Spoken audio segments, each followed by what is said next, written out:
Welcome to Top 100 Best-Selling Audiobooks, bringing the greatest books of all time to life, in full.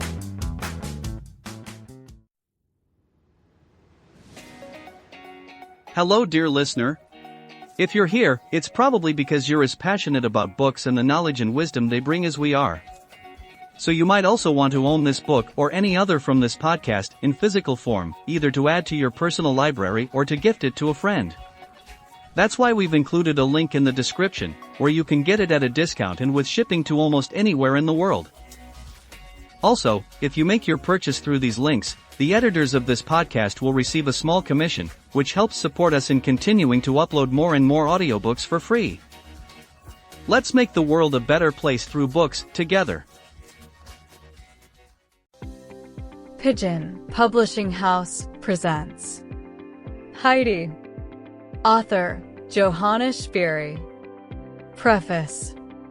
Few stories have captured the hearts of readers across generations as tenderly and enduringly as Heidi. First published in 1881 by the Swiss author Johanna Spyri, this novel has transcended the boundaries of time, language, and culture to become one of the most beloved works of children's literature. At its core, Heidi is a tale of belonging and transformation. The Swiss Alps, rendered with a reverence that only someone who knew and cherished them could provide, are not merely the backdrop of the story, but a living, breathing presence, nurturing, healing, and shaping the characters who dwell within them. Heidi herself embodies innocence and resilience, radiating warmth that awakens kindness in even the hardest hearts, from her stern grandfather in the mountains to the lonely, confined Clara in Frankfurt. Spyri's gift lies not only in her storytelling, but in her subtle weaving of universal themes: home and exile, nature and nurture, hardship and redemption. Though written more than a century ago, the novel continues to resonate because it reminds us of something timeless, that joy can be found in simplicity, that compassion can heal wounds unseen, and that the bond between humanity and nature restores the soul. This book is not just for children, though it was written for them. It speaks equally to the adult reader who longs for a return to innocence and for the reminder that love, patience, and hope remain the most powerful forces in the world. As you turn these pages, may you find yourself transported to the sunlit meadows and snow-capped peaks of Heidi's world. And may her story awaken in you, as it has in so many before, a renewed faith in the goodness of life and in the resilience of the human spirit. 1. Up the Mountain. The pretty little Swiss town of Mainfeld lies at the foot of a mountain range, whose grim rugged peaks tower high above the valley below. Behind the town a footpath winds gently up to the heights. The grass on the lower slopes is poor, but the air is fragrant with the scent of mountain flowers from the rich pasture land higher up. One sunny June morning, a tall, sturdy young woman was climbing up the path. She had a bundle in one hand and held a little girl about 5 years old by the other. The child's sunburnt cheeks were flushed, which was not surprising, for though the sun was hot, she was wrapped up as though it was midwinter. It was difficult to see what she was like, for she was wearing 2 frocks, one on top of the other, and had a large red scarf wound round her as well. She looked like some shapeless bundle of clothing trudging uphill on a pair of hobnailed boots. After climbing for about an hour, they came to the little village of Dorfly, halfway up the mountain. This was the woman's old home, and people called to her from their houses all the way up the street. She did not say much in reply, but went on her way without stopping until she reached the last house. There a voice from within hailed her. Half a minute, Detail, it said. I'll come with you if you're going any farther. Detail stood still, but the little girl slipped her hand free and sat down on the ground. Tired, Heidi? Detail asked her. No, but I'm very hot, the child replied. We'll soon be there. Just keep going and see what long strides you can take, and we'll arrive in another hour. At that moment, a plump, pleasant-faced woman came out of the house and joined them. The little girl got up and followed as the two grown-ups went ahead, gossiping hard about people who lived in Dorfly or roundabout. Where are you going with the child, Detail? The village woman asked after a while. I suppose she's the orphan your sister left? That's right, Detail replied. I'm taking her up to Uncle. She'll have to stay with him now. What, stay with Uncle Alp on the mountain? You must be crazy. How can you think of such a thing? But of course he'll soon send you about your business if you suggest that to him. Why should he? He's her grandfather, and it's high time he did something for her. I've looked after her up to now, but I don't mind telling you, I'm not going to turn down a good job like the one I've just been offered because of her. Her grandfather must do his duty. If he were like other people, that might be all right, retorted Barbie, but you know what he is. What does he know about looking after a child, and such a young one too? She'll never stand the life up there. Where's this job you're after? In Germany, said Detail. A wonderful job with a good family in Frankfurt. Last summer they stayed in the hotel at Raga's where I've been working as chambermaid. They had rooms on the floor I look after. They wanted to take me back with them then, but I couldn't get away. Now they've come back and have asked me again. This time I'm certainly going. Well, I'm glad I'm not that poor child, said Barbie, throwing up her hands in dismay. Nobody really knows what's the matter with that old man, but he won't have anything to do with anybody, and he hasn't set foot in a church for years. When he does come down from the mountain, with his big stick in his hand, and that doesn't happen often, everybody scuttles out of his way. They're all scared stiff of him. He looks so wild with those bristling gray eyebrows and that dreadful beard. He's not the sort of person one would want to meet alone on the mountain. That's as may be, but he's got to look after his grandchild now, and if she comes to any harm, that'll be his fault, not mine.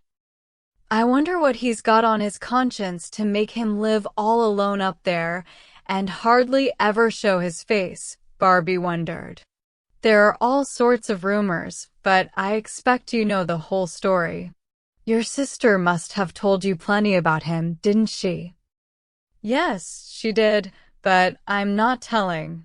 If he heard I'd been talking about him, I should catch it all right.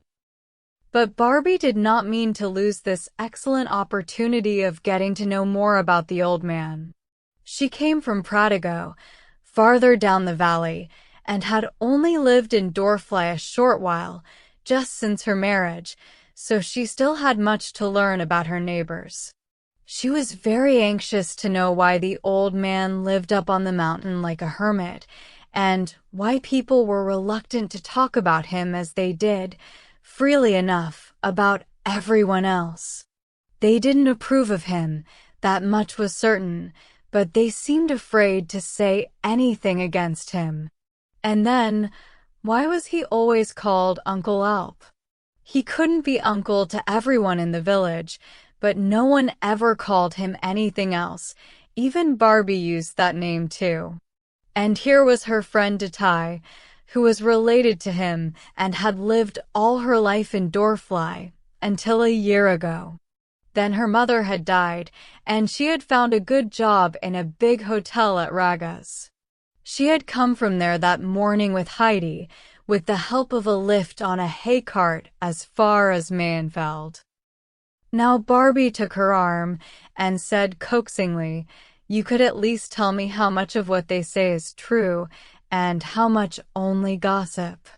Come on now, do explain why he's so against everyone and why everyone is afraid of him. Has he always been like that? That I can't say for certain.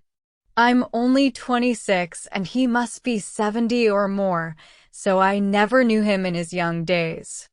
All the same, if I could be sure that you wouldn't pass it on to everyone in Prodigo, I could tell you plenty about him. He and my mother both came from Domleshk. Go on, Detail.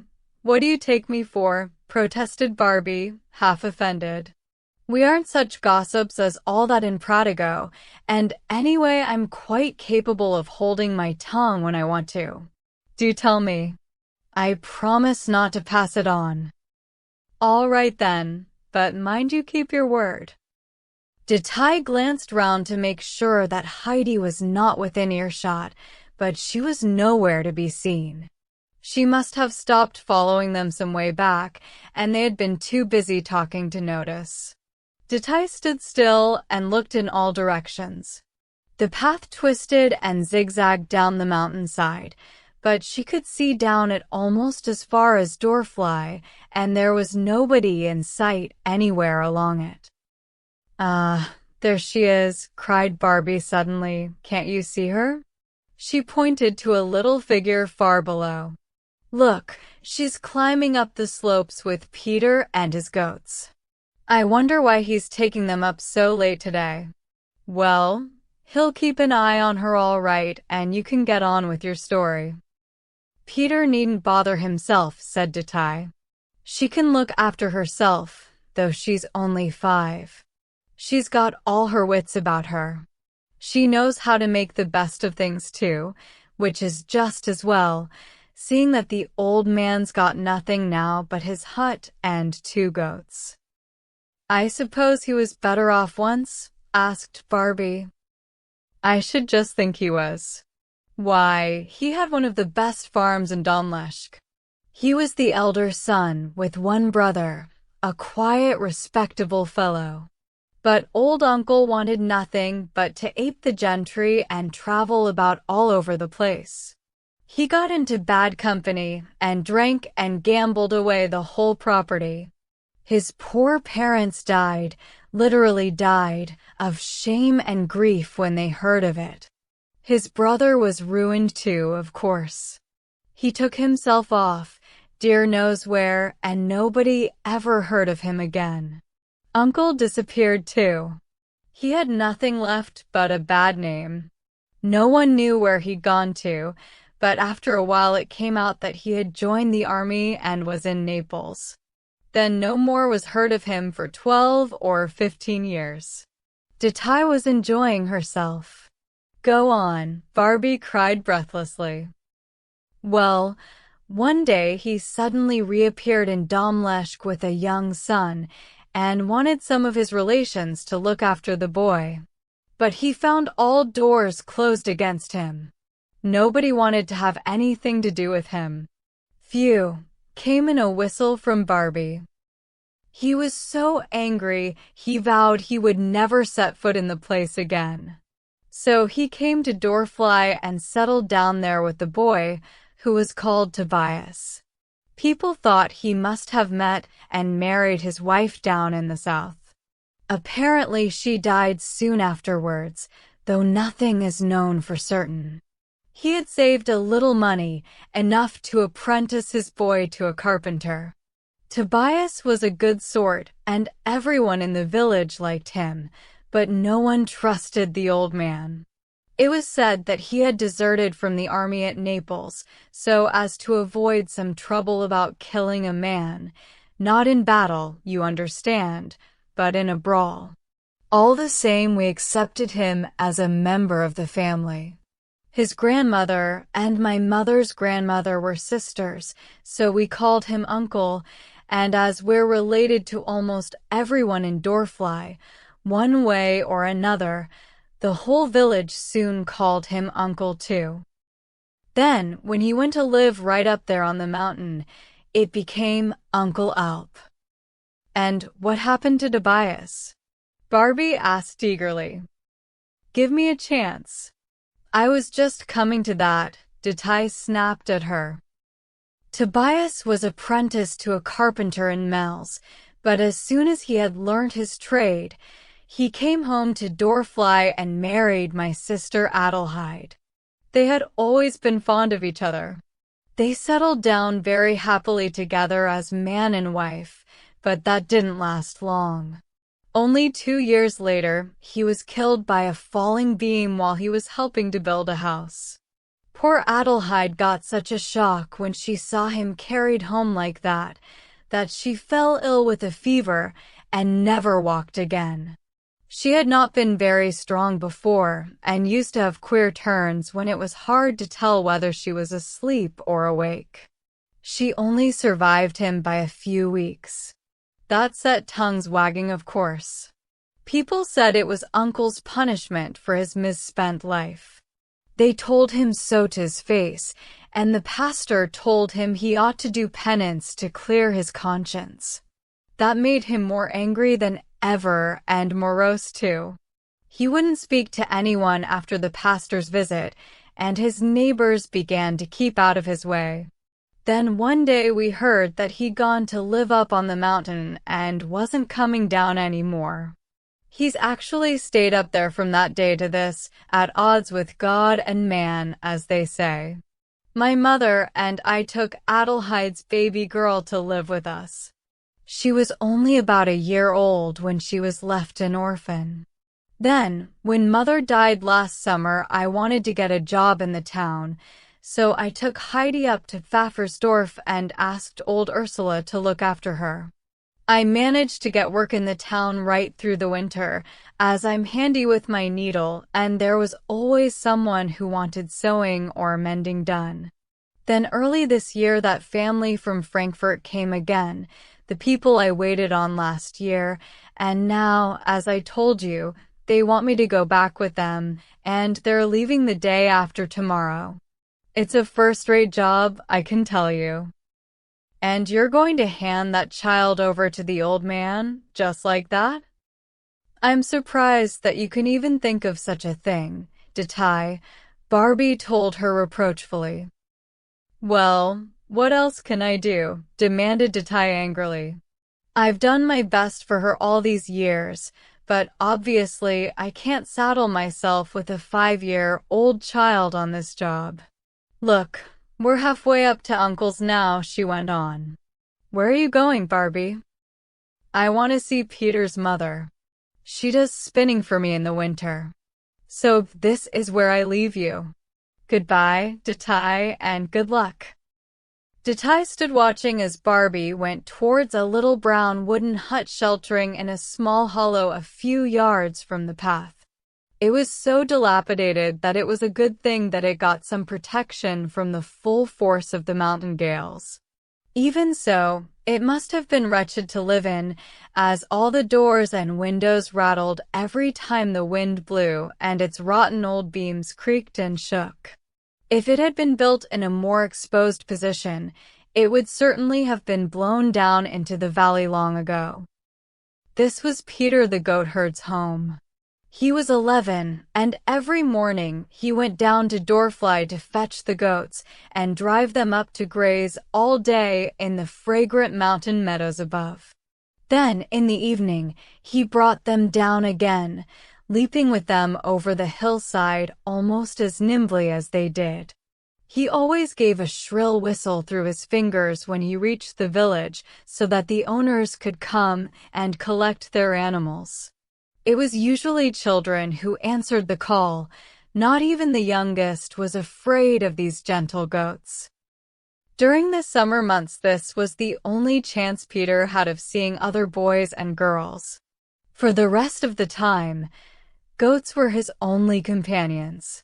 He spent very little time at home with his mother and his old blind grandmother, who lived with them. He used to leave the hut very early, after bolting his breakfast of a piece of bread and a mug of milk, and he always stayed as long as possible with the children in Dorfly, so he only got back in time to gobble his supper and tumble straight into bed. His father had been the goatherd before him, but he had been killed several years ago when felling a tree. His mother's name was Bridget, but she was seldom called anything but the goatherd's mother, and his grandmother was just Granny to everyone, old and young alike. For several minutes after Barbie had left her, Detail looked anxiously about for the two children with the goats, but there was no sign of them. She climbed a little farther up the path to get a better view and then stopped to look again. She was getting very impatient. The children had strayed far away from the path, for Peter always went his own way up the mountain. What mattered was where his goats would find the best bushes and shrubs to nibble. At first Heidi had scrambled up after him, puffing and panting, for her load of clothes made climbing hot work. She did not complain, but she looked enviously at Peter, running about so freely on bare feet, in comfortable trousers, and at the goats whose nimble little legs carried them so lightly up the steep slopes and over bushes and stones. Then suddenly she sat down and pulled off her boots and stockings. She unwound the thick red scarf and quickly unbuttoned her best dress, which Detail had made her wear on top of her everyday one, to save carrying it. She took off both dresses and stood there in nothing but a little petticoat, waving her bare arms in the air with delight. Then she laid all the clothes together in a neat pile and danced off to catch up with Peter and the goats. He had not noticed what she was doing, and when he caught sight of her running towards him like that, he smiled broadly. He looked back and saw the pile of clothing she had left on the grass and grinned from ear to ear, but he said nothing. Heidi felt much happier and free as air and began to chatter away, asking him a string of questions. He had to tell her how many goats he had, where he was taking them, and what he was going to do when he got there.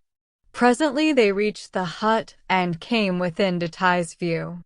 As soon as she spotted them, she called out shrilly, "What on earth have you been doing, Heidi? What a sight you look! What have you done with your frocks? And the scarf? And those good new boots I bought you to come up here in, and the stockings I knitted for you? Wherever have you left them all?" Heidi calmly pointed to the place where she had undressed. "There they are," she said. Her aunt could see something lying there, with a red spot on top, which was the scarf. "Oh, you naughty little thing," she cried crossly. "What on earth made you take your clothes off like that? What's the meaning of it?" "I didn't need them," replied Heidi, as if that were quite sufficient explanation. "You stupid child, haven't you any sense at all?" scolded Detail. "And who do you think is going down to fetch them for you now? It would take me a good half-hour. Peter, you run back and get them for me, and be quick about it. Don't stand there gaping as if you were rooted to the ground." "I'm late as it is," said Peter. He made no attempt to move, but stood with his hands in his pockets, as he had done all the time Detail had been shouting at Heidi. "Well, you won't get very far if you just stand there, staring," said Detail. "Look, here's something for you." She made her tone more persuasive and held out a bright new coin. The sight of this stirred him to action, and he dashed off with giant strides down the steep slope. He snatched up the pile of clothes and was back with them in no time. Detail had to admit that he had earned his reward. He tucked the coin away, deep down in his pocket, with a very broad grin, for such riches did not often come his way. "Now you carry the things up to Uncle's for me. You're going that way, I know." And Detail began to climb the steep path behind the goatherd's hut. Peter was quite willing and followed on her heels, holding the bundle under his left arm and swinging the stick he used for the goats in his right hand. It took nearly an hour to reach the high pasture where Uncle Alp's hut stood on a little plateau. The little house was exposed to every wind that blew, but it also caught all the sunlight and commanded a glorious view right down the valley. 3 old fir trees with huge branches stood behind it. Beyond them, the ground rose steeply to the top of the mountain. There was rich grazing land immediately above the hut, but then came a mass of tangled undergrowth, leading to bare and rugged peaks. Uncle Alp had made a wooden seat and fixed it to the side of the hut looking over the valley. Here he was sitting peacefully, with his pipe in his mouth and his hands on his knees as the little party approached. Peter and Heidi ran ahead of Detail for the last part of the way, and Heidi was actually the first to reach the old man. She went straight up to him and held out her hand. "Hello, grandfather," she said. "Hey, what's that?" he exclaimed gruffly, staring searchingly at her as he took her hand. She stared back, fascinated by the strange-looking old man, with his long beard and bushy gray eyebrows. Meanwhile, Detail came towards them, while Peter stood watching to see what would happen. "Good morning, Uncle," said Detail. "I've brought you to Bias's daughter. I don't suppose you recognize her, as you haven't seen her since she was a year old." "Why have you brought her here?" he demanded roughly. "And you be off with your goats," he added to Peter. "You're late, and don't forget mine." The old man gave him such a look that Peter disappeared at once.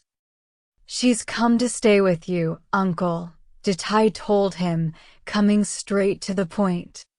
"I've done all I can for her these 4 years. Now it's your turn." "My turn, is it?" snapped the old man, glaring at her. "And when she starts to cry and fret for you, as she's sure to do, what am I supposed to do then?" "That's your affair," retorted Detail. "Nobody told me how to set about it when she was left on my hands, a baby barely a year old. Goodness knows I had enough to do already, looking after mother and myself. But now I've got to go away to a job. You're the child's nearest relative. If you can't have her here, do what you like with her. But you'll have to answer for it if she comes to any harm, and I shouldn't think you'd want anything more on your conscience." Detail was really far from easy in her mind about what she was doing, which was why she spoke so disagreeably, and she had already said more than she meant to. The old man got up at her last words. She was quite frightened by the way he looked at her and took a few steps backward. "Go back where you came from and don't come here again in a hurry," he said angrily, raising his arm. Detail didn't wait to be told twice. "Goodbye then," she said quickly. "Goodbye, Heidi," and she ran off down the mountain, not stopping till she came to Doorfly. Here even more people called out to her than before, wanting to know what she had done with the child, whom they all knew. "Where's Heidi? What have you done with Heidi?" they cried from their doorways and windows. Detail replied, more reluctantly each time, "She's up at Uncle Alp's." "Yes, that's what I said. She's with Uncle Alp." It made her uneasy to hear the women call back to her from all sides, "How could you do it, Detail? Poor little mite.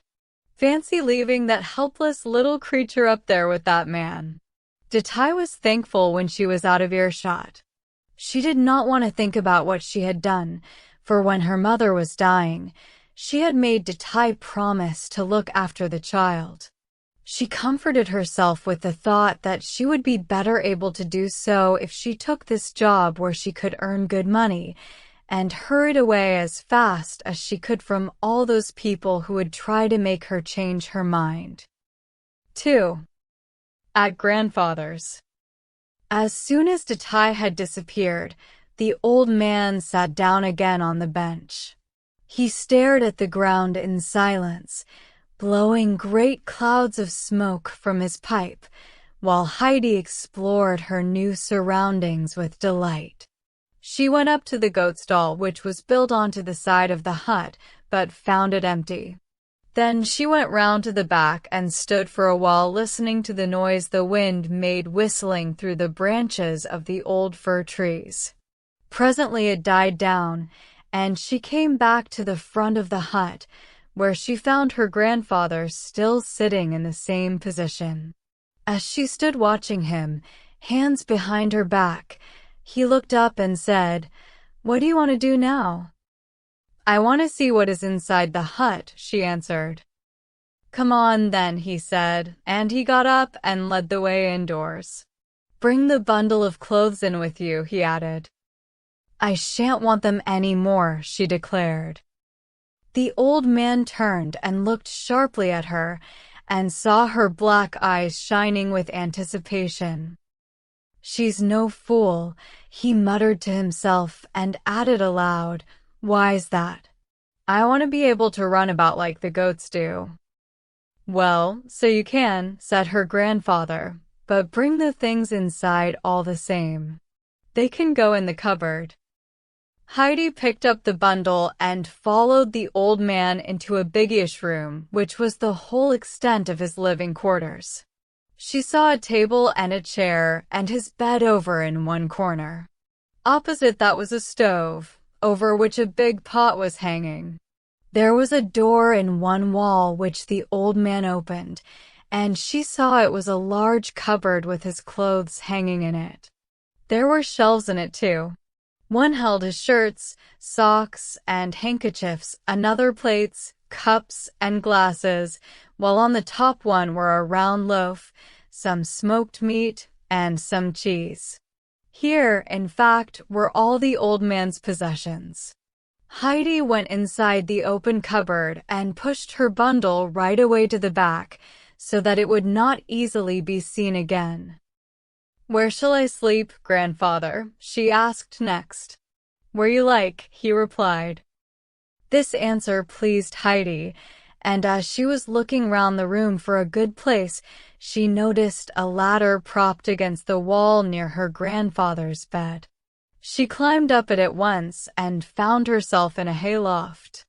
A pile of fresh, sweet-smelling hay lay there, and there was a round hole in the wall of the loft, through which she could see right down the valley. "I shall sleep up here," she called down. "It's a splendid place. Just come and see, grandfather." "I know it well," he called back. "I'm going to make my bed now," she went on, "but you'll have to come up and bring me a sheet to lie on." "All right," said her grandfather, and he went to the cupboard and searched among his belongings until he found a piece of coarse cloth, which he carried up to her. He found she had already made herself a sort of mattress and pillow of the hay, and had placed them so that she would be able to look through the hole in the wall when she was in bed. "That's right," said the old man, "but it needs to be thicker than that," and he spread a lot more hay over hers so that she would not feel the hard floor through it. The thick cloth which he had brought for a sheet was so heavy that she could hardly lift it by herself, but its thickness made it a good protection against the prickly haystacks. Together they spread it out, and Heidi tucked the ends under her mattress to make it all neat and comfortable. Then she looked at her bed thoughtfully for a moment and said, "We've forgotten something, grandfather." "What's that?" he asked. "A blanket to cover it, so that I can creep under it when I go to bed." "That's what you think, is it? Suppose I haven't got one?" "Oh, well then, it doesn't matter," said Heidi. "I can easily cover myself with hay," and she was just going to fetch some more when her grandfather stopped her. "Wait a bit," he said, and he went down the ladder and took from his own bed a great sack made of heavy linen, which he brought up to the loft. "There, isn't that better than hay?" he asked, as they put it over the bed. Heidi was delighted with the result. That's a wonderful blanket, and my whole bed's lovely. I wish it was bedtime now so that I could get in it. I think we might have something to eat first, don't you? Said her grandfather. Heidi had forgotten everything else in her excitement over the bed, but at the mention of food, she realized how hungry she was, as she had eaten nothing all day except a piece of bread and a cup of weak coffee before setting out on her long journey. So she replied eagerly, "Oh yes. Well then, if we are agreed, let us go and see about a meal," and he followed Heidi down the ladder. He went to the stove, lifted the big pot off the chain and put a smaller one in its place, then sat himself down on a three-legged stool and blew up the fire with the bellows till it was red and glowing. As the pot began to sing, he put a large piece of cheese on a toasting fork and moved it to and fro in front of the fire until it became golden yellow all over. At first, Heidi just stood and watched with great interest. Then she thought of something else and ran to the cupboard.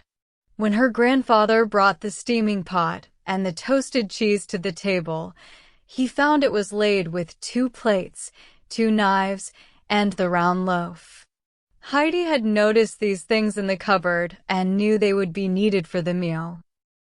"I'm glad to see you can think things out for yourself," he said, "but there is something missing."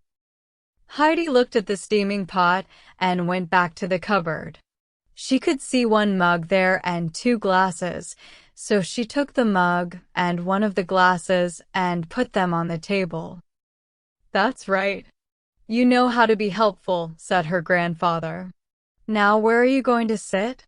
He himself was in the only chair, so Heidi fetched the 3-legged stool and sat down on that. "You've got a seat all right, but rather a low one, and even with my chair you would not be high enough to reach the table." So saying, the old man got up and pushed his chair in front of Heidi's stool and put the mug filled with milk on it, and a plate on which was a slice of bread covered with the golden toasted cheese. "Now you have a table to yourself and can start to eat," he said. Then he perched himself on a corner of the big table and began his own meal. Heidi took up the mug and drained it thirstily. After that she drew a deep breath, for she had been too busy drinking to breathe, and set the empty mug down. "Is the milk good?" asked her grandfather. "The best I've ever drunk," replied Heidi. "You must have some more then," and he refilled her mug. She ate her bread and cheese, which tasted delicious, and every now and then she took a drink. She looked as happy and contented as anyone could be. After the meal, her grandfather went to the goat stall, and Heidi watched him sweep the floor with a broom and then put down fresh straw for the animals to sleep on. When that job was done, he went into the shed, which was built onto the side of the hut, and sawed off several round sticks of wood. Then he bored holes to fit them in a strong flat piece of board, and when he had fitted them all together, the result was a high chair. Heidi watched him, silent in her amazement. "Do you know what this is?" he asked when he had finished. "It's a chair specially for me," she said wonderingly. "And how quickly you made it." "She's got eyes in her head and knows how to use them," thought the old man. Next he busied himself with some small repairs in the hut, driving in a nail here and there, tightening a screw in the door, and so on. Heidi followed at his heels, watching him with the closest attention, for everything was new and interesting to her. Thus the afternoon passed.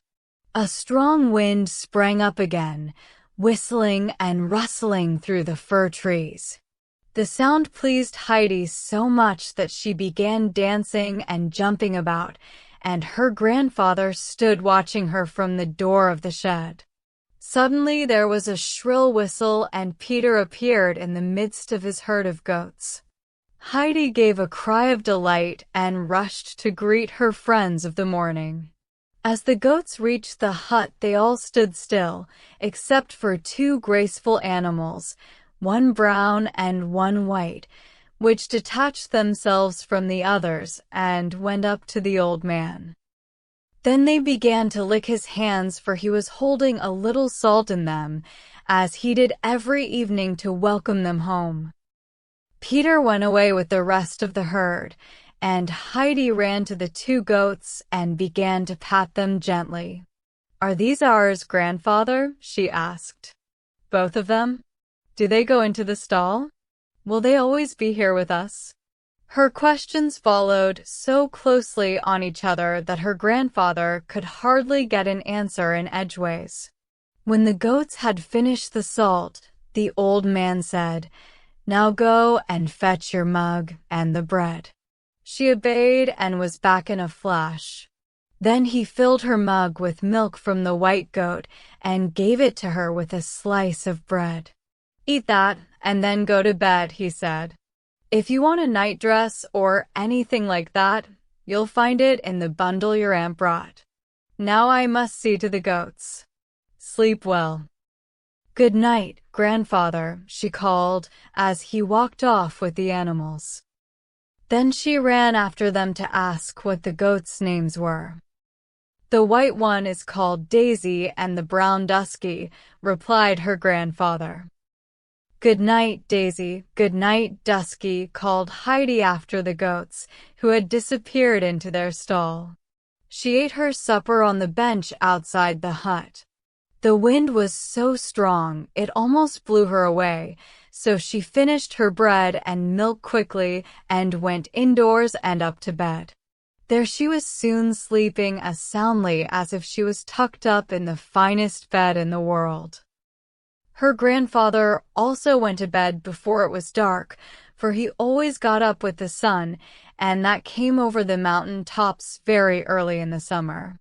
During the night the wind blew so hard that it shook the whole hut and made its beams creak. It shrieked down the chimney and brought one or two of the old fir tree's branches crashing down. So after a while the old man got up, thinking, "The child may be frightened." He climbed up the ladder and went over to her bed. Just then the moon, which had been covered by scudding clouds, shone straight through the hole in the wall onto Heidi's face.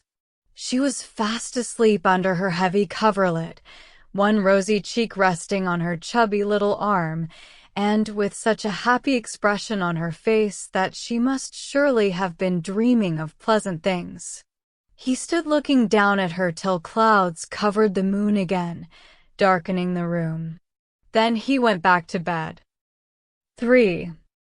A Day with the Goats.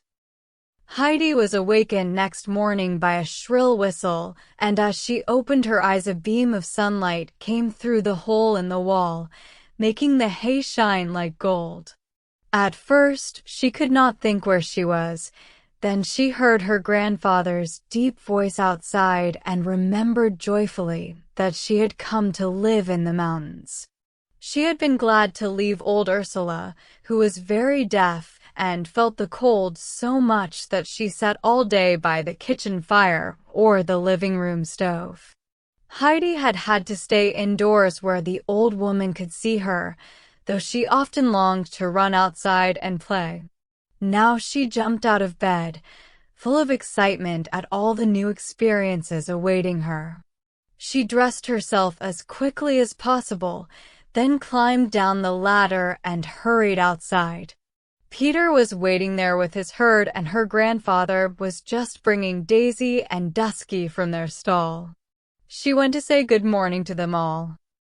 "Do you want to go up to the pasture with Peter?" asked the old man. This idea clearly delighted her. "You must have a wash first, or the sun will laugh to see you look so black." He pointed to a tub full of water, standing in the sun beside the door, and Heidi went over to it at once and began to splash about. Uncle Alp went indoors, calling to Peter, "Come here, General of the Goats, and bring your knapsack with you." Peter held out the little bag which contained his meager lunch, and watched with big eyes as the old man put in a piece of bread and a piece of cheese, both twice as big as his own. "Take this mug too, and fill it for her twice at dinner time. She doesn't know how to drink straight from the goat as you do. She'll stay with you all day, and mind you look after her and see she doesn't fall down the ravine." Heidi came running in. "The son can't laugh at me now," she said. Her grandfather smilingly agreed. In her desire to please the son, she had rubbed her face with the hard towel until she looked like a boiled lobster. "When you come home tonight, you'll have to go right inside the tub like a fish, for you'll get black feet running about with the goats. Now off you go." It was very beautiful on the mountain that morning. The night wind had blown all the clouds away, and the sky was deep blue. The sun shone brilliantly on the green pasture land and on the flowers which were blooming everywhere. There were primroses, blue gentian, and dainty yellow rock roses. Heidi rushed to and fro, wild with excitement at sight of them. She quite forgot Peter and the goats, and kept stopping to gather flowers and put them in her apron.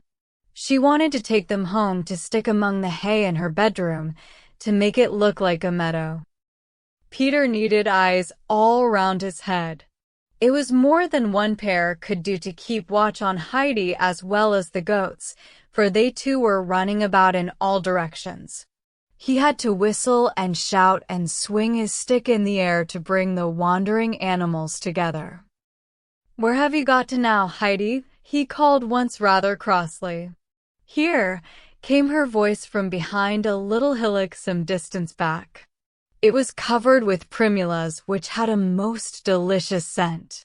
Heidi had never smelt anything so lovely before, and had sat down among them to enjoy it to the full. "Come on," called Peter. "Uncle said I wasn't to let you fall over the ravine." "Where's that?" she called, without moving. "Right up above. We've still a long way to go, so do come on. Hear the old hawk croaking away up there." Heidi jumped up at this last remark and ran to him with her apron full of flowers. "You've got enough now," he said, as they started to climb again. "Don't pick any more, otherwise you'll always be lagging behind, and besides, if you keep on, there won't be any left for tomorrow." Heidi saw the sense of this, and anyway her apron was almost full. She kept close to Peter after that, and the goats went on in a more orderly fashion too, for now they could smell the fragrant herbs they loved which grew on their grazing ground, and were anxious to reach them. Peter usually took up his quarters for the day at the very foot of a rocky mountain peak. On the steep slopes above, there were only a few bushes and stunted fir trees, and the summit itself was just bare rock. On one side was the sheer drop over the ravine which Uncle Alp had spoken of. When they reached this place, Peter took off his knapsack and laid it, for safety, in a little hollow, for there were sometimes strong gusts of wind, and he had no wish to see his precious food go bowling down the mountain. Then he lay down in the sun to rest after the strenuous climb. Heidi put her apron full of flowers in the same little hollow. Then she sat down beside Peter and looked around her. The valley below was bathed in sunlight. In front of them a snow-clad mountain stood out against the blue sky, and to the left of this was a huge mass of rock, with jagged twin peaks. Everything was very still. Only a gentle breeze set the blue and yellow flowers nodding on their slender stems. Peter fell asleep, and the goats climbed about among the bushes. Heidi sat quite still, enjoying it all. She gazed so intently at the mountain peaks that soon they seemed to her to have faces, and to be looking at her like old friends. Suddenly she heard a loud noise. Looking up, she saw an enormous bird, circling overhead with outstretched wings and croaking harshly as it flew. "Peter, Peter, wake up," she cried. "Here's the hawk." Peter sat up, and together they watched as the great bird soared higher and higher into the sky and finally disappeared over the gray peaks. "Where's it gone to?" asked Heidi, who had never seen a bird as big as that before and had watched its flight with great interest. "Home to its nest," replied Peter. "Does it live right up there?" "How wonderful! Why does it make such a noise?" "Because it has to," explained Peter briefly. "Let's climb up and see where it lives," she proposed. "Oh no, we won't. Even the goats can't climb as high as that, and don't forget Uncle told me to look after you," he said with marked disapproval. To Heidi's surprise, he then began whistling and shouting, but the goats recognized the familiar sounds and came towards him from all directions, though some lingered to nibble a tasty blade of grass, while others butted one another playfully. Heidi jumped up and ran among them, delighted to see them so obviously enjoying themselves. She spoke to each one, and every one was different and easily distinguishable from the others. Meanwhile, Peter opened his bag and spread its contents out in a square on the ground, 2 large portions for Heidi and 2 smaller ones for himself. Then he filled the mug with milk from Daisy and placed it in the middle of the square. He called to Heidi, but she was slower to come than the goats had been. She was so busy with her new playmates that she had ears and eyes for nothing else. He went on calling till his voice re-echoed from the rocks, and at last she appeared. When she saw the meal laid out so invitingly, she skipped up and down with pleasure. "Stop jigging about," said Peter. "It's dinner time. Sit down and begin. Is the milk for me?" "Yes, and those huge pieces of bread and cheese." "I'll get you another mugful from Daisy when you've drunk that one. Then I'll have a drink myself." "Where will you get yours from?" she inquired. "From my own goat, Spot. Now start eating." She drank the milk, but ate only a small piece of bread and passed the rest over to Peter with the cheese. "You can have that," she said. "I've had enough." He looked at her with amazement, for he had never in his life had any food to give away. At first he hesitated, thinking she must be joking, but she went on holding it out to him and finally put it on his knee. This convinced him that she really meant what she said, so he took it, nodded his thanks, and settled down to enjoy the feast. Heidi, meanwhile, sat watching the goats. "What are they all called, Peter?" she asked presently. Peter did not know a great deal, but this was a question he could answer without difficulty. He told her all the names, pointing to each animal in turn. She listened attentively and soon knew one from the other. Each had little tricks by which it could easily be recognized by anyone looking at them closely, as she was doing. Big Turk had strong horns and was always trying to butt the others, so they kept out of his way as much as possible. The only one to answer him back was a frisky little kid called Finch, with sharp little horns, and Turk was generally too astonished at such impudence to make a fight of it. Heidi was particularly attracted to a little white goat called Snowflake, which was bleeding most pitifully. She had tried earlier to comfort it.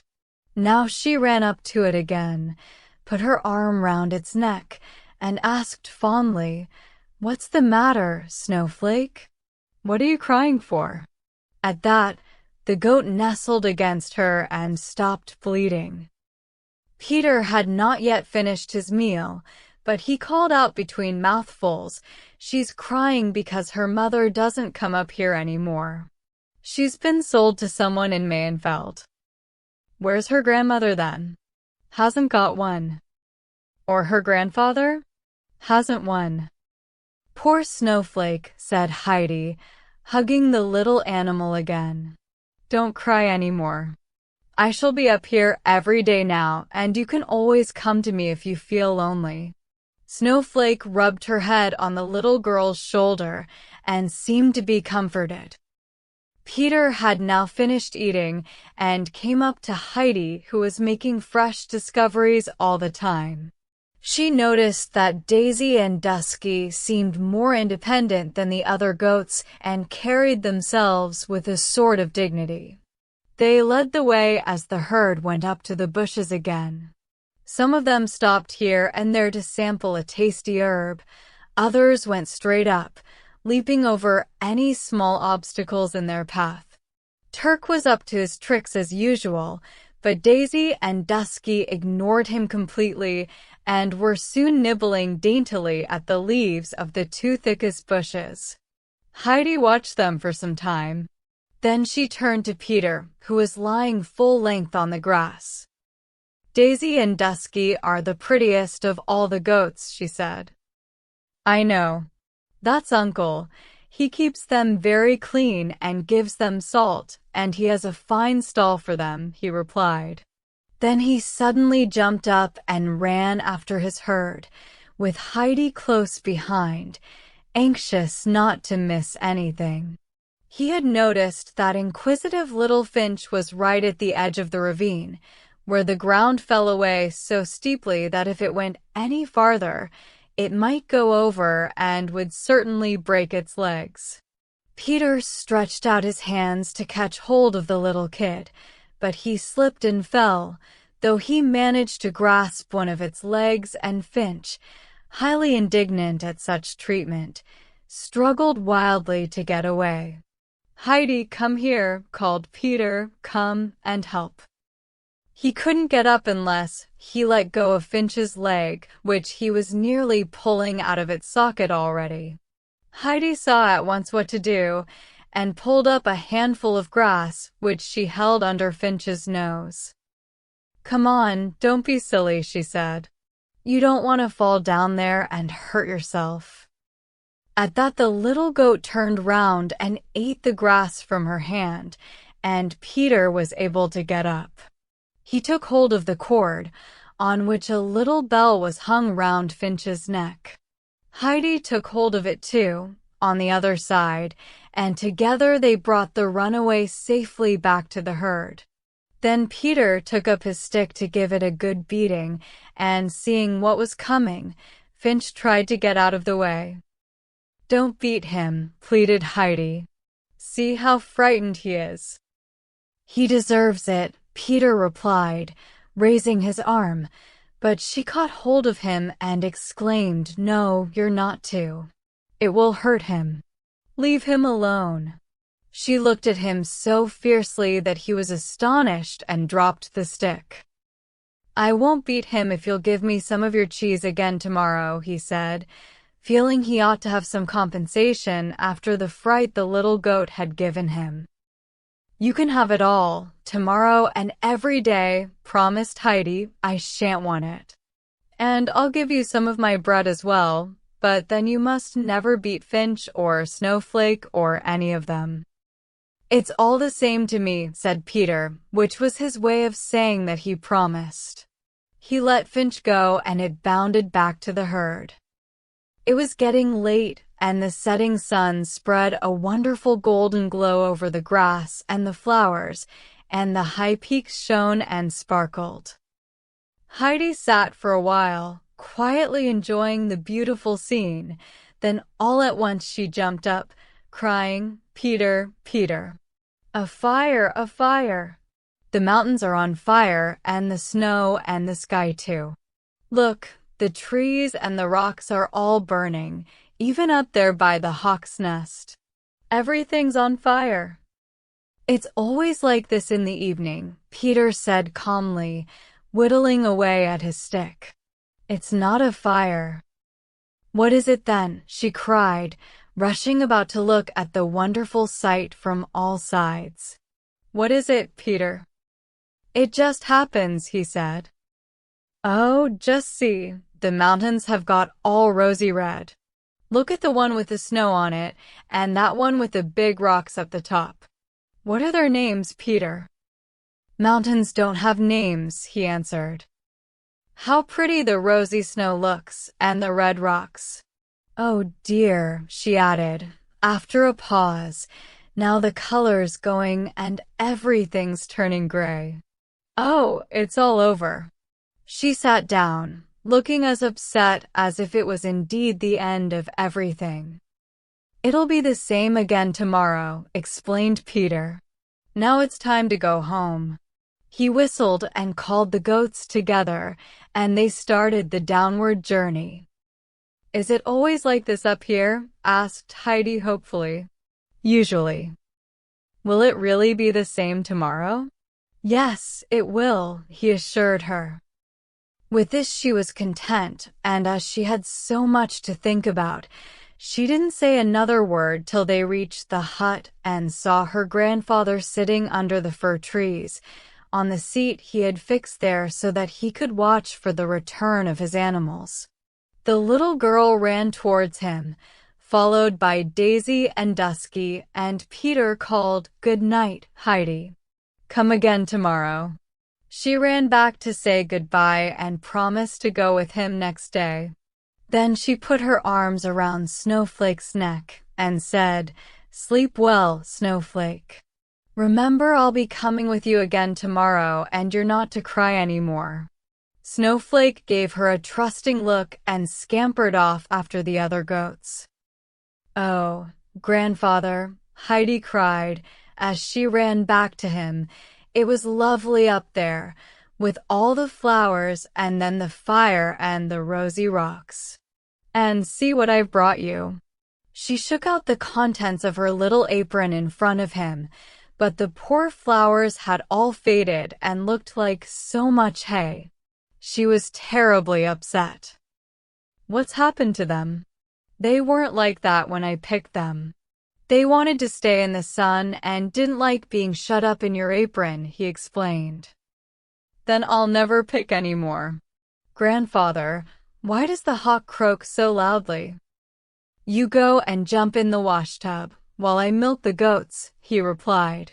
"Then we'll have supper together indoors, and I'll tell you about the hawk." As soon as Heidi was settled on her new high chair with her grandfather beside her and a mug of milk in front of her, she repeated her question. "He's jeering at all the people who live in the villages down below and make trouble for one another. You can imagine he's saying, if only you would all mind your own business and climb up to the mountain tops as I do, you'd be a lot better off." The old man spoke these words so fiercely that it really reminded Heidi of the croaking of the great bird. "Why haven't mountains got names?" she asked next. "But they have," he told her, "and if you can describe one to me so that I can recognize it, I'll tell you its name." So she told him about the mountain with the twin peaks and described it very well. Her grandfather looked pleased. "That's called Falkness," he said. Then she described the one covered with snow, and he told her its name was Sessaplana. "You enjoyed yourself then?" he asked. "Oh yes," she cried, and told him all the wonderful things that had happened during the day. The fire in the evening was the best of all. Peter said it wasn't a fire, but he couldn't tell me what it really was. "You can though, grandfather, can't you?" "It's the sun's way of saying goodnight to the mountains," he explained. "He spreads that beautiful light over them so that they won't forget him till he comes back in the morning." Heidi liked this explanation very much and longed for another day to begin so that she could go up and watch the sun's goodnight again. But first she had to go to bed, and all night long she slept peacefully on her mattress of hay, dreaming of mountains and flowers and of Snowflake bounding happily about in the midst of it all. 4. A Visit to Granny. All through that summer, Heidi went up to the pasture every day with Peter and the goats and grew brown as a berry in the mountain sunshine. She grew strong and healthy and was as happy and carefree as a bird in her new life. But when autumn came, strong winds began to blow, and her grandfather said to her, "Today you must stay at home. A little thing like you might easily get blown over the side of the mountain by a gust of wind." Peter was always very disappointed when Heidi could not go with him. He had grown so used to her company that he found it terribly dull to be by himself again, and of course he missed the good bread and cheese she always shared with him. The goats were twice as troublesome, too, when she was not there. They seemed to miss her and scattered all over the place, as though they were looking for her. But Heidi was happy wherever she was. Of course, she loved going up the mountain where there was always so much to see, but she also enjoyed going round with her grandfather, watching him at his carpentry and all the other jobs. She especially liked to see him make the goat's milk cheese.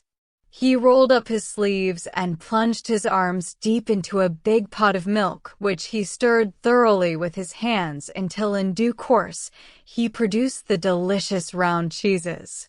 But what she liked most of all was the noise the wind made in the old fir trees.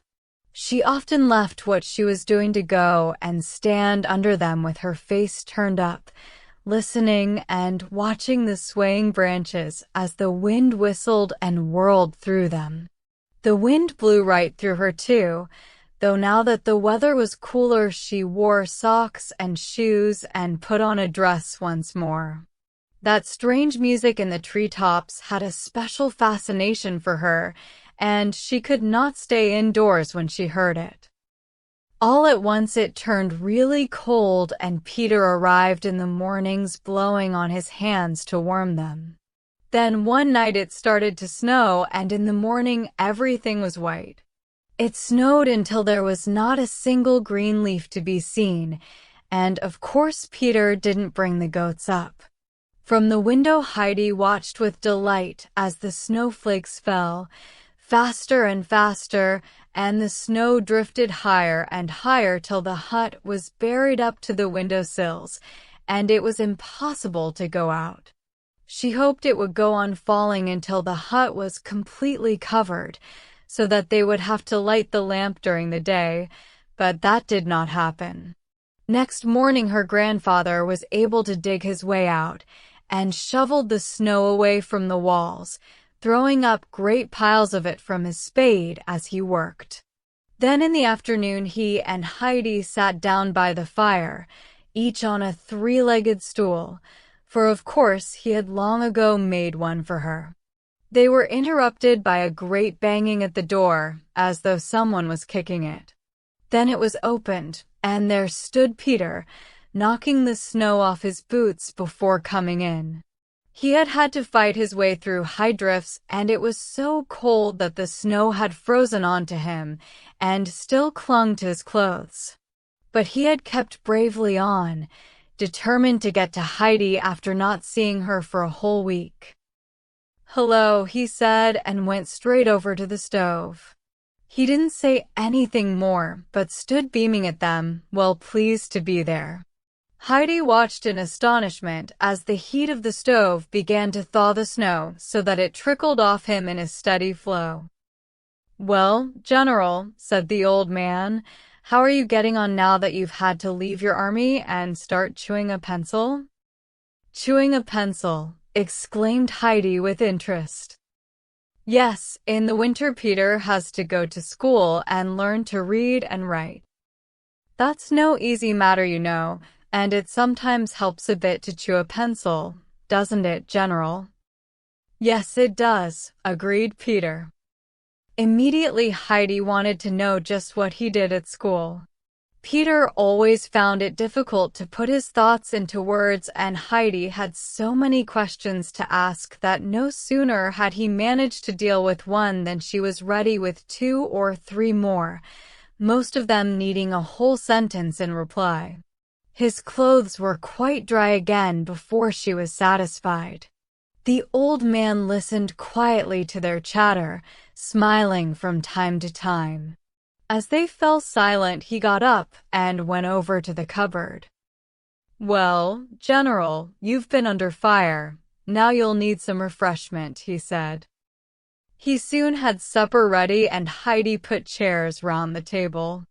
The hut was less bare now than when she first arrived, for grandfather had made one bench which was fixed to the wall and other seats big enough for 2 people, for Heidi always liked to be close beside him.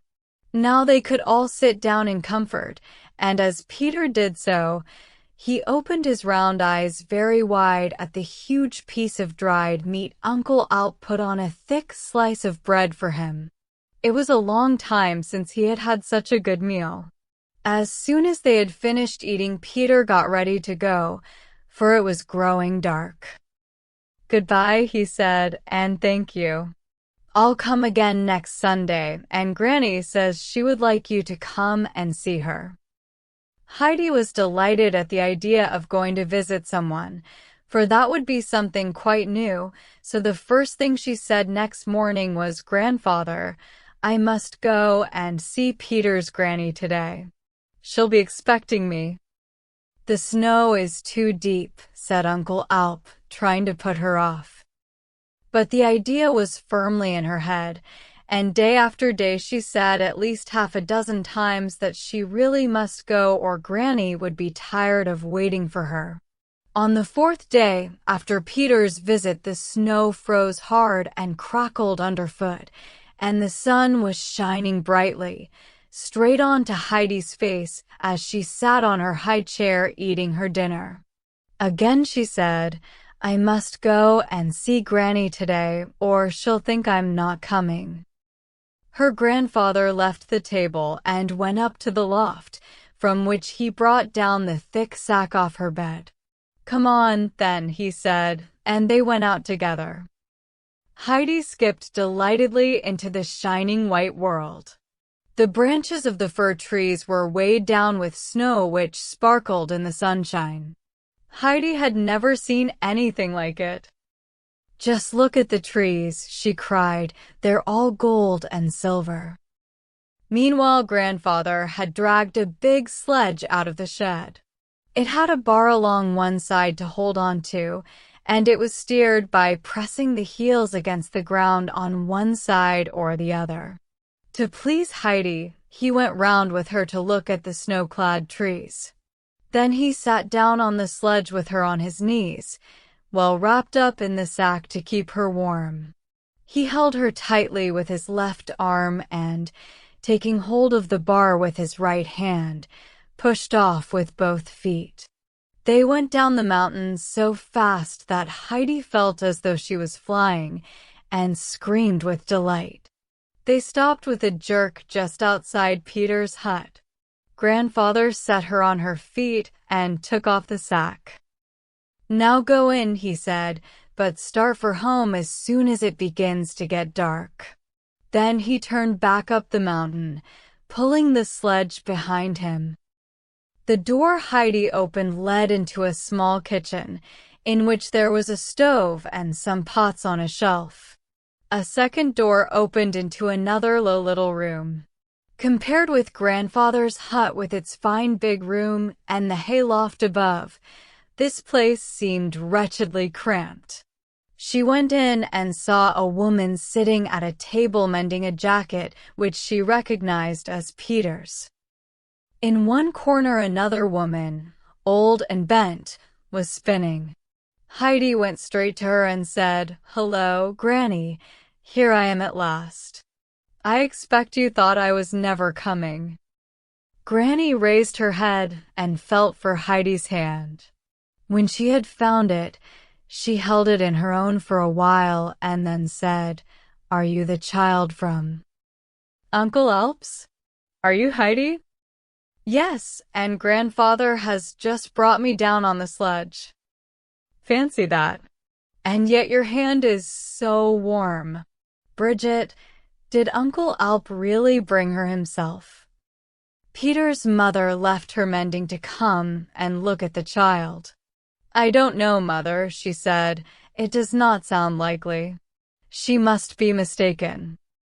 Heidi looked her straight in the eye and said firmly, "I'm not mistaken. It was grandfather.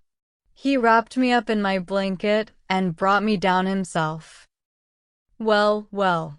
Peter must have been right after all in what he told us about Uncle Alp," said Granny. "We always thought he got it all wrong.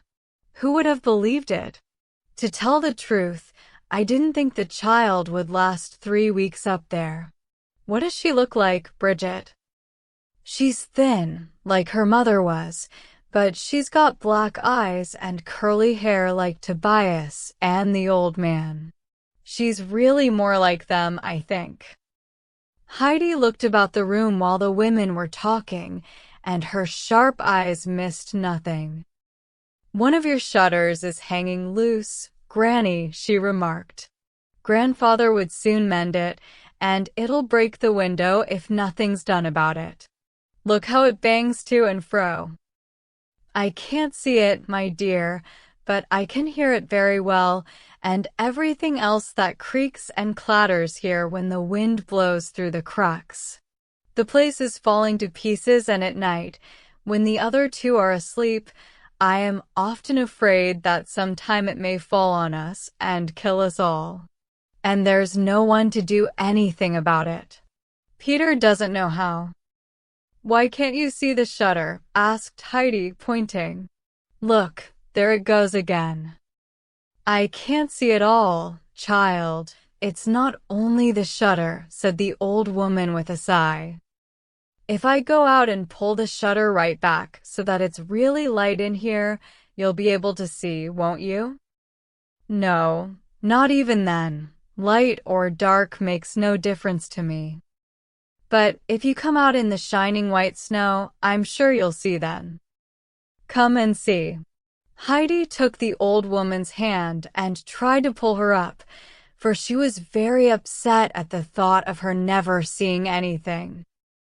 "Let me be, child. I can't see any better even in the light of the snow. I'm always in the dark." "Even in summer, Granny?" Heidi persisted anxiously. "Surely you can see the sunshine and watch it say goodnight to the mountains and make them all red like fire. Can't you?"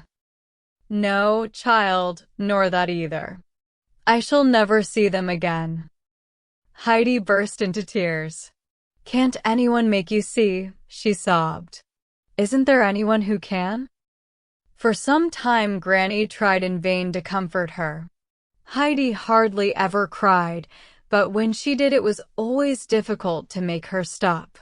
The old woman got quite worried, and at last she said, "Come here, my dear, and listen to me.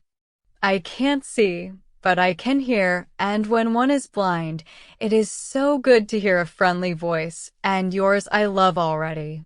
Come and sit beside me and tell me what you and grandfather do up on the mountain. I used to know him well, but I haven't heard anything of him for years, except what Peter tells us, and that's not much." Heidi dried her tears. She saw a ray of hope. "Just wait till I tell grandfather about you. He'll be able to make you see, and he'll mend the hut too. He can do anything." Granny did not contradict her, and Heidi began to chatter away telling everything she did up there, both in summer and in winter. She told how clever grandfather was at making things, how he had made stools and chairs and new mangers for the goats, and even a bathtub and a milk bowl, yes, and spoons, all out of wood. Granny understood from her voice how eagerly she must have watched him at work. "I'd like to be able to make things like that myself one day," Heidi ended up. "Did you hear that, Bridget?" Granny asked her daughter. "Fancy Uncle doing all that." Suddenly the outer door banged and Peter burst into the room. He pulled up short and stared when he saw Heidi, then gave a very friendly grin as she greeted him. "What Back from school already? Asked Granny. It's years since I've known an afternoon pass so quickly. Well, Peterkin, how are you getting on with your reading? Just the same, he replied. Oh dear, she sighed. I hoped you might have something different to tell me by now. You'll be 12 in February. What to tell you? What do you mean? Asked Heidi, all interest. Only that perhaps he'd learned to read at last. There's an old prayer book up on the shelf, with some beautiful hymns in it. I haven't heard them for a very long time and can't repeat them any more to myself. I keep hoping Peterkin will be able to read them to me. But he doesn't seem able to learn. It's too difficult for him. I think I must light the lamp, said Bridget, who had been darning all this while. The afternoon has passed so quickly I hadn't noticed it was getting dark. Heidi jumped up at that. If it's getting dark, I must go, she cried. Goodbye, Granny. She said goodbye to the others and was just leaving when Granny called anxiously, Wait a minute, Heidi, you can't go alone. Peter will come with you and see you don't fall. And don't stand about and let her get cold. Has she something warm to put on? No, I haven't, Heidi called back, but I shan't be cold, and she ran off so fast that Peter could hardly keep pace with her. Bridget, take my shawl and run after her, cried Granny in distress. She'll freeze to death in this bitter cold, and Bridget took it and went after them. But the children had only gone a very little way up the mountain when they saw Uncle Alp striding towards them, and almost at once they were together. Good girl, you did as you were told, he said. Then he wrapped her in the sack again, picked her up in his arms, and turned for home. Bridget was just in time to see what happened, and she went back indoors with Peter to describe the surprising sight to her mother. Thank God the child is all right, exclaimed the old woman. I hope Uncle Alp will let her come to see me again. Her visit has done me a deal of good. What a kind heart the little one has, and how pleasantly she chatters. Granny was in very good spirits. I hope she comes again. She said several times that evening it would be something to look forward to. Yes, indeed, agreed Bridget each time, while Peter grinned broadly and said, Told you so. And out on the mountain Heidi was chattering away inside the sack to her grandfather, though he couldn't hear a word through its 8-fold thickness. Wait till we're home, and then tell me, he said. As soon as they were indoors and Heidi had been unwrapped, she began, Tomorrow we must take a hammer and some big nails down to Peter's house, so that you can mend Granny's shutter and lots of other things too, because her whole house creaks and rattles. Oh, we must we? Who told you to say that? Nobody told me. I just know. The shutters and doors and things are all loose and bang about, and then Granny gets very frightened and can't sleep. She's afraid the house will fall down on top of them. And she can't see, and she says no one can make her better, but I'm sure you can.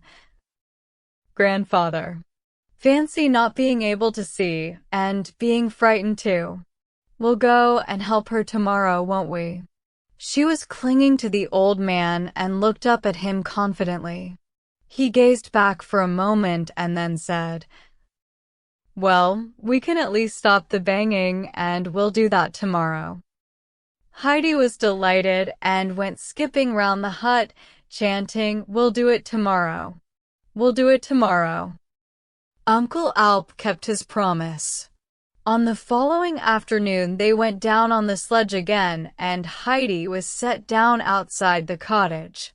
Go in now, he said, as before, but come away when it begins to get dark. Then he laid Heidi's sack on the sledge and disappeared round the side of the building.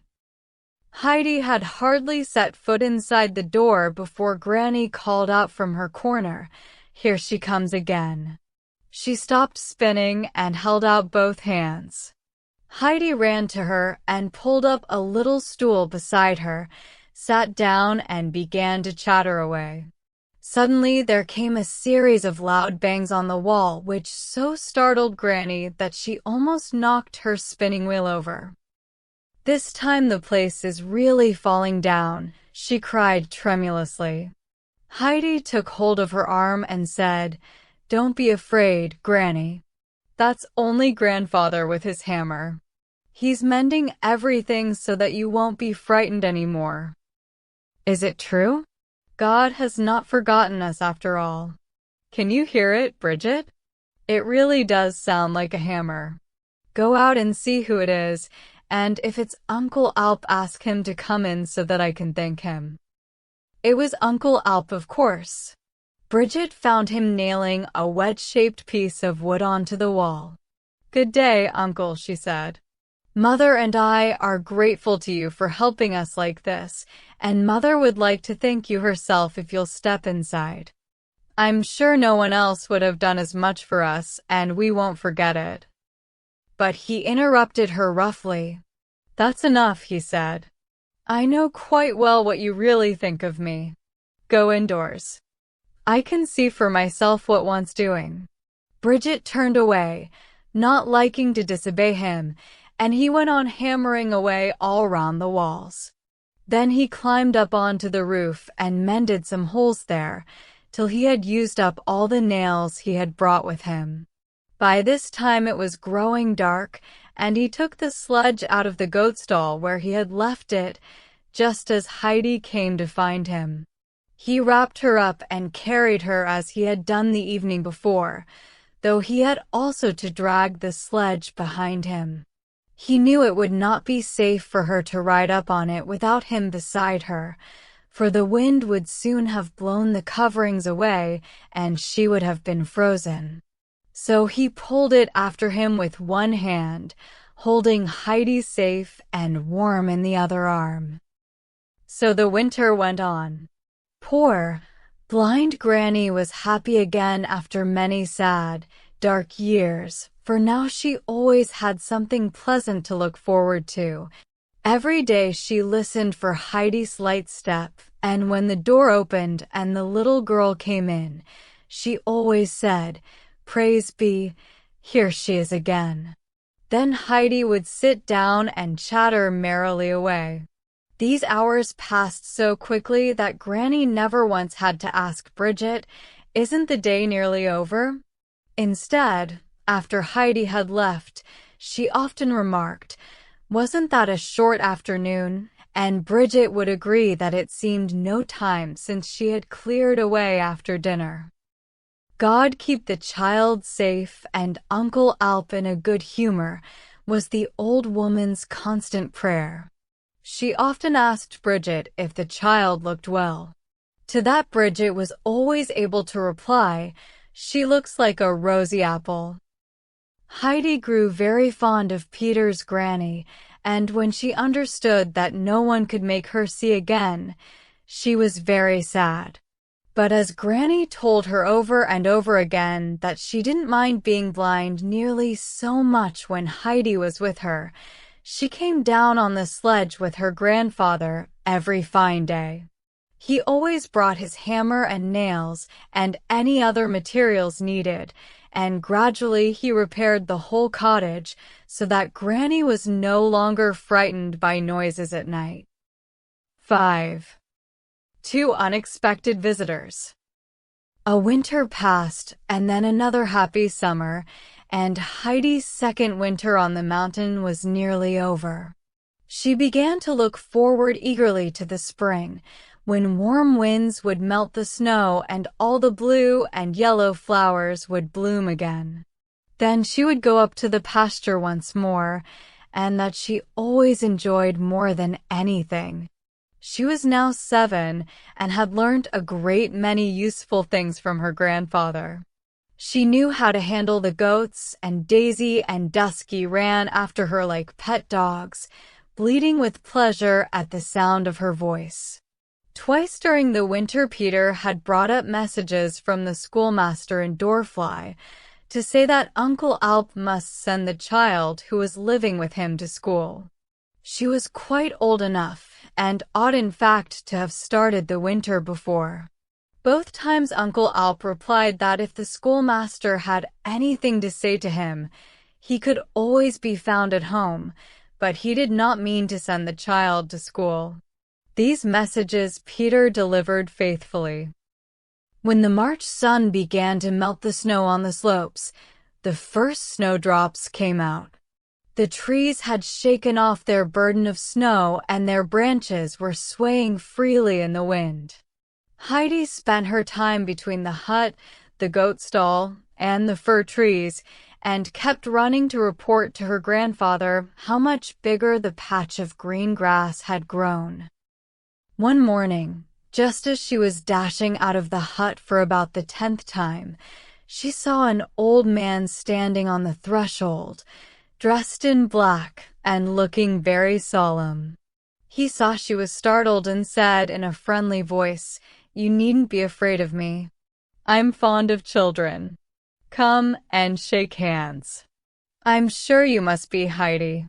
Where's your grandfather?" "He's indoors, making wooden spoons," she told him, and showed him in. He was the old pastor from Dorfly who had been a neighbor of Uncle Alp's when he lived there.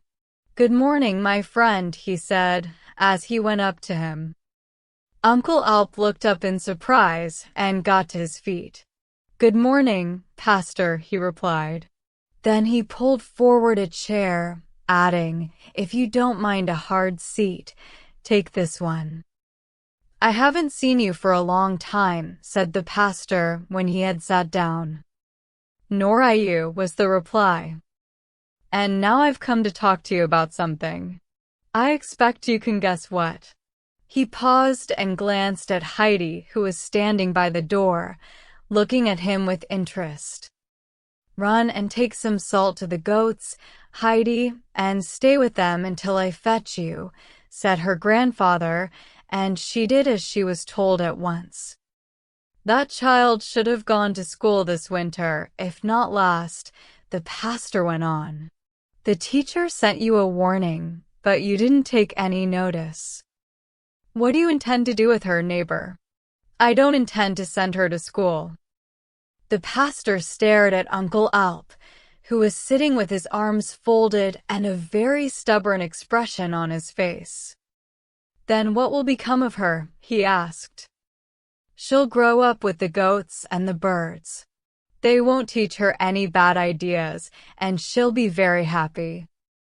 She's not a goat nor a bird, but a little girl. She may not learn anything bad from such companions, but they won't teach her to read or to write, and it's high time she began. I've come to tell you this in all friendliness, so that you can think it over during the summer and make your plans accordingly. This is the last winter when the child can stay up here without any education. Next winter she must come regularly to school." "She'll do no such thing," said the old man obstinately. "Do you really mean that nothing we can say will make you see reason about this? You've been about the world and must have seen and learned a great deal. I should have credited you with more sense, neighbor." "Would you indeed?" said Uncle Alp drily, but his voice showed that he was not quite easy in his mind. "Do you think I'm going to send a little girl like Heidi down the mountain every day next winter, no matter how cold or stormy it may be, and have her come back at night when it is often blowing and snowing so hard that it's difficult for a grown man to keep his feet? Perhaps you remember the queer spells her mother used to have. Such a strain might well make this child develop something of the same sort. If anyone tries to force me to send her, I'm quite prepared to go to law about it. Then we'll see what will happen." "You're right so far," agreed the pastor amiably. "It wouldn't be possible to send her to school from here. And you're fond of her, I can see. Won't you, for her sake, Do what you should have done long ago. Come back to Dorfly to live? What sort of a life do you lead up here, at odds with God and man? And there's not a soul to help you if you are in any trouble. I can't imagine how even you survive the cold in winter, and I'm amazed that the child can stand up to it at all. The child has young blood and a warm bed, I'd have you know, Uncle Alp replied. And I can always find plenty of wood. My shed is full of it, and the fire never goes out the whole winter through. I've no intention of coming back to Dorfly to live. The people there despise me and I them, so it's better for us to keep apart. It is not good for you, said the pastor. I know what you are missing. Believe me, people don't feel so unkindly towards you as you think. Make your peace with God, neighbor, and ask His forgiveness, where you know you need it. Then come back to Dorfly, and see how differently people will receive you, and how happy you can become again. He stood up and held out his hand. I shall count on seeing you back among us next winter, old friend, he said.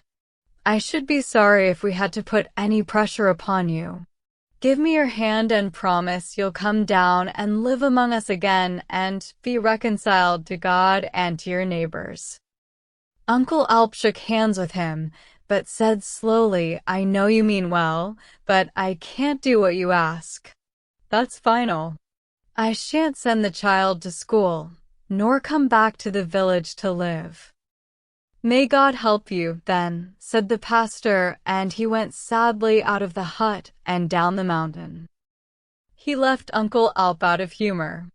After dinner, when Heidi said as usual, now it's time to go to Granny's, he only replied, not today, and didn't say another word that day. Next morning she asked again if they were going to Granny's, and he only said gruffly, we'll see. But before the dinner dishes had been cleared away, they had another visitor. This time it was Detail. She was wearing a smart hat with a feather and a long dress, which swept the ground as she walked, and the floor of the hut was not particularly good for it. Uncle Alp looked her up and down in silence. However, Detail was all amiability and started to talk at once. How well Heidi looks, she exclaimed. I hardly recognize her. You've certainly looked after her all right. Of course, I always intended to come back for her because I know she must be in your way, but 2 years ago I just didn't know what else to do with her. I've been on the lookout for a good home for her ever since, and that's why I'm here now. I've heard of a wonderful chance for her. I've been into it all thoroughly, and everything's all right. It's a chance in a million. The family I work for have got some very rich relations who live in one of the best houses in Frankfurt. They've a little girl who's paralyzed on one side and very delicate. She has to be in a wheelchair all the time and has lessons by herself with a tutor. That's terribly dull for her, and she longs for a little playmate. They've been talking about it at my place because, of course, my family, being relations, are very sorry for her and would like to help her. That's how I heard what they wanted, a simple, unspoilt child to come and stay with her, they said, someone a bit out of the ordinary. I thought of Heidi at once, and I went and saw the lady who keeps house for them. I told her all about Heidi, and she said she thought she would do. Isn't that wonderful? Isn't Heidi a lucky girl? And if they like her and anything were to happen to their daughter, which is quite likely, you know, it might well be that. Have you nearly finished? Uncle Alp interrupted her, having listened so far in silence. Detail tossed her head in exasperation. Anyone would think I'd been telling you something quite unimportant, she said. There's no one else in the whole district who wouldn't be thankful to hear such a piece of news. Tell them then, he said drily, it doesn't interest me. Detail flew up like a rocket at these words. If that's what you think, Let me tell you something more. The child will soon be 8, and she doesn't know a thing, and you won't let her learn. Oh yes, they told me in Dorfly about your not sending her to school or to church. But she's my sister's child, and I'm still responsible for her welfare. And when the chance of such good fortune has come her way, only a person who doesn't care what happens to anyone could want to keep her from it. But I shan't let you, I warn you, and everyone in Dorfly's on my side. Also, I'd advise you to think twice before taking the matter to court. You might find things being remembered which you'd rather forget. There's no knowing what may come to light in a court of law. That's enough, thundered the old man, with his eyes ablaze. Take her then, and spoil her. But don't ever bring her back to me. I don't want to see her with a feather in her hat or hear her talk as you have done today. And he strode out of the hut. You've made grandfather angry, said Heidi, giving her aunt a far-from friendly look. He'll get over it, said Datai. Come on now, wear your clothes. I'm not coming, said Heidi. Don't talk nonsense, snapped her aunt, but continued in a coaxing tone. You don't know what a good time you're going to have. She went to the cupboard and took out Heidi's things and made them into a bundle. Put your hat on. It's pretty shabby, but it'll have to do. Hurry now, we must be off. I'm not coming, Heidi repeated. Don't be stupid and obstinate like one of those old goats, snapped Datai again. I suppose it's from them you've learned such behavior. Just you try to understand now. You saw how angry your grandfather was. You heard him say he didn't want to see us again. He wants you to go with me, so you'd better obey if you don't want to make him angrier still. Besides, you can't think how nice it is in Frankfurt, and how much there is going on there. And if you don't like it, you can always come back here. Grandfather will be in a better mood by then. Could I come straight back again this evening? Asked Heidi. Well, no. We shall only get as far as Mayenfeld today. Tomorrow we'll go on by train, but you can always get back the same way if you want to come home. It doesn't take long.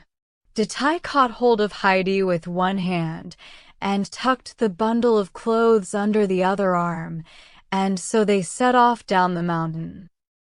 It was still too early in the year for Peter to be taking the goats up to the pasture, so he was at school in Dorfly, or should have been.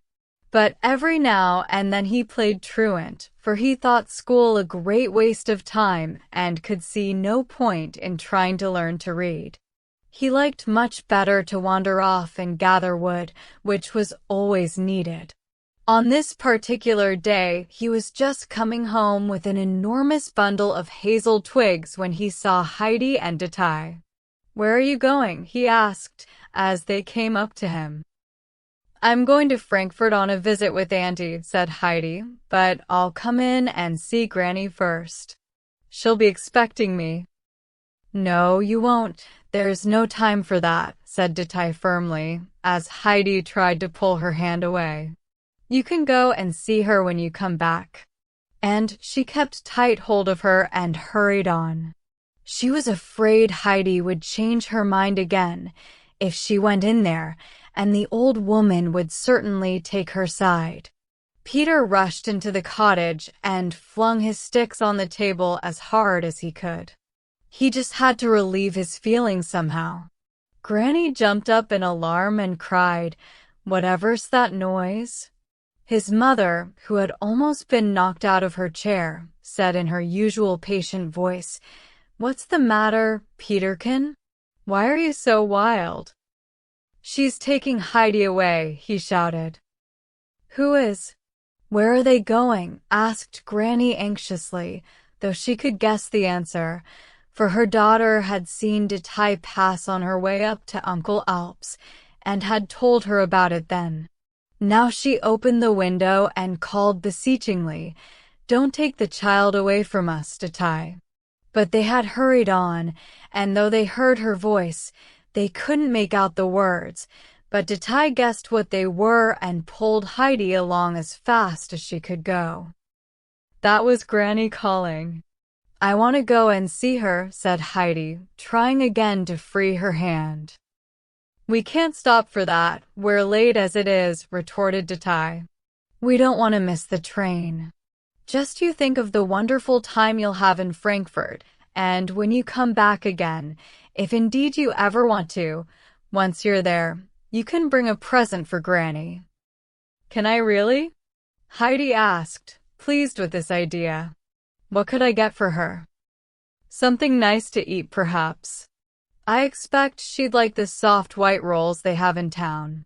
She must find black bread almost too hard to eat now. Yes, she does. I've seen her give her piece to Peter because she couldn't bite it. Let's hurry, Detail. Can we get to Frankfurt today? Then I could come back at once with the rolls. She started to run so fast that Detail, hampered by the bundle of clothes under her arm, found it hard work to keep up with her. But she was glad to get along so quickly because they were coming to Dorfly, where she knew people would start asking questions in a way which might upset the child again. Sure enough, as they went through the village, remarks came from all sides. Is she running away from Uncle Alp? Fancy, she's still alive. She looks well enough. To all questions, Detail replied, I can't stop to talk. You can see we're in a great hurry and we've a long way to go. She was thankful when they had left the village behind. Heidi didn't say another word, but ran on as quickly as she could. From that day, Uncle Alp grew more silent and forbidding than ever. On the rare occasions when he passed through Dorfly with his basket of cheeses on his back and a heavy stick in his hand, mothers kept their children well out of the way, for he looked so wild. He never spoke to anyone, but went on down to the valley, where he sold his wares and bought bread and meat with the proceeds. People used to gather in little groups after he had passed, gossiping about his strange looks and behavior. They all agreed it was a mercy that the child had escaped from him and reminded one another how fast she had been running down the mountain, as if she had been afraid he was coming after them to fetch her back. But Peter's granny always stood up for him. Whenever anyone came to bring her wool to spin or to fetch the finished work, she took care to mention how well he had looked after the child and how kind he had been about repairing their cottage, which might otherwise have fallen down by this time. The villagers found this hard to believe and decided that the old woman did not know what she was talking about, being blind and probably rather deaf as well. Uncle Alp never went near her cottage again, but he had done his work well, and it was now strong enough to stand up to the stormy weather. Without Heidi's visits, Granny found the days long and empty, and she grew very sad and often used to say, I should like to hear that dear child's voice just once again before I die. 6. A new life begins. The house in Frankfurt to which Heidi was being taken belonged to a wealthy man called Mr. Seaman. His only daughter, Clara, was an invalid and spent all her days in a wheelchair in which she was pushed wherever she wanted to go. She was a very patient child with a thin, pale face and mild blue eyes. Her mother had been dead for a long time, and since then her father had employed as housekeeper a worthy but very disagreeable person called Miss Rottenmeier. She looked after Clara and was in charge of all the servants. As Mr. Seaman was often away from home on business, he left all the household affairs in her hands, on the sole condition that Clara was never to be crossed in any way. On the evening when Heidi was expected, Clara was sitting, as she usually did, in a pleasant, comfortable room, next to the big dining room. It was called the study because of the big, glass-fronted bookcase which stood against one wall, and it was here that Clara did her lessons.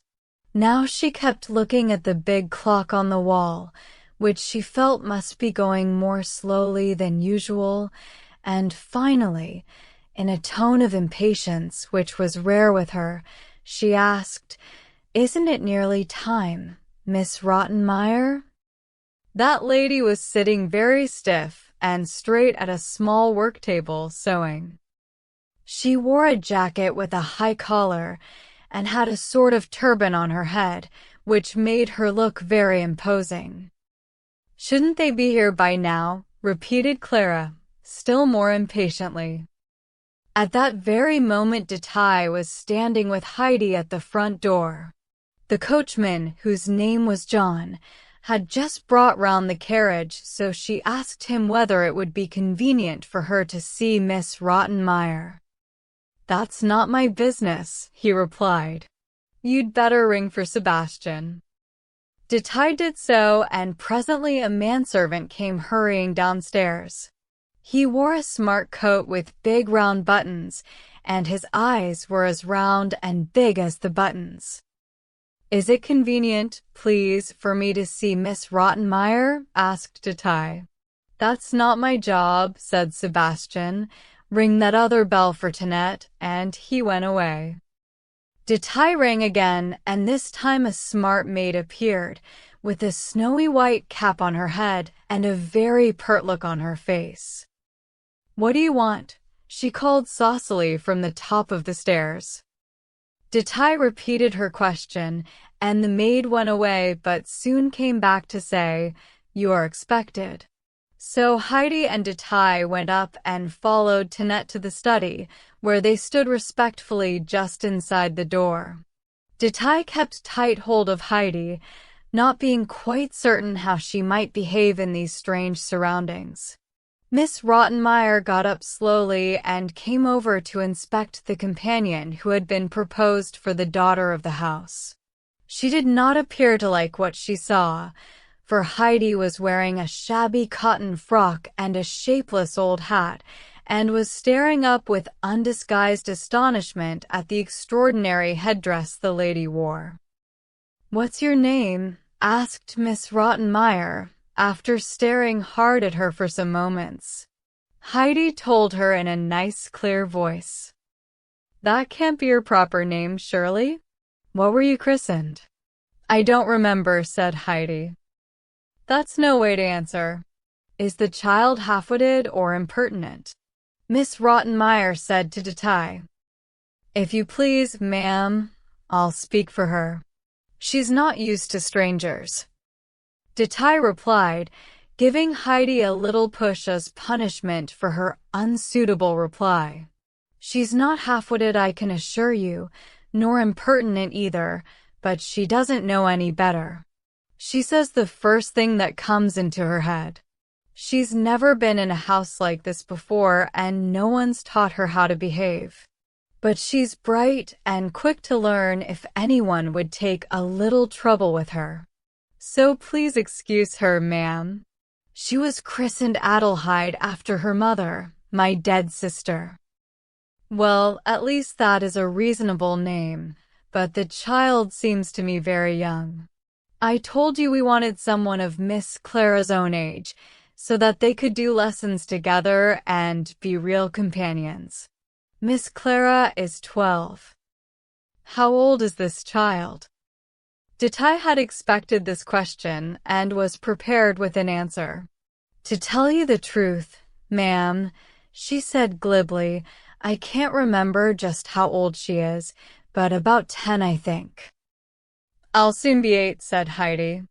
"Grandfather told me so." Detaille gave her another cross little push, but Heidi was quite unaware of having said anything wrong. "Not yet 8, exclaimed Miss Rottenmeier. "That's at least 4 years too young. What's the good of bringing her here?" She turned to Heidi and went on, "What books have you been using in your lessons?" "None," said Heidi. "What's that you say? How did you learn to read then?" I haven't learned to read, Heidi replied. Nor has Peter. Good gracious me, can't read at your age, cried Miss Rottenmeier in dismay. Impossible. What have you learned then? Nothing, said Heidi frankly. There was a strained silence while Miss Rottenmeier grasped the situation. Really, Detail, she said at last, I don't know what you were thinking about to bring that child here. She won't do it all. But Detail was not going to give in easily, and replied with spirit, if you please. I thought she would be just what you were looking for, ma'am. You told me you wanted an unusual sort of child, and there's nothing unusual about the older ones. They're all alike. But Heidi is different. I must go now, if you'll allow me, because my mistress will be expecting me, but I'll leave her here and come back in a few days to see how she's getting on. With that, Detail dropped a little curtsy and ran out of the room and downstairs as fast as she could. A moment later, Miss Rottenmeier went after her, for there were many things to be discussed if the child was to stay, and apparently Detail was determined to leave her there. All this time Heidi had not moved, not even when Detail left her. Clara, who had watched everything in silence from her wheelchair, now called her over. Do you want to be called Heidi or Adelheid? She asked. Everyone calls me Heidi. That's my name, the little girl replied. Well, I'll call you that too. It's a queer name, but it suits you. I've never seen anyone quite like you before. Have you always had short, curly hair? Yes, I think so, replied Heidi cheerfully. Are you glad you've come here? Continued Clara. No, but I shall be going home again tomorrow with some nice rolls for Granny. You are a funny child. As a matter of fact, you've been brought to Frankfurt expressly to keep me company and have lessons with me. We might have some fun too, as you can't even read. Lessons are often very dull. Mr. Usher, that's my tutor, comes every day from 10 to 2, and it's such a long time. Sometimes he puts the book right up to his face, as though he were dreadfully short-sighted, but I know he's only yawning behind it. Then Miss Rottenmeier takes out a handkerchief and holds it up to her face, as though she were crying, but really she's yawning too. That makes me want to yawn, and I have to stifle it because if I yawned she'd be sure to say I must be feeling poorly, and I'd have to take a dose of cod liver oil, which is the most horrible stuff imaginable. But now I shall be able to listen while you learn to read, and that'll be much more amusing. Heidi shook her head doubtfully. But of course you will learn to read. Everyone has to, Clara went on quickly. And Mr. Usher is very kind. He never gets cross, and he'll explain everything to you. You probably won't understand what he's talking about at first, but don't ever say so, or he'll go on and on forever, and you still won't understand any better. Later on, when you've learnt a little, I expect you'll see what he means all right. Miss Rottenmeier came back at this point. She had not been quick enough to catch Detail, and was very much put out, for she did not see how to get out of this awkward situation, for which she was really responsible as she had certainly agreed to Heidi's being fetched. She walked about restlessly between the study and the dining room, and presently came upon Sebastian, who had just finished setting the table and was looking it over to make sure he had not forgotten anything.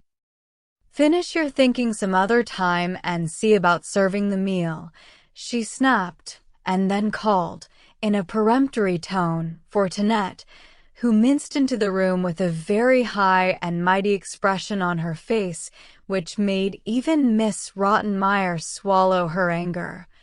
And she said as coolly as she could, "See that the room is prepared for the girl who has just come." Everything has been put ready, but it wants dusting. Oh, certainly, retorted Tinette impudently as she flounced out of the room. Sebastian too was furious, but had not dared to answer back. He showed it by banging open the double doors leading from the dining room to the study.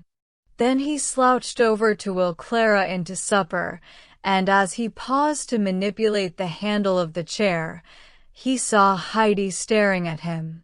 This annoyed him still more, and he growled, "Well, what are you staring at?"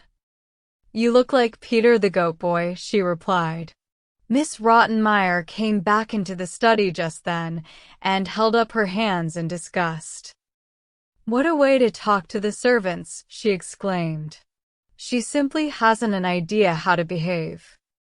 Clara was wheeled up to the table, and Sebastian lifted her on to an armchair.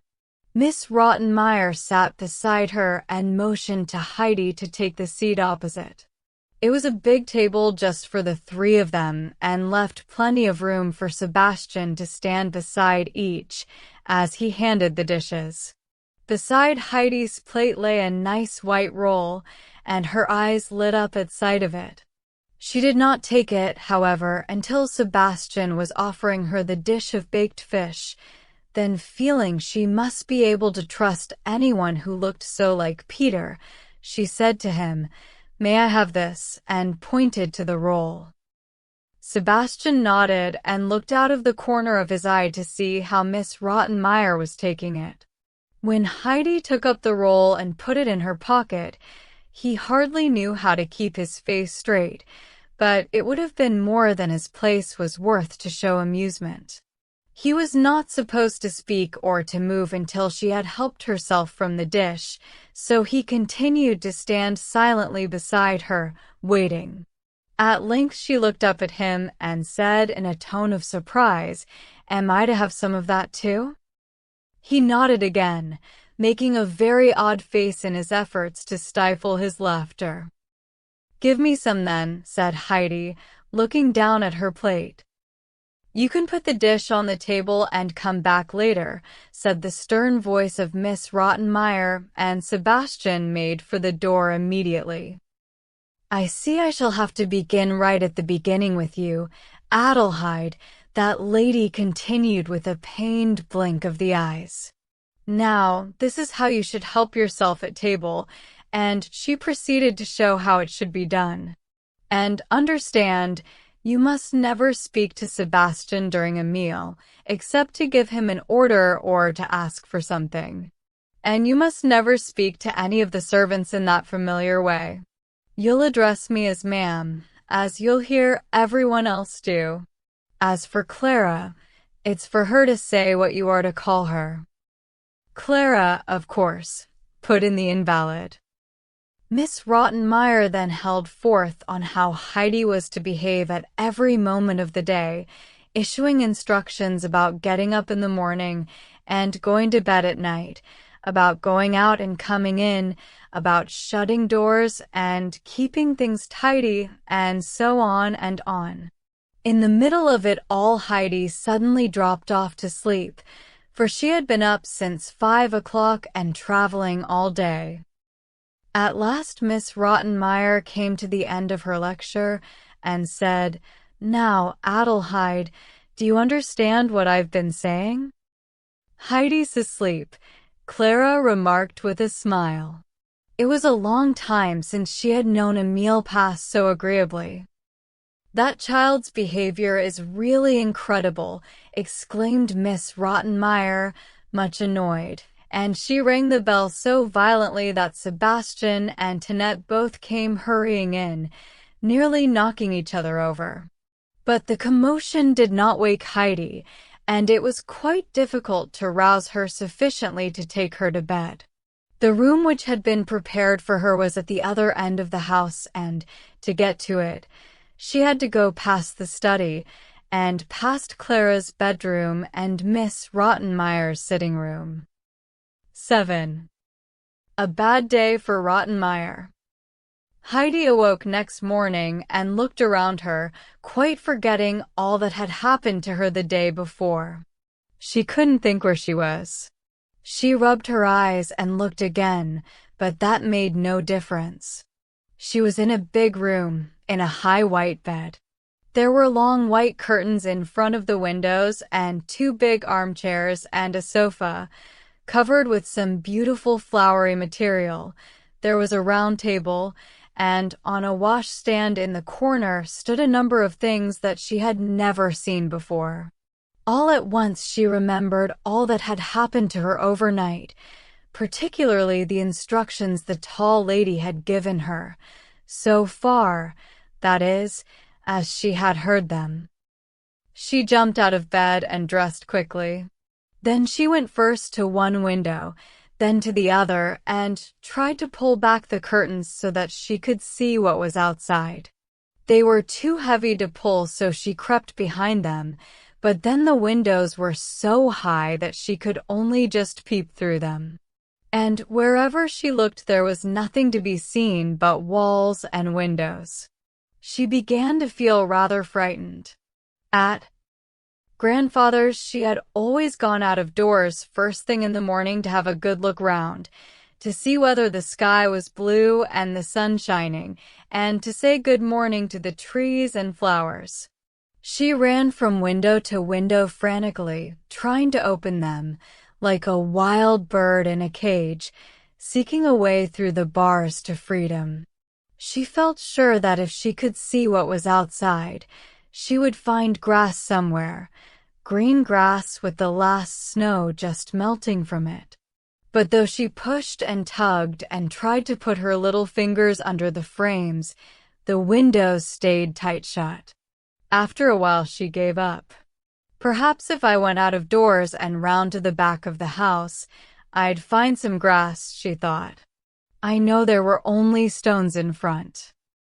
Just then there was a tap at the door, and Tinette put her head round it, snapped out, "Breakfast's ready," and shut it again quickly. Heidi hadn't the least idea what she meant, but she had sounded so fierce that Heidi thought she was being told to stay where she was. She found a little stool under the table and sat down, to see what would happen next. It was not long before Miss Rottenmeier came bustling in, very annoyed and scolding all the time. "What's the matter with you, Adelheid? Don't you even know what breakfast is? Come along at once." This at least Heidi could understand, and she followed her obediently into the dining room. Clara had been waiting there for some time, but gave her a friendly greeting. She looked more cheerful than usual, for she had an idea she was going to have quite an interesting day. Breakfast passed without further incident. Heidi ate her bread and butter quite nicely, and when the meal was over, Clara was wheeled into the study and Heidi was sent with her and told to wait there until Mr. Usher arrived. As soon as the 2 girls were alone, Heidi asked, "How can I look out of the window and see what's down below?" "First the window has to be opened," said Clara, with a smile. "But they won't open," Heidi answered. "Oh yes, they will, but you can't do it yourself and nor can I. But Sebastian will open one for you if you ask him." Heidi was relieved to hear that. Then Clara began to ask about her life at home, and Heidi was soon chattering away merrily about the mountains and the goats and all the other things she loved so well. While they talked, the tutor arrived, but instead of coming straight to the study as usual, he was waylaid by Miss Rottenmeier, who took him into the dining room to explain the awkward situation in which she found herself. Some time ago, when Mr. Cece-man was in Paris on business, she began, I wrote to tell him that Clara ought to have a companion of her own age. She wanted it, and so did I, for I thought she might work harder at her lessons if she had some competition, and also the companionship would be pleasant and good for her. It would also spare me the necessity to keep her amused all the time, which, believe me, is not easy. Her father agreed, but insisted that the other child should be treated exactly the same as his own daughter. He wrote he would not have any child in his house put upon in any way. A most uncalled for remark, I must say. No one here would be likely to do any such thing. She then told him of Heidi's arrival and how utterly unsuitable she found her in every way. Fancy, she doesn't even know her alphabet and has no idea how to behave in polite society. There seems to me only one way out of this dreadful situation, and that is for you to say that it is impossible to teach these two children together without holding back Clara quite disastrously. That would surely be reason enough to persuade Mr. C.C. to send this Swiss girl home again. Mr. Usher was a cautious man who always tried to look at both sides of any problem, so after several politely consoling remarks, he went on to say that perhaps things might not be as bad as she feared. If the child was backward in some ways, she might be ahead in others, and with regular lessons it might be possible to bring her on quite quickly. Miss Rottenmeier saw that she was not likely to get the support she wanted from this quarter, for obviously the tutor did not at all mind teaching Heidi her ABC from the very beginning. She showed him to the study door, therefore, and watched him go inside, but the thought of having to watch Heidi at her letters was more than she could bear. She walked about the dining room restlessly, wondering how the servants had better address Adelheid, for Mr. Seesman's instruction that the child was to be treated just like his daughter could only refer to them, she thought. She was not left for long with her thoughts, however. Suddenly there was a tremendous clatter in the study, as though a lot of things had fallen down, and she heard someone call for Sebastian. She hurried into the room and found the floor strewn with books, writing paper, an inkwell, and the tablecloth, from under which a stream of ink was flowing. Heidi was nowhere to be seen. "This is a fine to-do," said Miss Rottenmeier, wringing her hands. "Books, carpet, tablecloth, all covered with ink. Never have I seen such a mess. Of course it's all that wretched child." Mr. Usher stood looking about him in dismay. Even he could not find anything consoling to say about what had happened, though Clara seemed greatly amused by it. "Yes, Heidi did it, quite by accident," she said. "You must not punish her. She just rushed across the room and caught the tablecloth as she went by, and swept everything onto the floor with it. There were a lot of carriages going by in the street, and I expect she wanted to look at them. I dare say she has never seen such a thing in her life before. What did I tell you, Mr. Usher? The child is quite impossible. She doesn't even understand that she ought to sit still and listen during a lesson. And where has she got to now? I suppose she's run out of the front door." Whatever would Mr. C.C. say? She hurried off downstairs and found Heidi by the open door, looking up and down the street with a puzzled expression. "What are you thinking of? What do you mean by running away from your lessons like that?" scolded Miss Rottenmeier. "I heard the fir trees rustling, but I can't see them anywhere." "I can't even hear them now," replied Heidi. It was the passing of light carriage wheels which she had mistaken for the wind blowing through the trees, and which had sent her rushing joyfully downstairs to investigate, but the carriages had gone by before she got there. "For trees indeed. Do you think Frankfurt is in the middle of a wood? Just you come with me and see what a mess you've made," and Heidi was led back to the study, where she was most surprised to see what havoc she had wrought in her headlong flight from the room. "Don't you ever do such a thing again," said Miss Rottenmeier, pointing to the floor. "You must sit still during lessons and pay attention. If you don't, I shall have to tie you to your chair. Is that understood? Yes. I will sit still, replied Heidi, accepting this as another rule that she must obey. Sebastian and Tinette were sent for to clear up the mess, and Mr. Usher bowed and took his leave, saying there would be no more lessons. Certainly no one had been bored that day. Clara always had to rest in the afternoons, and Miss Rottenmeier told Heidi she could do as she pleased during that time.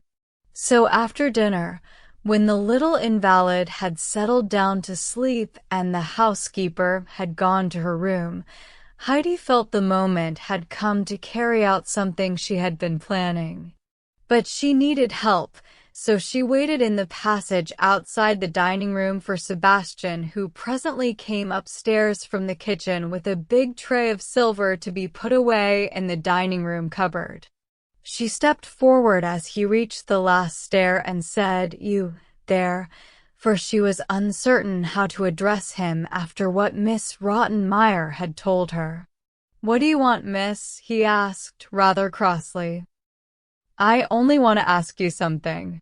"It's nothing naughty like this morning," she added, for he seemed in rather a bad mood and she thought that might be because of the ink on the carpet. "All right," he said more pleasantly. "What is it, miss?" "My name's not Miss, it's Heidi." "Miss Rottenmeier told us to call you that," he replied. "Oh, well, I suppose you must then," she said in a small voice.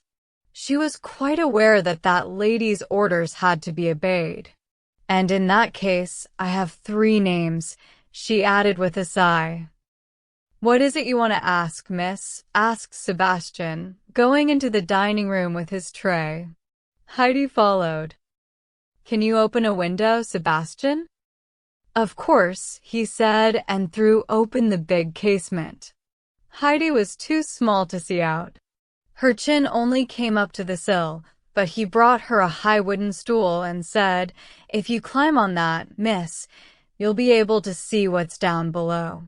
She got up on it, but after a quick glance, turned back with a very disappointed face. "There's nothing but stony streets," she said sadly. "What should I see on the other side of the house, Sebastian?" "Nothing different." She could not understand what living in a town meant, nor that the train had carried her so far away from the mountains and pastures. "Then where can I go to see over the whole valley?" "You'd have to go somewhere high up, a church tower like that one over there with the gold ball on top," he said, pointing. "You'd see ever so far from there." Heidi climbed down from the stool and ran downstairs and out of the front door. But she did not find the tower just across the road as it had seemed from the window. She ran right down the street, but couldn't see it anywhere. She turned into a side street and walked on and on. She passed a lot of people, but they all seemed in such a hurry that she did not like to stop one of them to ask the way. Then she saw a boy standing at a corner, with a small huddy-guddy on his back and a tortoise in his arms. She went up to him and asked, "Where's the tower with the gold ball on top?" "I don't know." "Who can I ask then?" "Don't know." "Do you know any church with a high tower?" "Yes, one." "Well, come and show me." "What will you give me if I do?" asked the boy, holding out his hand. She felt in her pocket and brought out a little card with a wreath of red roses painted on it, which Clara had given her that morning. She looked at it for a moment, rather regretfully, but decided it was worth sacrificing to see the view over the valley. "There, would you like this?" she asked, holding it out to him. He shook his head. "What do you want then?" she asked, glad to put her treasure back in the pocket. "Money." "I haven't got any money," said Heidi, "but Clara has, and I expect she'll give me some for you." "How much do you want?" 2 pennies. "All right. Now let's go." They went off together down a long street. "What's that on your back?" asked Heidi. "It's an organ. When I turn the handle, music comes out." "Here we are," he added, for they had reached an old church which had a high tower. The doors were fast shut, however. "How can I get in?" asked Heidi. "Don't know." Then she caught sight of a bell in the wall. "Do you think I can ring like they do for Sebastian?" she asked. "Don't know," he said again. She went up to the wall and pulled with all her might at the bell. "Wait for me if I go up, because I don't know the way home, and you will have to show me." "What will you give me if I do?" "What do you want?" "Another tuppence." Then they heard the old lock being turned from within. The door opened with a creak, and an old man peered out. He looked very annoyed when he saw the children. "What do you mean by bringing me all this way down?" he demanded. "Can't you read what it says under the bell, for those who wish to climb the tower?" The boy jerked his thumb at Heidi, but said nothing. "I do want to climb the tower," she said. "You? What for? Did someone send you?" asked the old keeper. "No. I want to see what I can see from the top." "Be off with you," he told her, "and don't try your tricks on me again or it'll be the worse for you," and he began to shut the door. But Heidi caught hold of his coat. "Let me go up just this once," she pleaded. He looked down at her, and her eagerness softened him so that he took her by the hand and said grumblingly, "Oh well, if it means so much to you, come along." The boy made no move to go too, but sat down on the stone doorstep, waiting for her as she had asked him to. The door shut, and she and the old man climbed up and up, the stairs getting narrower, the higher they went. At last they reached the top, and the keeper held her up to an open window. "Now you have a good look round," he said. But still there was nothing to be seen but a sea of roofs, chimneys, and towers, and after a minute she turned back to him and said, looking very crestfallen, "It isn't a bit what I expected." "I thought as much. What does a little thing like you know about views? Come along now and don't ring any more tower bells." He set her on the ground and she followed him down. When they came to the landing at the bottom of the narrowest flight of stairs, she noticed a door on the left, which led to the keeper's room. There, in a corner beside it, a fat gray cat sat beside a big basket and spat as Heidi approached, to warn her that this was the home of her family of kittens and that she would not allow anyone to meddle with them. Heidi stood and stared, for she had never seen such a huge cat before. There were such quantities of mice in the tower that it could catch half a dozen a day without any difficulty, and had grown sleek and fat on them. "Come and look at the kittens," said the keeper. "The mother won't touch you if I'm with you." Heidi went up to the basket. "Oh, what darlings! Aren't they sweet?" she exclaimed with delight as she watched 7 or 8 little kittens tumbling and scrambling over one another. "Would you like one?" asked the keeper, smiling at her pleasure. "To keep for myself?" gasped Heidi, hardly able to believe her ears. "Yes, of course. You can have more than one if you like, or indeed all of them if you've somewhere to keep them," said the old man, welcoming the opportunity of getting rid of them. Heidi was thrilled. There was plenty of room in the big house, and she was sure Clara would love to have them. "How can I carry them?" she asked, and stooped to pick one up, but the mother cat flew at her so fiercely that she drew back in alarm. "I'll bring them to you, if you'll tell me where," said the old man as he stroked the cat soothingly. It had lived alone with him in the tower for many years, and they were great friends. To Mr. Seisman's house, Heidi told him, where there's a gold dog's head with a ring in its mouth on the front door. He recognized the house immediately from that description, for he had lived in the one spot so long that he knew all the houses round about, and besides, Sebastian was a friend of his. "I know the house," he said, "but for whom shall I ask? You don't belong to that family, I'm sure." "No, I don't, but I know Clara will be pleased to have the kittens." The keeper was ready to go down the rest of the way, but Heidi couldn't tear herself away. "Can't I take just 2 kittens with me now?" she begged. "One for me and one for Clara?" "Wait a minute then," he said, and he picked up the mother cat and carried her into his room, where he put her down in front of her food bowl. Then he shut the door and came back to the basket. "Now you can take them," he said. Heidi's eyes were shining. She picked out a white kitten and a tabby and put one in each pocket. Then they went on down together and found the boy still sitting on the step, waiting for her. "Now, which is the way back to Mr. Seisman's house?" Heidi asked him as soon as the keeper had shut the big door behind her. "Don't know." Heidi described the house as well as she could, but the boy only shook his head. "Well, opposite us, there's a gray house with a roof like this," she said, drawing gables in the air with one finger. He thought he recognized that and ran off at once, with Heidi on his heels. Soon they reached the familiar door with the dog's head knocker. Heidi pulled the bell, and almost at once Sebastian answered it.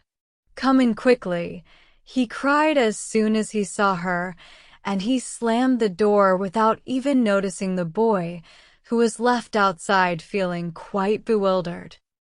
"Hurry, miss," urged Sebastian. "They're already at table and Miss Rottenmeier looks fit to explode. Whatever made you run away like that?" She went into the dining room, where there was an awful silence.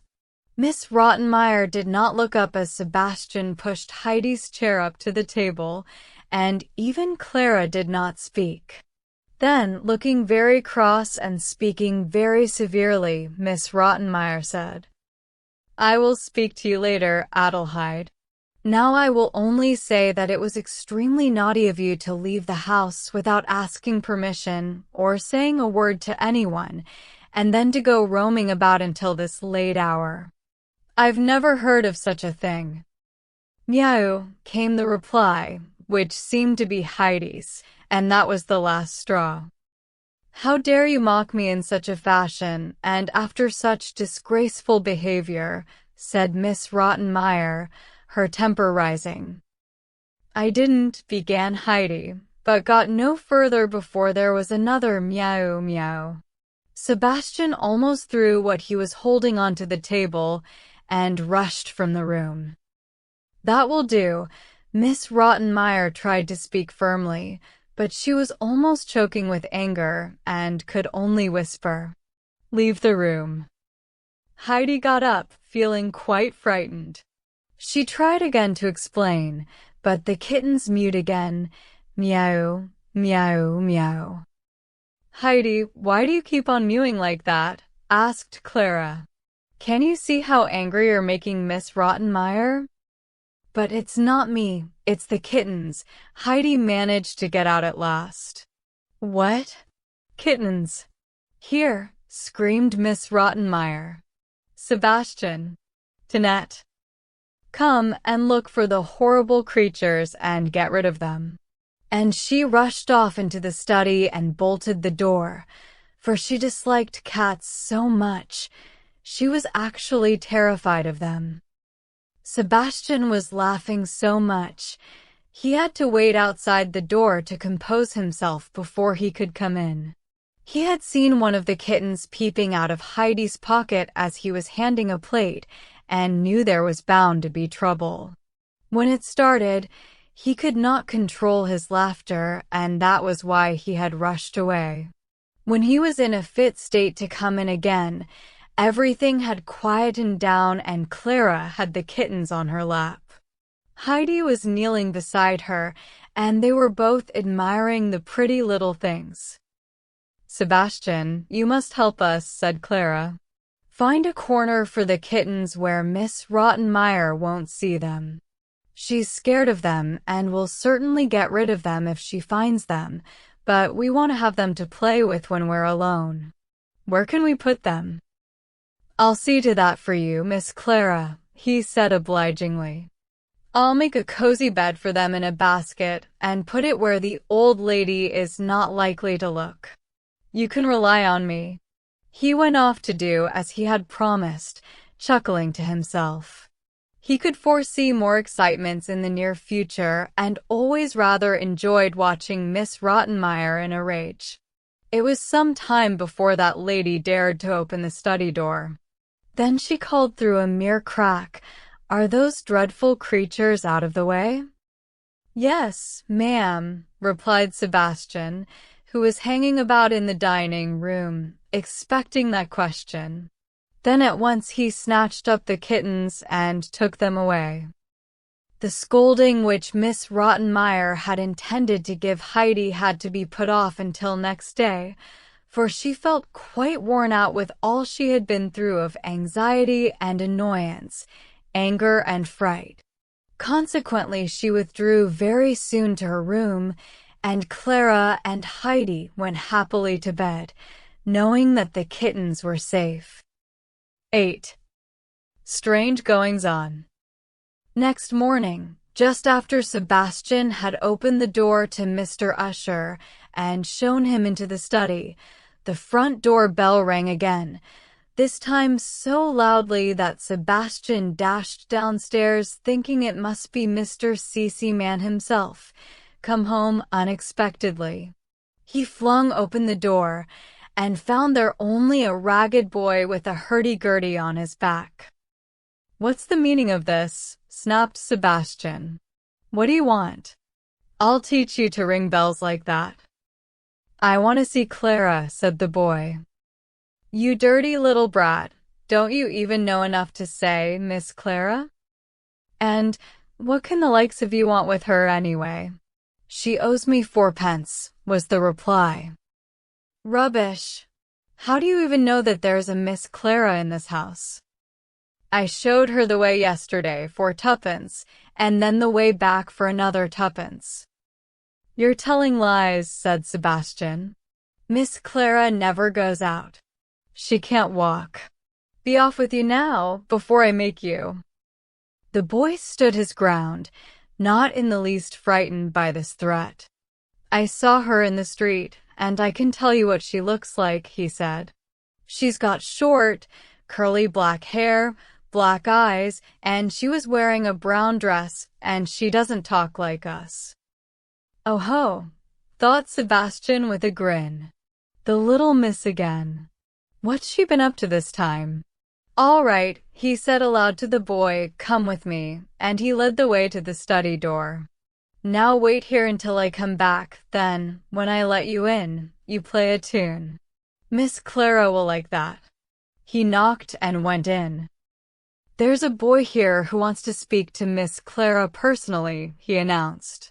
Clara's eyes lit up at this highly unusual occurrence. "Bring him in at once," she said. "He can come, can't he, Mr. Usher?" The boy was in fact already in the room and began to turn the handle of his organ. Miss Rottenmeier had gone to the dining room to avoid having to listen to a child learning the alphabet. Suddenly she pricked up her ears. Was that noise coming from the street?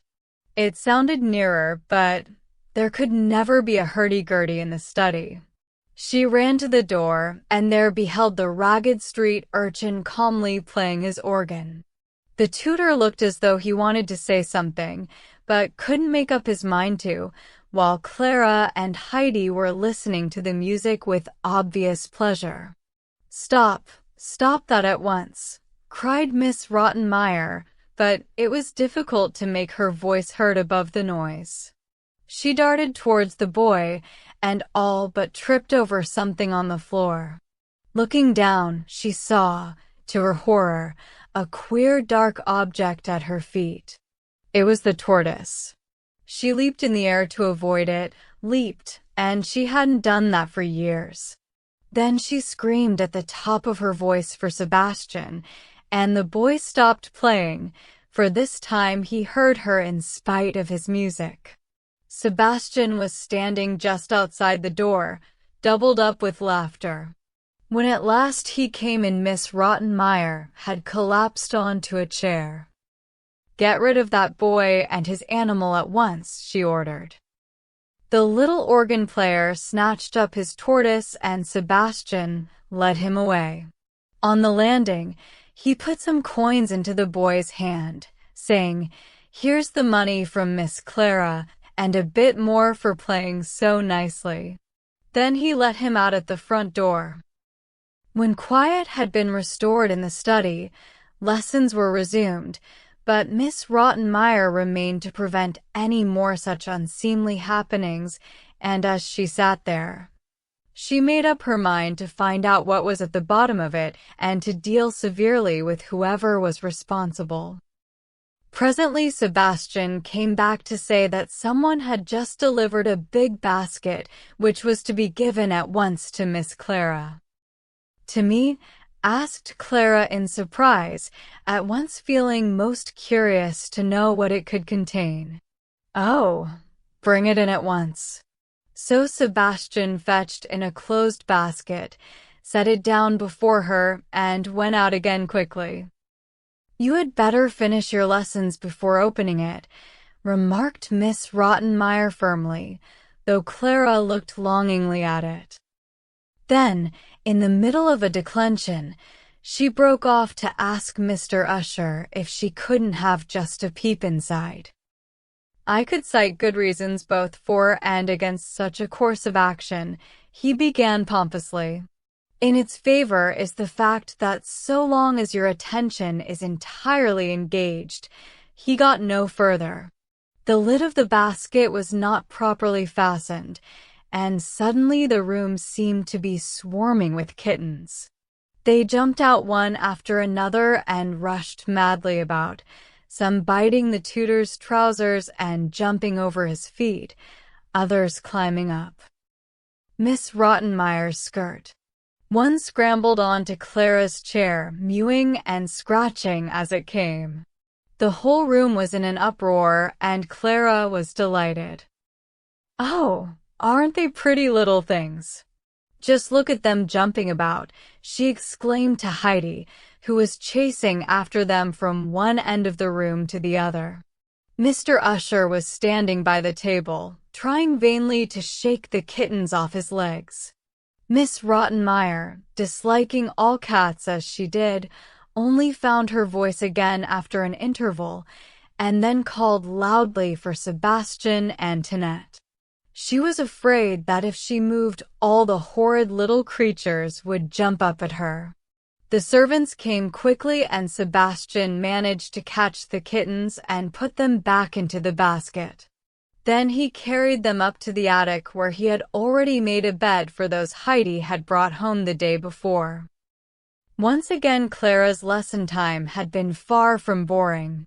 That evening, when Miss Rottenmeier had recovered a little from the morning's disturbance, she summoned Sebastian and Tinette to the study to question them about what had happened. Of course it came out that everything was the result of Heidi's escapade the day before. Miss Rottenmeier was so angry she could not at first find words to express herself. She sent the servants away and then turned to Heidi, who was standing calmly beside Clara's chair, quite unable to understand what she had done wrong. "Adelheid," said Miss Rottenmeier very sternly, "I can think of only one punishment for such a little savage as you. Perhaps a spell in the dark cellar among the bats and rats will tame you and stop you having any more such ideas." Heidi was very surprised at Miss Rottenmeier's idea of punishment. The only place she knew as a cellar was the little shed in which her grandfather kept their supplies of cheese and milk, and where she had always been glad to go. and she had never seen any bats or rats. Clara, however, protested loudly. "Oh, Miss Rottenmeier, wait till Papa comes home. He'll be here quite soon, and I'll tell him everything and he'll decide what's to be done with Heidi." Miss Rottenmeier could make no objection to this, and besides, Clara must never be crossed. "Very well, Clara," she said stiffly, "but I also shall speak to your father." With that, she left the room. The next few days passed uneventfully, but Miss Rottenmeier's nerves remained on edge. The sight of Heidi kept her reminded how she had been deceived over the child's age, and how she had so upset the household that it seemed as though things would never be the same again. Clara, on the other hand, was very cheerful and no longer found her lessons dull.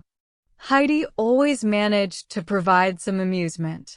For one thing, she invariably got the letters of the alphabet so muddled up, it seemed as though she would never learn them, and when Mr. Usher tried to make things easier for her by comparing letters to familiar objects such as a horn or a beak, she thought of the goats at home, or the hawk on the mountain, and that did not help her at all with her lesson.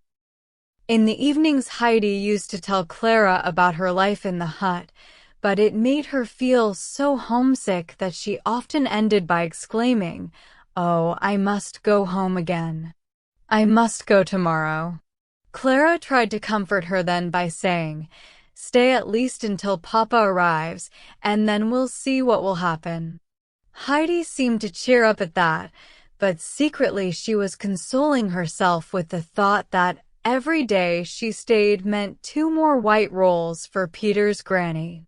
She had been putting them in her pocket at dinner and supper regularly since the day of her arrival, and now had quite a pile hidden away. She wouldn't eat a single one herself, because she knew how much Granny would enjoy them instead of her usual hard black bread. After dinner, Heidi always sat alone in her room for a time. She had been made to realize that she could not simply run out of doors in Frankfurt, as she had done at home, so she never tried again. Miss Rottenmeier had forbidden her to talk to Sebastian, and she would never have dreamed of starting a conversation with Tinette. Indeed, she avoided her as much as possible, for Tinette either spoke to her in the most disdainful way or mimicked her, and Heidi knew quite well that she was being made fun of. So she had plenty of time every day to think how the snow would by now have melted on the mountain, and of how beautiful it would be at home with the sun shining on the grass and the flowery slopes and over the valley below. She felt so homesick, she could hardly bear it. Then she remembered that her aunt had said she could go back if she wanted to. So one afternoon she wrapped up the rolls in her big red scarf, put on her old straw hat, and went downstairs. But she had only got as far as the front door when she ran straight into Miss Rottenmeier returning from an outing. That forbidding person stared at Heidi in amazement, and her sharp eyes came to rest on the red bundle. "And what does this mean?" she demanded. "Why are you dressed up like that? Haven't I forbidden you to go running about the streets alone, or to go out without permission? Yet here I find you trying it again, and looking like a beggar's child into the bargain." "I wasn't going to run about," murmured Heidi, a little frightened. "I only want to go home to see Grandfather and Granny." "What's that? You want to go home?" Miss Rottenmeier threw up her hands in horror. "You'd simply run off like that? What would Mr. Ceceman say? I can only hope he'll never hear of it. What's wrong with this house, pray? Have you ever lived in such a fine place before, or had such a soft bed, or such good food? Answer me that." "No," said Heidi. "You have everything you can want here. You're an ungrateful little girl who doesn't know when she's well off." This was too much for Heidi, and she burst out, I want to go home because while I'm here, Snowflake will be crying, and Granny will be missing me too. And here I can't see the sun saying goodnight to the mountains. And if the hawk came flying over Frankfurt, he'd croak louder than ever because there are such a lot of people here being horrid and cross, instead of climbing high up where everything's so much nicer. Merciful heavens! The child's out of her mind, exclaimed Miss Rottenmeier and ran swiftly upstairs, bumping violently into Sebastian, who was going down. Bring that wretched child up here at once, she ordered. Very good, said Sebastian. Heidi hadn't moved. She was trembling all over and her eyes were blazing. Well, what have you done this time? Asked Sebastian cheerfully. Still she didn't stir, so he patted her shoulder and added sympathetically, Come now, don't take it so much to heart. Keep smiling, that's the best thing to do. She bumped into me so hard just now she nearly knocked my head off. But don't you worry. Come along. We've got to right about turn and upstairs again. She said so. Heidi went slowly with him, looking so very dejected that Sebastian felt really sorry for her. Cheer up, he said. Don't be downhearted. I've never seen you cry yet, and I know you're a sensible little girl. Later on, when Miss Rottenmeier's out of the way, we'll go and look at the kittens, shall we? They're having a fine time up in the attic, and it's fun to watch them playing together. Heidi gave a subdued little nod and went to her room, leaving him looking after her with real kindliness. At supper Miss Rottenmeier hardly spoke, but every now and then she glanced sharply at Heidi as though expecting her to do something unheard of at any moment. But the little girl sat as quiet as a mouse, eating and drinking nothing, though she managed to put her roll in her pocket as usual. Next morning, when Mr. Usher arrived, Miss Rottenmeier beckoned him mysteriously into the dining room and told him she feared the change of air and the new way of life, with all its unusual experiences, had affected Heidi's mind. She told him how the child had tried to run away and repeated the extraordinary things she had said. Mr. Usher tried to calm her. I assure you, he said, that although in some ways Adelheid is rather peculiar, in others she seems quite normal, and it should be possible, with careful treatment, to study her quite satisfactorily in the end.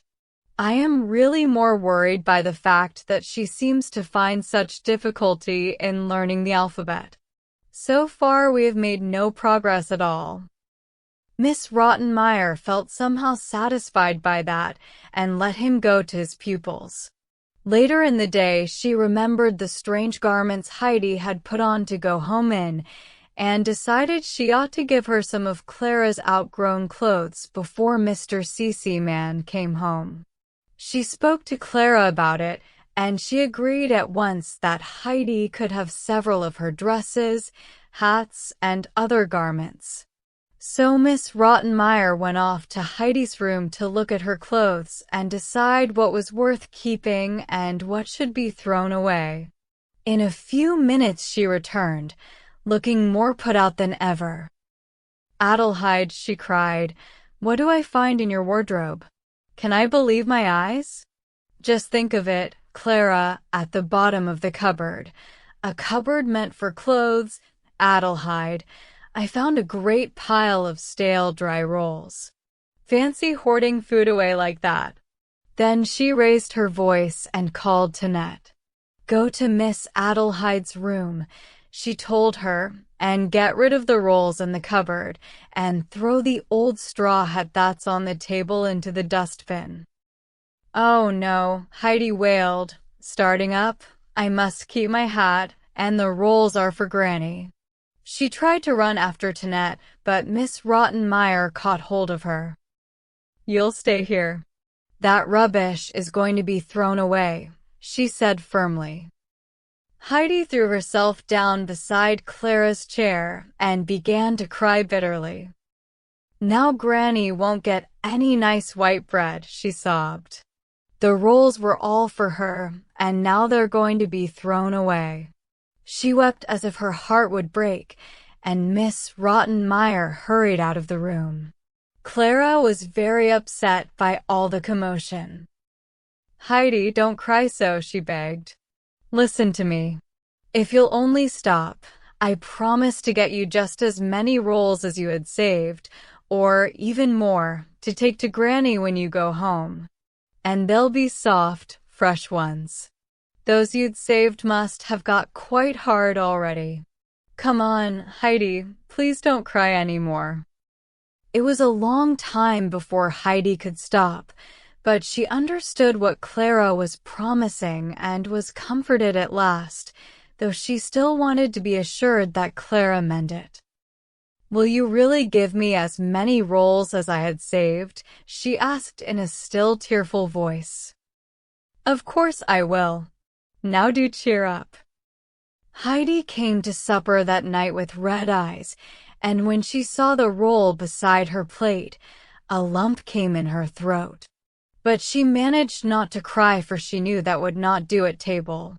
Sebastian kept making strange signs whenever he came near her, pointing first to his head, then to hers, nodding and winking as he did so, as though to convey to her something very secret, and when she went to bed, she found her battered old straw hat under the quilt.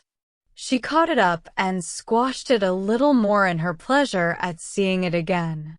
Then she wrapped it up in a big old handkerchief and hid it right at the back of the wardrobe. That was what Sebastian had been trying to tell her at supper. He had heard what Tinette had been told to do, and had heard Heidi's despairing cry. So he had gone after the girl and waited till she came out of Heidi's room carrying the hoard of rolls, with the hat perched on top of them. He had snatched away the hat, saying, "I'll get rid of this," and so had been able to save it. 9. A bad report to Mr. C.C. Man. There was a great bustle in the big house and much running up and down stairs a few days later, for the master had returned from his travels, and Sebastian and Tinette had one load of luggage after another to carry up from the carriage, for Mr. C.C. Man always brought a lot of presents and other nice things home with him. The first thing he did was to go and find his daughter, and there was Heidi with her, for it was the late afternoon, when they were always together. Father and daughter were very fond of one another, and they greeted each other very warmly. Then he put out a hand to Heidi, who had moved quietly away into a corner, and said kindly, "So this is our little Swiss girl. Come and shake hands." "That's right. And tell me, are you and Clara good friends? I hope you don't squabble, so that you have to kiss and make it up, and then start the whole performance again." "No, Clara is always good to me," said Heidi. "And Heidi never quarrels with me," added Clara. "I'm glad to hear that," said her father. "And now, my dear, you must forgive me if I leave you. I haven't had anything to eat all day, but I'll come back later on and you shall see all that I've brought for you." He went along to the dining room, where Miss Rottenmeier was making sure that everything was in order. There he sat down, and she took a seat opposite him, with a face like a thundercloud. "What's the matter?" he asked. "Why this gloomy expression to welcome me home, when Clara seems in such good spirits?" "Mr. C.C. Man," she began pompously, "we have all been dreadfully deceived, Clara not least of us." "Indeed," he returned calmly, sipping his wine. "You remember we agreed that Clara should have a young companion to live with her? Knowing how careful you are that she should only have about her well-behaved, Nicely brought up people. I thought a young Swiss girl from the mountains would be suitable. I've often read of these girls who float through the world like a breath of pure alpine air, almost, as it were, without touching the ground. I think even Swiss children must put their feet on the ground if they want to get anywhere, remarked Mr. C.C. Mandrilli. Otherwise they'd have been given wings. Oh, that's not what I meant, she cried. You know, a real child of nature, hardly touched by this world at all. I don't quite see what use that would be to Clara, observed Clara's father. I'm serious, Mr. C.C. Man. I have been disgracefully imposed upon. What's disgraceful about it? I see nothing in the child herself to be so upset about. You should see the sort of people and animals she has been bringing into the house. Mr. Usher will bear me out about that. And that's not all. I don't understand you, he said. But now Miss Rottenmeier saw that she had his attention. I don't wonder. Her conduct in general has been almost past belief. I can only think she's not quite right in the head. Mr. C.C. Man had not taken her earlier complaints seriously, but this was another matter and, if true, Clara might come to some harm. He looked at the woman as though wondering whether she herself was quite right in the head, and at that moment the door opened and Mr. Usher was announced. Just the man we want, declared Mr. C.C. Man. Come and sit down and have a cup of coffee. You'll be able to clear things up for me, I'm sure. Tell me plainly what you think of my daughter's little companion. What's all this about her bringing animals into the house? Do you think she's at all odd? The tutor began to explain in his roundabout fashion that he had only come to say how glad he was that Mr. C.C. Man had returned safely, but the compliments were waved aside. Mr. C.C. Man wanted a quick answer to his questions. But still Mr. Usher began his explanations, as though he was something which had been wound up and had to go on till the works ran down.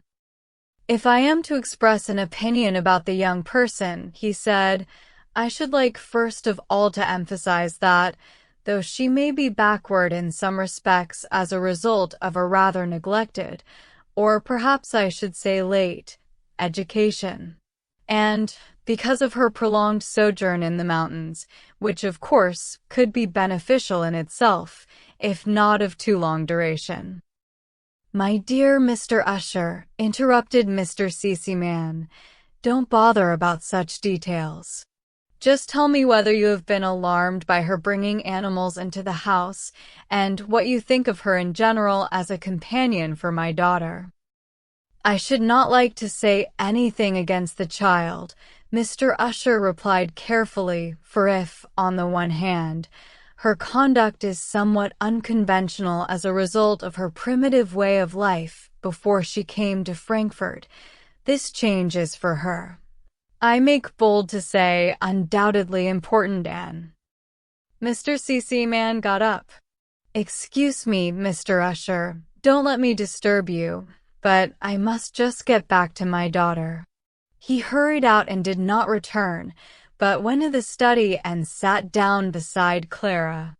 Heidi stood up when he entered the room, and as he wanted her out of the way for a few minutes, he said, My dear, will you go and fetch me, now whatever was it I wanted?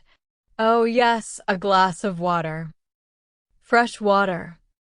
Yes, fresh cold water. Heidi vanished. He pulled his chair closer to his daughter and stroked her hand. Now, Clara dear, I want you to tell me about these animals your little playmate has been bringing into the house, and why does Miss Rottenmeier think she is not quite right in the head? Clara told him just what had happened, about the tortoise and the kittens, the rolls and everything. When she had finished, her father laughed heartily. Well, then you don't want me to send her home, Clara? You're not tired of her?" "Oh no, Papa," she cried. "Since Heidi's been here, delightful things have happened nearly every day. It's much more amusing, and she tells me all sorts of interesting things." "That's all right then. And here comes your little friend. Have you brought me nice cold water, my dear?" "Straight from the fountain," said Heidi, handing it to him. "But you didn't go to the fountain all by yourself," said Clara. "Yes, I did. And I had to go a long way, because there were so many people round the first two fountains that I had to go on to the next street and fetch it from there. And I met a gentleman with white hair, and he sent his kind regards to Mr. C.C. Man." "Well, you've had quite a journey," said Mr. C.C. Man with a smile. "I wonder who the gentleman was." "He stopped by the fountain and said, 'As you've got a glass, please give me a drink.' 'Who are you fetching the water for?' And I said, 'For Mr. C.C. Man.' Then he laughed and said he hoped you would enjoy it." "Describe him to us," said Mr. C.C. Man. "He had a nice smile and wore a thick gold chain with a gold thing hanging on it which had a red stone in the middle. And he had a stick with a horse's head handle." "The doctor," cried Clara and her father with one voice, and he smiled at the thought of what his old friend would have to say about this unusual search for water to quench his thirst. That evening he told Miss Rottenmeier, as they were discussing household matters, that Heidi was to stay. "The child seems perfectly normal and Clara loves having her here," he explained. "You mustn't regard her funny little ways as faults, and I want you, please, to make sure that she's always kindly treated. If you find her too much to manage on your own, well, you'll have some help soon, for my mother will be coming for her usual long visit, and she can manage anyone, as you know."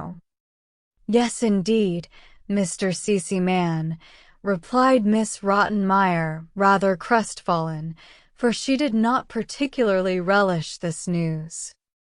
Mr. C.C. Man was only at home a fortnight, then had to go to Paris on business.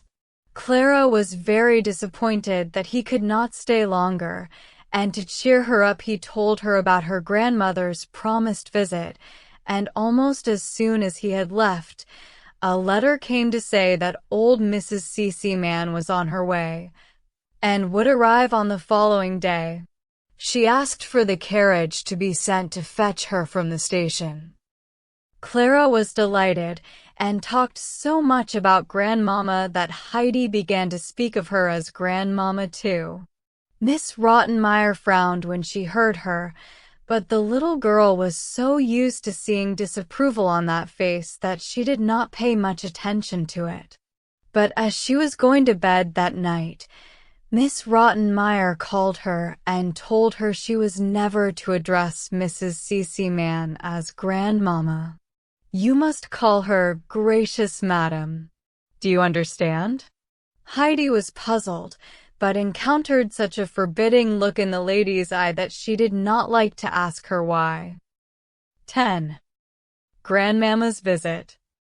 Next day everyone was very busy preparing for the expected guest. It was easy to see that she was an important person in that household and was accustomed to being treated as such. Tinette put on a nice new cap in her honor. Sebastian collected all the footstools he could find and put them in convenient places so that she would find one ready wherever she sat down. Miss Rottenmeier fussed about the place, inspecting everything, as though determined to show her authority and that she did not mean to be deprived of any of it by the new arrival. As the carriage came rolling up to the front door, Sebastian and Tinette ran downstairs. Miss Rottenmeier followed in a more dignified fashion to receive the guest. Heidi had been told to stay in her room until she was sent for, so that Clara and her grandmother could have a little while alone. So Heidi sat there, quietly saying over to herself the words with which she had been told to address the old lady. They sounded so strange to her that she rearranged them, thinking Miss Rottenmeier must surely have made a mistake, and that Madam must come first. Before long, Tinette stuck her head round the door and said sharply, "You're to go to the study." Heidi did as she was told, and as she came into the room, Mrs. Cece said in a friendly voice, "Come over here, my dear, and let me have a good look at you."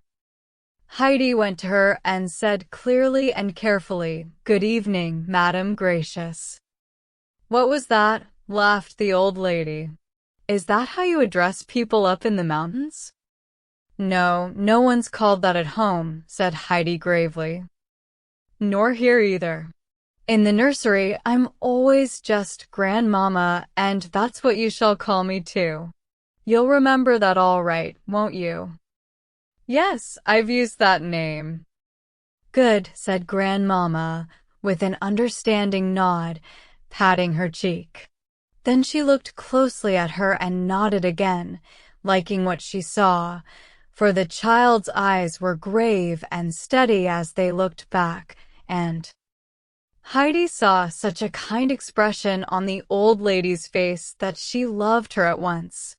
Indeed, everything about Grandmama was delightful to Heidi. She had pretty white hair and wore a dainty lace cap with 2 broad ribbons which fluttered behind, as though there was always a gentle breeze blowing round her. Heidi thought that specially attractive. "And what's your name?" Grandmama asked. "My real name's Heidi, but now it's supposed to be Adelheid, so I answer if I'm called that." At that moment, Miss Rottenmeier came into the room and Heidi stopped in confusion, remembering that she was still so unaccustomed to her full name that she frequently did not answer when that lady called her by it. "I'm sure you'll agree, Mrs. Cece, said the disagreeable woman, that it is better to call her by a name that can be used without embarrassment, especially to the servants." "My good Rottenmeier," replied Mrs. Cece, "if she's always been called Heidi and is used to that name, I shall certainly call her that." Miss Rottenmeier did not at all like being addressed by her surname alone, but she always had to put up with it from the old lady who was set in her ways. When she had made up her mind to a thing, there was no changing it. Besides, Mrs. Cece was still very active and missed nothing that went on in the house. The next afternoon, Clara went to rest as usual, and her grandmother sat beside her in an armchair to have a little nap too. After it, she felt quite refreshed and went along to the dining room to find the housekeeper, but the room was empty. "Perhaps she's having a little sleep too," she thought, and went on to Miss Rottenmeier's bedroom and knocked sharply on the door. It was opened after a moment by that lady, who looked rather taken aback at sight of her visitor. "I just want to know where Heidi is, and what she does with herself in the afternoons," said Mrs. Cece. "She sits in her room," Miss Rottenmeier replied. "She might be doing something useful if she had the least inclination that way, but instead she makes the most ridiculous plans and even tries to carry them out, things I could really hardly mention in polite society. Depend upon it, I should do exactly the same if I were left alone like that. And probably you wouldn't care to mention my ideas in polite society either. Go and bring her to my room. I want to give her some books I've brought with me." "Books!" exclaimed Miss Rottenmeier, clasping her hands together. "Books are no use to her. In all the time she has been here, she hasn't even learned her alphabet. It seems quite impossible to teach her, as Mr. Usher will tell you. If he hadn't the patience of a saint, he would have given her up long ago." "That's strange." The child doesn't look stupid. Go and fetch her anyway. She can at least look at the pictures." Miss Rottenmeier wanted to say something more, but Mrs. Seaman turned and quickly left her room. She was very surprised to hear that Heidi was so slow to learn and made up her mind to find out why. She had no intention of asking Mr. Usher, however. She knew he was quite a good man, and she always made a point of greeting him very politely when they happened to meet, but she took good care not to land herself in conversation with him, as she found his pompous way of expressing himself quite unbearable. Heidi soon came to her and was delighted to have the beautiful big picture books to look at. Then, all of a sudden, she gave a little cry and burst into tears. Mrs. Seaman glanced at the picture which had upset her and saw that it was of a green meadow where many animals grazed, watched over by a shepherd leaning on a long staff. The sun was setting and the meadow was bathed in golden light. She patted Heidi's hand and said in a very kind voice, "Come, child, don't cry. I suppose it reminded you of something. But there's a nice story to it, which I'll tell you this evening, and there are lots of other stories in the book to read. Now dry your eyes, for I want to talk to you. Sit here where I can see you properly." It was some time before Heidi could stop crying, and Mrs. Seaman let her alone while she composed herself. As she grew calmer, the old lady said, "That's right. Now we can have a nice little talk. First tell me, child, how you are getting on with your lessons. What have you learned?" "Nothing," said Heidi with a sigh, "but I knew I should not be able to." "What do you mean by that? What is it you don't think you can learn?" "To read. It's too difficult." "What makes you think that?" "Peter said so, and he ought to know because he's tried and tried, but he just can't learn." "He must be a very odd boy then. But you mustn't simply take his word for it. You must try hard yourself. I don't think you can have paid proper attention to Mr. Usher's lessons." "It's no use," said Heidi in a hopeless tone. "Now listen to me, Heidi. You've never learnt to read because you believed what Peter told you. Now you must believe what I say, that in a little while you will be able to read quite well, as most children do, being on the whole like you and not like Peter. And as soon as you can read, you shall have the book with the picture of the shepherd in the meadow for your very own, and then you'll be able to read the story for yourself and find out what happens to him and his animals. You'd like that, wouldn't you?" Heidi had been listening eagerly, with shining eyes. Then she sighed and exclaimed, "I wish I could read now." "It won't take you long, I'm sure," Grandmama told her. "Now we must go and see Clara. Let us take the books with us." And hand in hand they went to the study. A change had come over Heidi since the day she had tried to go home and Miss Rottenmeier had given her such a scolding. She now understood that, in spite of what Detail had told her, she could not go away when she wanted to, and that she would have to stay in Frankfurt for a long time, perhaps forever. She believed that Mr. Seaman would think her very ungrateful if she said she wanted to go away, and probably Grandmama and Clara would think the same, if they knew. So she dared not tell anyone how she felt, but went about mournfully, with a heavy heart. She had begun to lose her appetite and grew quite pale. When she was alone in her quiet room at night, she often lay awake for hours, thinking of home and the mountains, and when she fell asleep at last, it was to dream of them so vividly that she woke in the morning expecting to run joyfully down the ladder from the loft, and found herself, after all, still in the big bed in Frankfurt, so far away. The disappointment of that awakening often made her cry miserably, burying her face in her pillow so that no one should hear. Grandmama saw her unhappiness, but said nothing for a few days, waiting to see if it would pass. When there was no improvement, and she had noticed traces of tears on the little face on several mornings, she took Heidi into her room and asked very kindly what the matter was and why she was so sad. Heidi was afraid of vexing her if she told her the truth and answered, "I can't tell you." "Can't? Could you tell Clara then?" "Oh no, I can't tell anyone," said Heidi so sadly that the old lady's heart ached for her.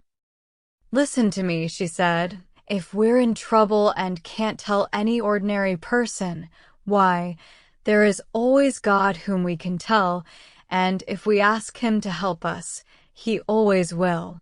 Do you understand?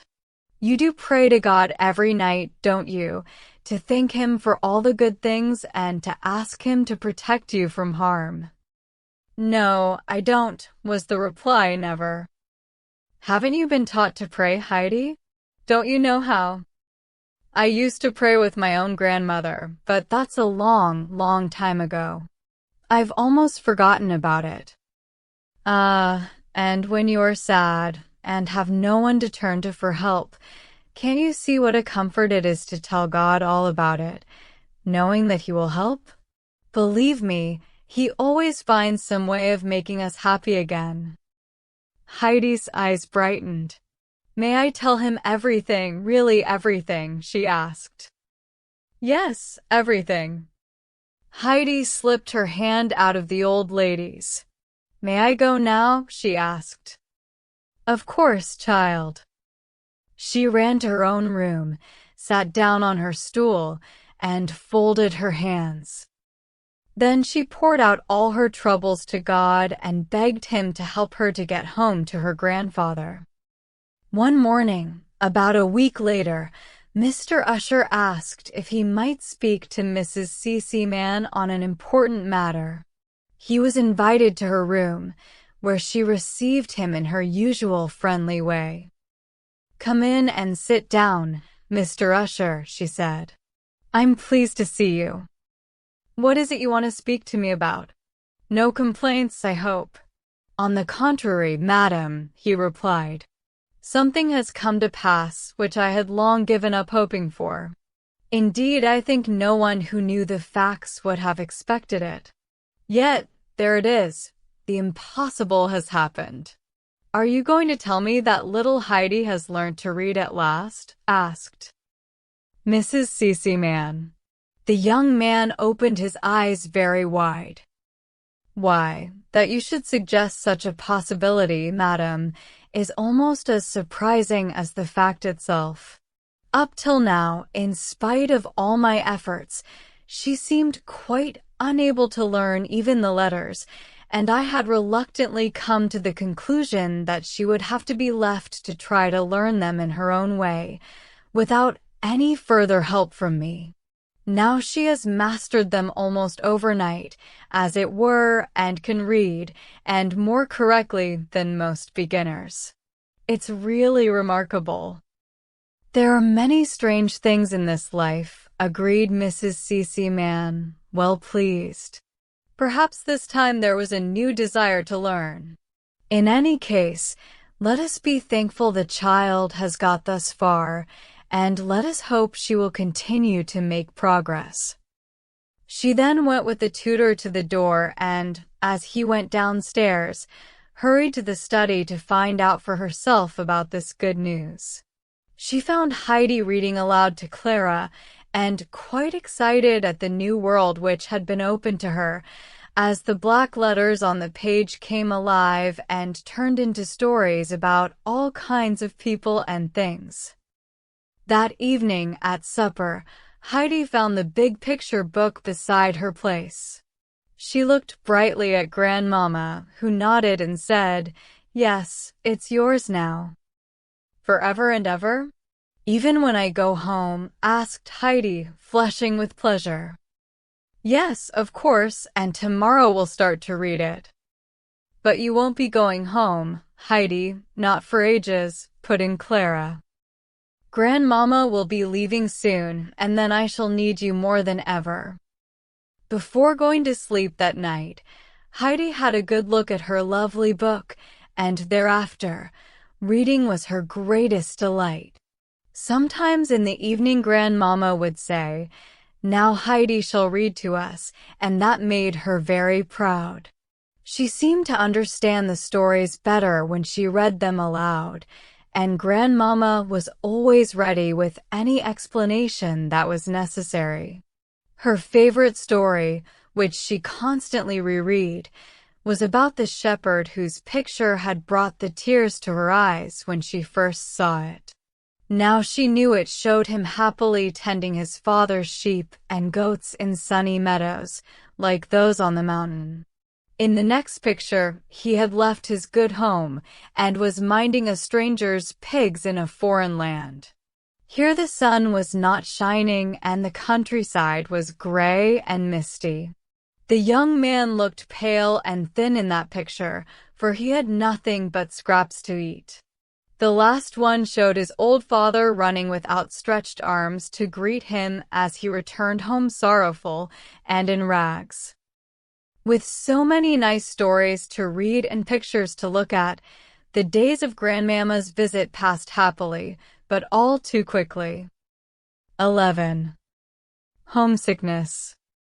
Every afternoon during Mrs. Seisman's visit, while Clara was resting and Miss Rottenmeier had taken herself off mysteriously, presumably to rest also, the old lady sat with her granddaughter for a few minutes and then called Heidi to her room, where she talked to her and amused her in a variety of ways.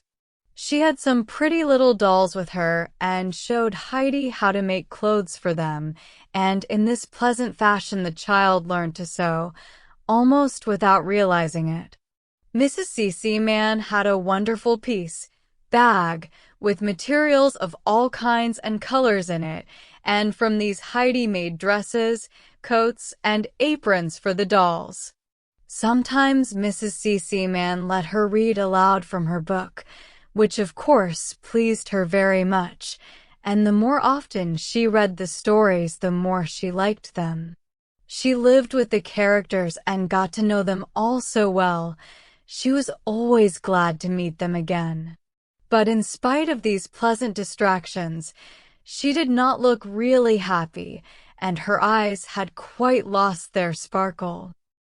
One afternoon during the last week of Grandmama's stay, Heidi came to her room as usual, with a big book, and the old lady drew her to her side, laid the book down, and said, "My dear, tell me why you're not happy.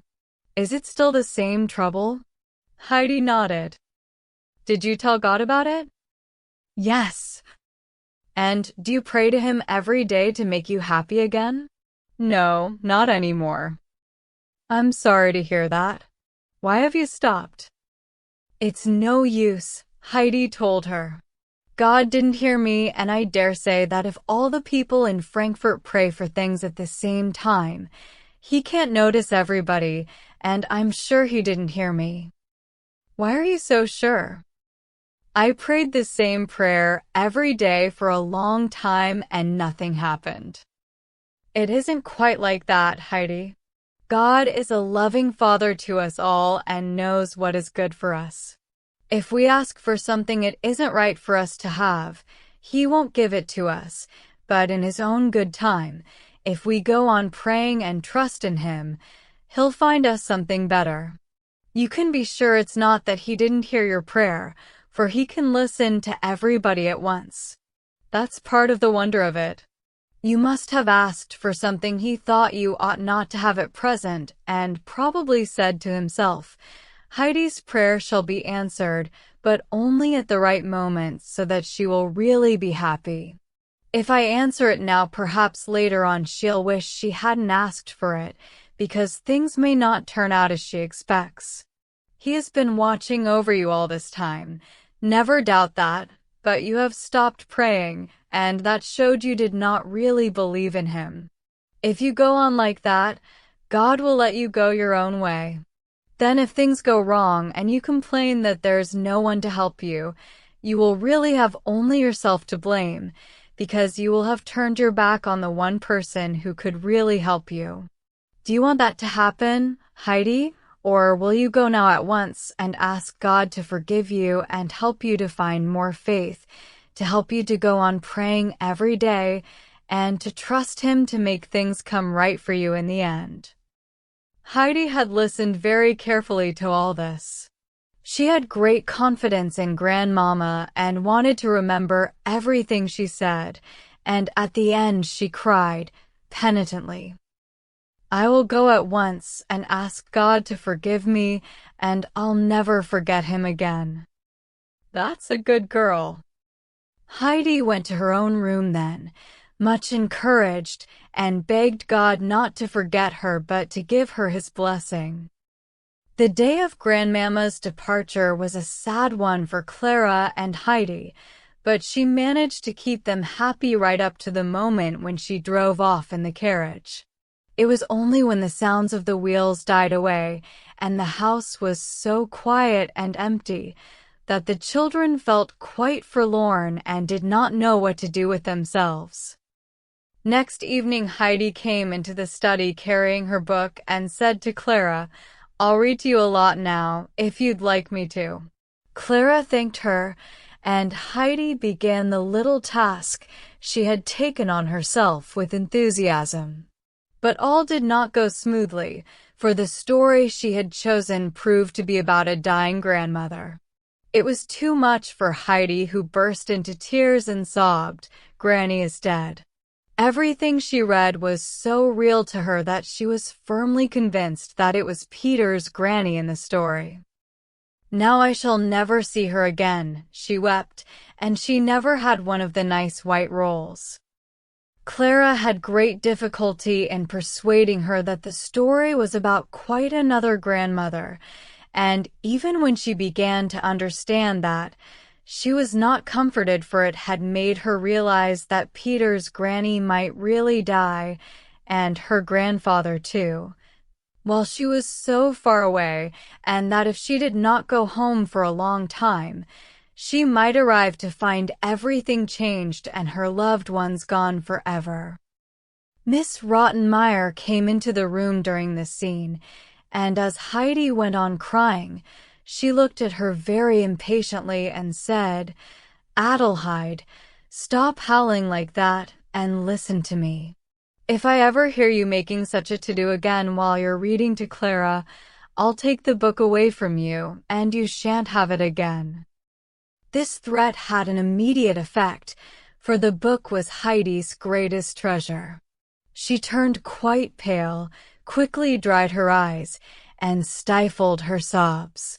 She never wept again after that, no matter what she read, but the effort it cost her sometimes produced such queer grimaces that Clara was quite astonished.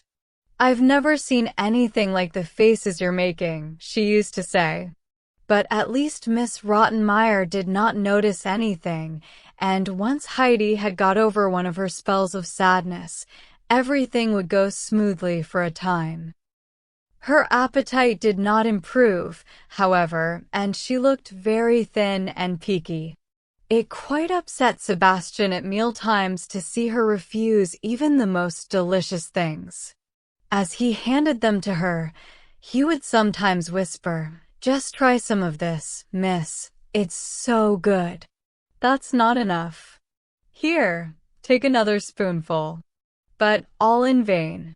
She ate hardly anything. And when she was in bed and all the well-loved scenes of home came before her eyes, she cried and cried until her pillows were quite wet. Time went by, but in the town Heidi scarcely knew whether it was winter or summer.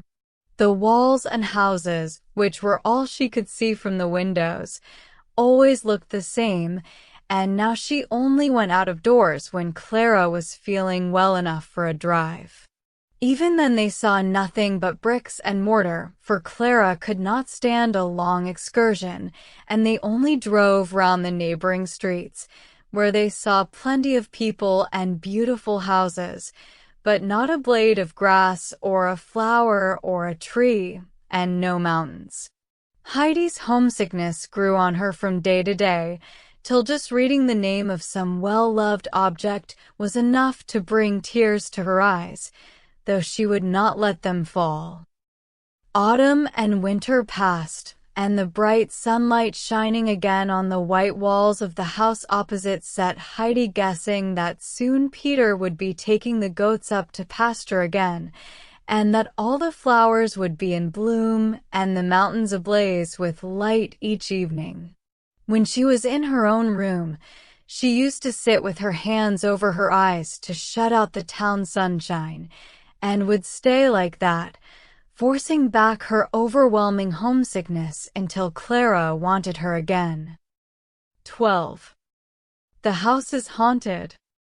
Strange things began to happen in that house in Frankfurt.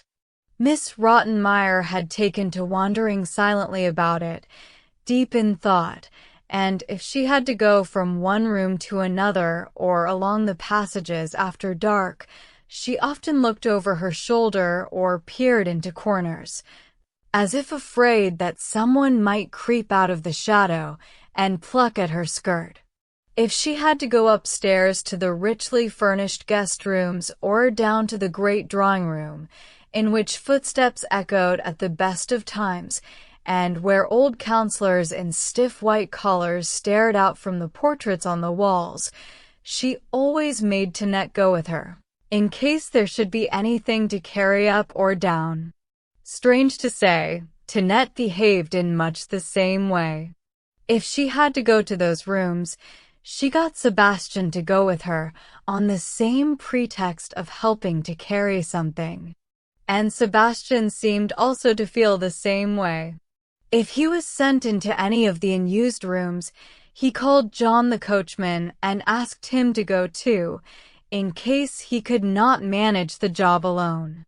And everyone did as they were asked and went along too, without any fuss, though their help was never really needed. It looked as if they all thought that they might want assistance themselves sometime. Down in the kitchen things were no better. The old cook, who had been there a long time, stood by her saucepans, shaking her head and muttering that I should live to see such goings-on. The reason for all this uneasiness was that for some time past the servants had been finding the front door wide open every morning when they came down, but there was never anything to show who had opened it. For the first day or two the house had been thoroughly searched to see whether anything had been stolen, for it was thought a burglar might have hidden himself during the day and made off with his booty during the night. However, nothing was missing. Then they double-locked the front door and bolted it every night, but still they found it wide open in the morning, no matter how early the servants came down. At last, Miss Rottenmeier persuaded John and Sebastian to spend a night downstairs in the room next to the drawing room, to see if they could discover the cause of the mystery. They were provided with weapons belonging to Mr. Cece-Man, and a bottle of wine to fortify them for whatever might happen. When evening came they settled down and immediately opened the wine, which soon made them talkative. Then they grew sleepy and lolled back in their armchairs and fell into a doze. The clock striking 12 brought Sebastian to his senses, and he said something to John, but John was fast asleep and only settled himself more comfortably into his chair at each effort to rouse him. Sebastian, however, was wide awake now and listening for unusual sounds. But none came, either from the house or from the street. In fact, the silence was so deep that he grew uneasy. He saw it was no use trying to wake John by calling to him, so he shook him, but another hour passed before John was really awake and remembered what he was there for. He got to his feet then, with a fine show of courage, and said, "We'd better go and see what's going on. Don't be afraid. Just follow me." He pushed open the door, which had been left ajar, and went out into the passage. Almost at once the candle in his hand was blown out by a gust of wind from the front door, which was standing wide open. He rushed back into the room at that, almost knocking Sebastian over, and slammed the door and locked it. Then he struck a match and lit the candle again. Sebastian did not know what had happened. John was portly enough to block his view completely, and he had seen nothing. He had not even felt the draft. But John was white as a sheet and trembling like an aspen leaf. "What's the matter? What was outside?" Sebastian asked anxiously. The front door was wide open, John told him, and there was a white figure on the stairs which suddenly vanished. A cold shiver ran down Sebastian's spine. They sat down close together and did not stir thereafter until it was broad daylight and they could hear people going by in the street. Then they went and shut the front door and then reported to Miss Rottenmeier. They found her already up and dressed, for she had been awake most of the night wondering what they would discover. As soon as she had heard their story, she sat down and wrote very emphatically to Mr. C.C. Mann, telling him she was so paralyzed with fright she could hardly hold a pen, and must beg him to come home at once, as no one in the house could sleep easily in their beds for fear of what might happen next. The answer, by return of post, said that it was not possible for Mr. C.C. Mann to leave his business and return home so precipitately. He was surprised to hear of a ghost about the house and hoped it was only some temporary disturbance. However, if the trouble continued, he suggested that Miss Rottenmeier should write and ask his mother to return to Frankfurt. She would certainly know how to deal with any ghosts effectively, so that they did not show themselves again. Miss Rottenmeier was annoyed that he did not take the matter more seriously.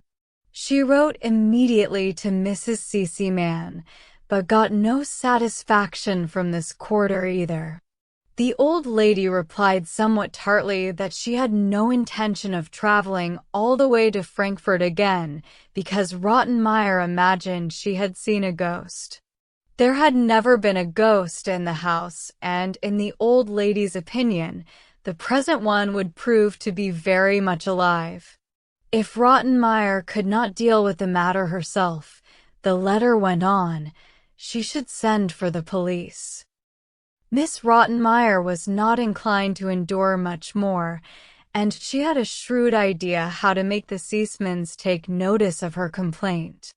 So far she had not told the children anything, as she was afraid they would be too frightened ever to be left alone, and that would have been most tiresome.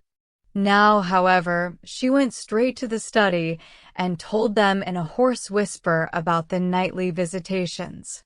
Clara at once demanded that she should not be left alone, never, not for a single second. "Papa must come home. You must sleep in my room," she cried. "Heidi mustn't be left alone either, in case the ghost does anything to her. We'd better all stay together in one room and keep the light on all night, and Tinette will have to sleep in the next room, and John and Sebastian had better be out in the corridor so that they can frighten the ghost away if it comes upstairs." Clara was thoroughly worked up by that time, and Miss Rottenmeier had great difficulty in calming her. "I'll write at once to your papa," she promised, "and put my bed in your room so that you're never alone. But we can't all sleep in one room. If Adelheid is frightened Tinette, she'll put up a bed in her room." But Heidi was much more afraid of Tinette than of ghosts, of which indeed she had never heard, so she said she was not frightened and would sleep alone in her own room. Miss Rottenmeier then went to her desk and wrote dutifully to Mr. Cece-Man to let him know that the mysterious happenings in the house still continued and were threatening to have a very bad effect on Clara in her delicate state of health. Fright might even send her into fits, she wrote, or bring on an attack of St. Vitus dance. Her plot was successful. 2 days later, Mr. Cece-Man stood at his front door, ringing the bell so vigorously that everyone jumped, thinking the ghost had started playing tricks by daylight. Sebastian peeped through one of the upstairs windows to see what was happening, and at that moment the bell rang again so loudly that there could be no real doubt that a human hand had pulled it. He realized that it was his master and rushed downstairs, almost falling head over heels in his haste. Mr. Cece-Man hardly noticed him, but went at once to Clara's room. She welcomed him joyfully, and he was greatly relieved to find her so cheerful and, to all appearances, much as usual. Clara assured him she was really no worse, and was so pleased to see him that she felt quite grateful to the ghost for bringing him home. "And how has the ghost been behaving, Miss Rottenmeier?" he asked that lady with a smile. "Oh, it's a serious matter," she replied stiffly. "I don't think even you will be laughing about it tomorrow. It seems to me that something terrible must have happened here some time in the past, though it has not come out until now. I must ask you not to cast reflections on my entirely respectable forebears," said Mr. Cece-Man. "Now please send Sebastian to me in the dining room. I want to talk to him alone." He had noticed that Sebastian and Miss Rottenmeier were not exactly on the best of terms, and that gave him an idea. "Come here," he said, as Sebastian entered, "and tell me the truth. Did you play the ghost to frighten Miss Rottenmeier?" "Oh, sir, please don't think that. I'm just as frightened as she is," replied Sebastian, and it was plain that he was speaking the truth. "Well, if that's the case, I shall have to show you and the worthy John what ghosts look like by daylight. A great strong chap like you ought to be ashamed of running away from such a thing. Now I want you to take a message to Dr. Classen. Give him my regards and ask him to come and see me without fail at 9 o'clock tonight. Say I've come back from Paris on purpose to consult him, and that the matter is so serious that he'd better come prepared to spend the night. Is that clear?" "Yes, sir. I'll see to it at once." Mr. Cece-Man then went back to tell his daughter that he hoped to lay the ghost by the next day. Punctually at 9 o'clock, when both children were in bed and Miss Rottenmeier had retired for the night, the doctor arrived. Although his hair was gray, he had a fresh complexion and his eyes were bright and kind. He looked rather worried when he came in, but as soon as he saw his friend, he burst out laughing. "I must say you look pretty well for a man wanting someone to sit up all night with you," he said, patting him on the shoulder. "Not so fast, my friend," replied Mr. Cece-Man. "Your attention is likely to be needed all right, and by someone who won't look as well as I do when we've caught him."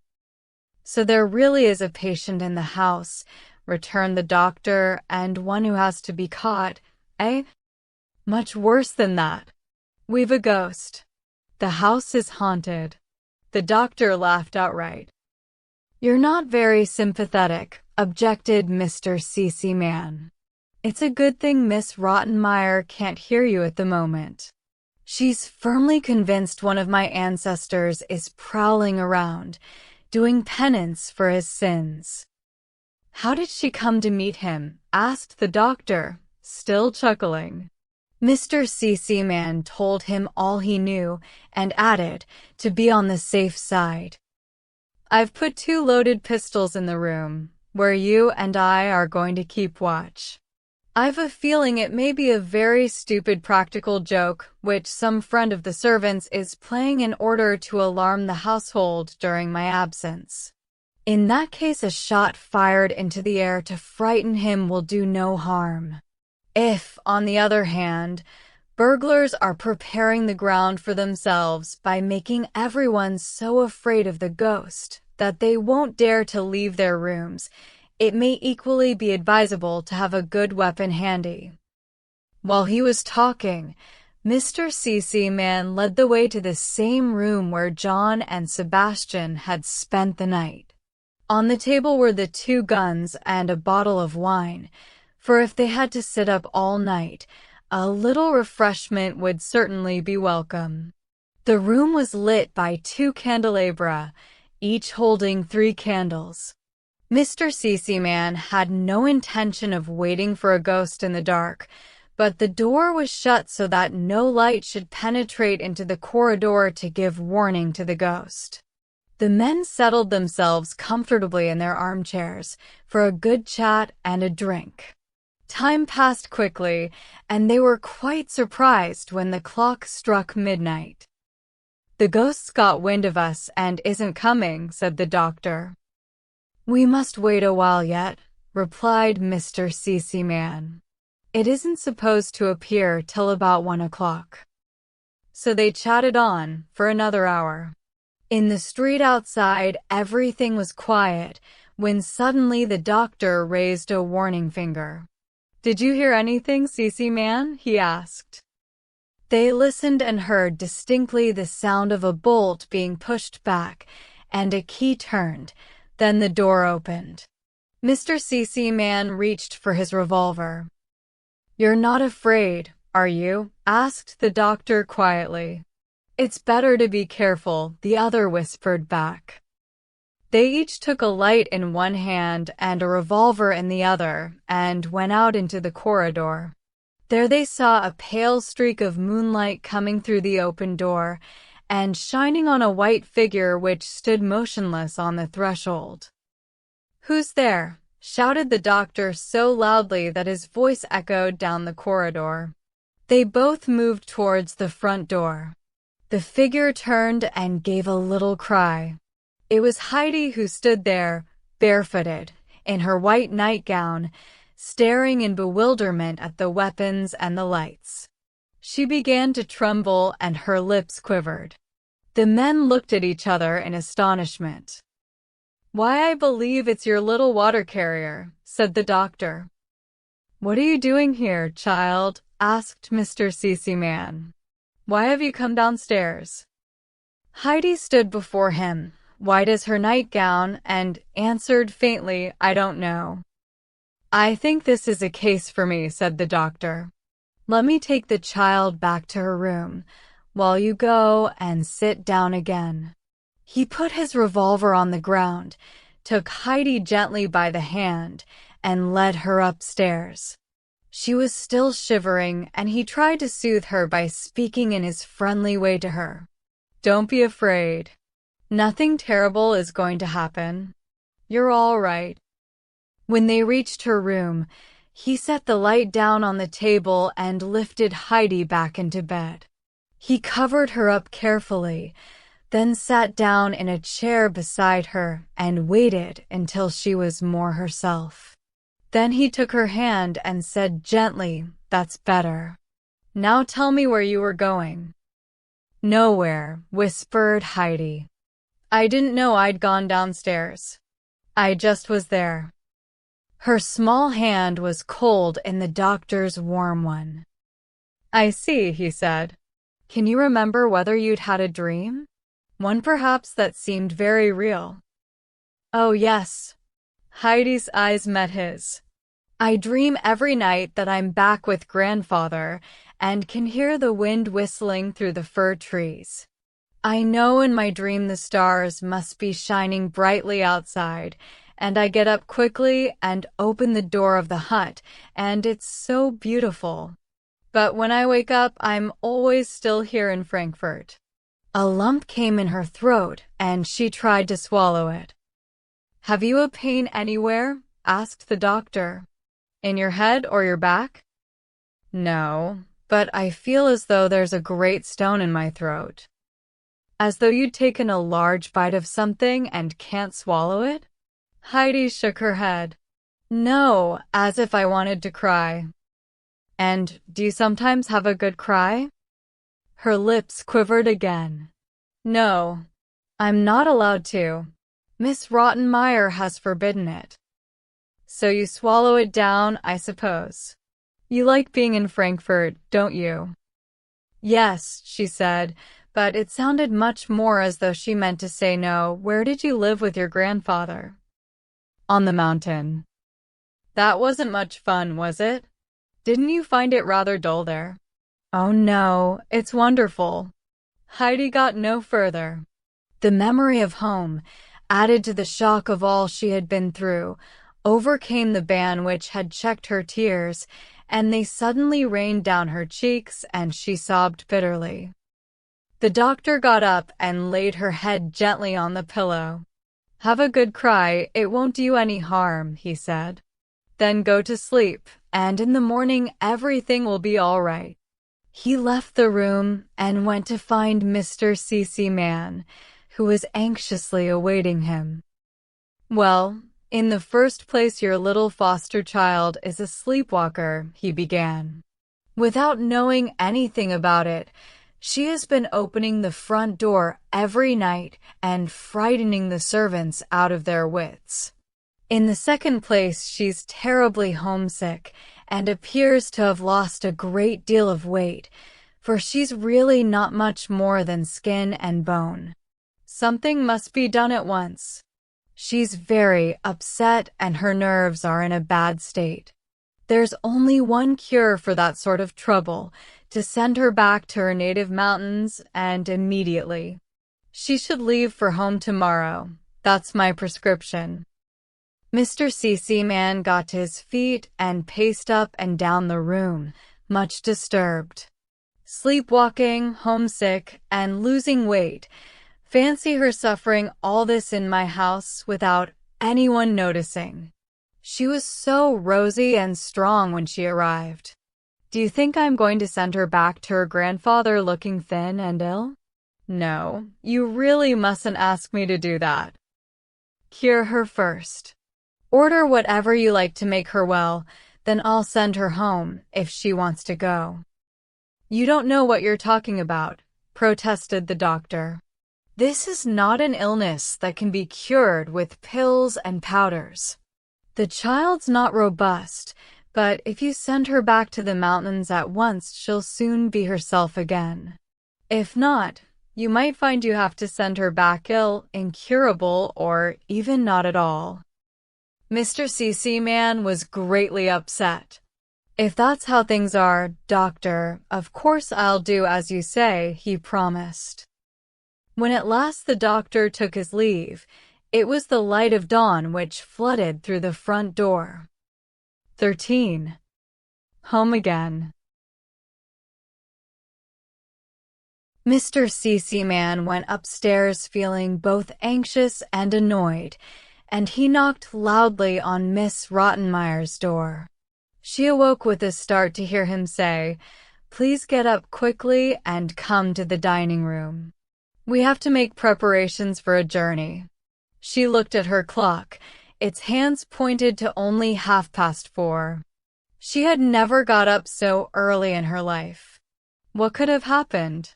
She was in such a state of curiosity and excitement that she hardly knew what she was doing and kept looking for garments which she had already put on.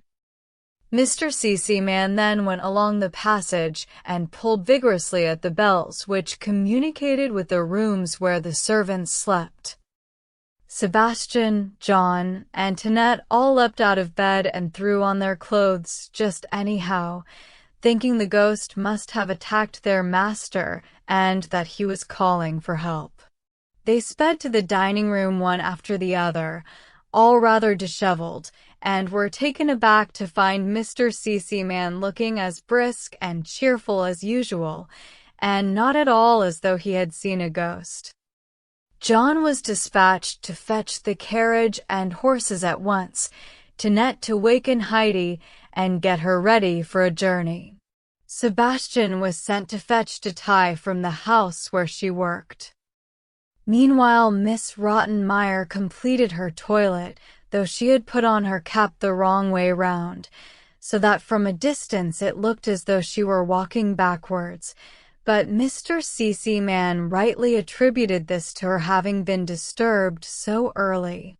He wasted no time on explanations, but told her to find a trunk immediately and pack all Heidi's belongings in it. Put some of Clara's things in as well, he added. The child must be well provided for. Hurry now, there's no time to lose. Miss Rottenmeier was so astonished that she just stood and stared at him. She had been expecting him to tell her some terrible story about the ghost, which she would not have minded hearing by daylight. Instead, she was met with these extremely businesslike, if rather inconvenient, orders. She could not understand it, and simply waited blankly for some sort of explanation. But Mr. Seaman left her without saying anything further and went to Clara's bedroom. As he expected, she had been awakened by all the commotion and was most anxious to know what had happened, so he sat down at her bedside and told her the whole story, ending up, "Dr. Classen is afraid Heidi's health has suffered, and says she might even go up on the roof in her sleep. You can understand how dangerous that would be. So I've made up my mind that she must go home at once. We can't risk anything happening to her, can we?" Clara was very distressed at this news and tried hard to make her father change his mind, but he stood firm, only promising that if she was sensible and did not make a fuss, he would take her to Switzerland the following year. Then, seeing there were no two ways about it, she gave in, but she begged that, as a small consolation, Heidi's trunk should be brought to her room to be packed, so that she could put in some nice things which Heidi would like. To this her father willingly agreed. By this time Detail had arrived and was wondering uneasily why she had been sent for at such an unearthly hour. Mr. Seaman repeated to her what he had learnt about Heidi's condition. "I want you to take her home at once, this very day," he said. Detail was very upset, remembering how Uncle Alp had told her never to show her face again upon the mountain. To have to take Heidi back to him like this, after the way she had carried her off, was asking too much of her. "Please do excuse me," she said glibly, "but it is not possible for me to go today, nor yet tomorrow. We're very busy, and I really couldn't even ask for the day off just now. Indeed, I don't quite know when I could manage it." Mr. Seaman saw through her excuses and sent her away without another word. He told Sebastian instead to prepare himself at once for a journey. "You'll take the child as far as Ball today," he said, "and go on with her to her home tomorrow.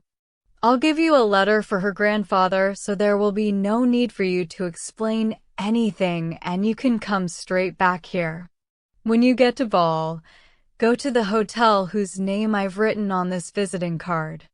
I'm well known there, and when you show it you'll be given a good room for the child, and they'll find a room for you too. And now listen to me," he went on. "This is very important. You must make sure all the windows in her room are shut securely so that she can't open them. Then, once she's in bed, you are to lock her bedroom door on the outside, for she walks in her sleep, and in a strange house it might be very dangerous if she wandered downstairs and tried to open the front door. Do you understand?"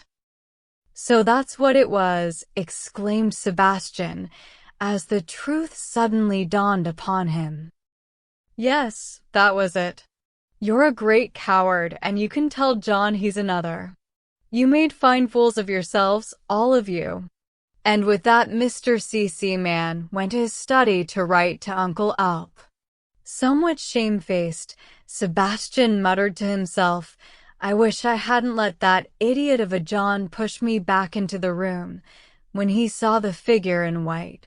If only I'd gone after it. I certainly would if I saw it now." But of course by that time the sun was lighting up every corner of the room. Meanwhile, Heidi was waiting in her bedroom, dressed in her Sunday frock and wondering what was going to happen. Tinette considered her so far beneath her notice that she never threw her 2 words where one would do, and she had simply wakened her, told her to dress, and had taken her clothes out of the wardrobe.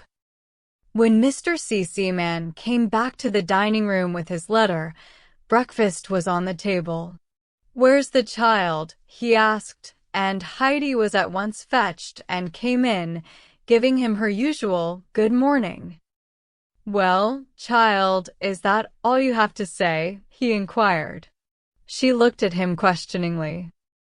"I do believe nobody's told you," he said with a smile.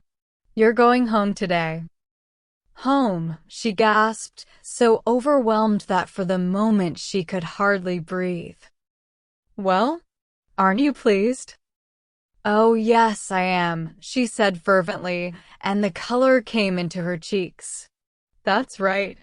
Now you must eat a good breakfast," and he took his place at the table and signed to her to join him. She tried hard, but couldn't swallow even a morsel of bread. She was not sure whether she was awake or still dreaming, and might not find herself presently standing at the front door again in her nightgown. "Tell Sebastian to take plenty of food with him," Mr. C.C. Man said to Miss Rottenmeier as that lady came into the room. "The child is not eating anything at all, and that is not to be wondered at." He turned to Heidi. "Now go to Clara, my child, and stay with her until the carriage arrives." That was just what Heidi wanted to do, and she found Clara with a big trunk open beside her. "Come and look at the things I've had put in for you," Clara cried. "I hope you'll like them. Look, there are frocks and aprons and hankies and some sewing things. Oh, and this." Clara held up a basket. Heidi peeped and jumped for joy, for inside were 12 beautiful rolls for Granny. In their delight, the children quite forgot that they were so soon to part, and when they heard someone call, "The carriage is here," there was no time to be sad. Heidi ran to the room which had been hers, to fetch the book which Grandmama had given her. She always kept it under her pillow, for she could never bear to be parted from it, so she felt sure no one would have packed it. She put it in the basket. Then she looked in the cupboard and fetched out her precious old hat. Her red scarf was there too, for Miss Rottenmeier had not thought it worth putting in the trunk. Heidi wrapped it round her other treasure and put it on top of the basket where it was very conspicuous. Then she put on a pretty little hat which she had been given, and left the room. She and Clara had to say goodbye quickly, for Mr. C.C. Man was waiting to put Heidi in the carriage, and Miss Rottenmeier was standing at the top of the stairs to say goodbye too. She saw the funny-looking red bundle at once, and snatched it out of the basket and threw it on the floor. "Really, Adelheid," she scolded, "you can't leave this house carrying a thing like that, and you won't need it any more. Goodbye." After that, Heidi did not dare to pick it up again, but she gave Mr. C.C. Man an imploring look. "Let the child take what she likes with her," he said sharply. "If she wanted kittens and tortoises too, there would be no reason to get so excited, Miss Rottenmeier." Heidi took up her precious bundle, her eyes shining with gratitude and happiness. "Goodbye," said Mr. C.C. Man, shaking hands before she got into the carriage. "Clara and I will often think of you. I hope you'll have a good journey." "Thank you for everything," said Heidi, "and please thank the doctor too, and give him my love." She remembered that the doctor had said that everything would be all right the next day, so she was sure he must have helped to make this come true. She was lifted into the carriage. The basket and a bag of provisions were handed up, then Sebastian got in. "Goodbye and a pleasant journey," Mr. Seaman called after them as the carriage drove off. Soon Heidi was sitting in the train with the basket on her lap. She would not let go of it for an instant because of the precious rolls inside. Every now and then she peeped at them and sighed with satisfaction. For a long time she spoke never a word, for she was only beginning to realize that she was really on her way home to grandfather and would see the mountains and Peter and Granny. As she thought about them all, she suddenly grew anxious and asked Sebastian, "Peter's Granny won't be dead, will she?" "Let's hope not," he replied. "She'll be alive all right, I expect." Heidi fell silent again, looking forward to the moment when she would actually give the rolls to her kind old friend. Presently she said again, "I wish I knew for certain that Granny's still alive." "Oh, she'll be alive all right. Why shouldn't she be?" said Sebastian, who was nearly asleep. Soon Heidi's eyes closed too. She was so tired after her disturbed night and early rising that she dozed off and slept soundly till Sebastian shook her by the arm, crying, "Wake up. We have to get out here. We're at ball." For several hours more next day they continued their journey by train, and Heidi still sat with the basket on her lap. She would not let Sebastian take it, even for a moment. She was very silent, but inside she grew more and more excited. Then, just when she was least expecting it, she heard a voice calling, "Mayenfeld, Mayenfeld." She and Sebastian jumped up in surprise and scrambled out on the platform with the trunk. Then the train went puffing on down the valley and Sebastian looked after it with regret. He preferred traveling comfortably and without effort, and did not look forward to climbing a mountain. He felt sure it would be very dangerous, and the country seemed to him only half civilized.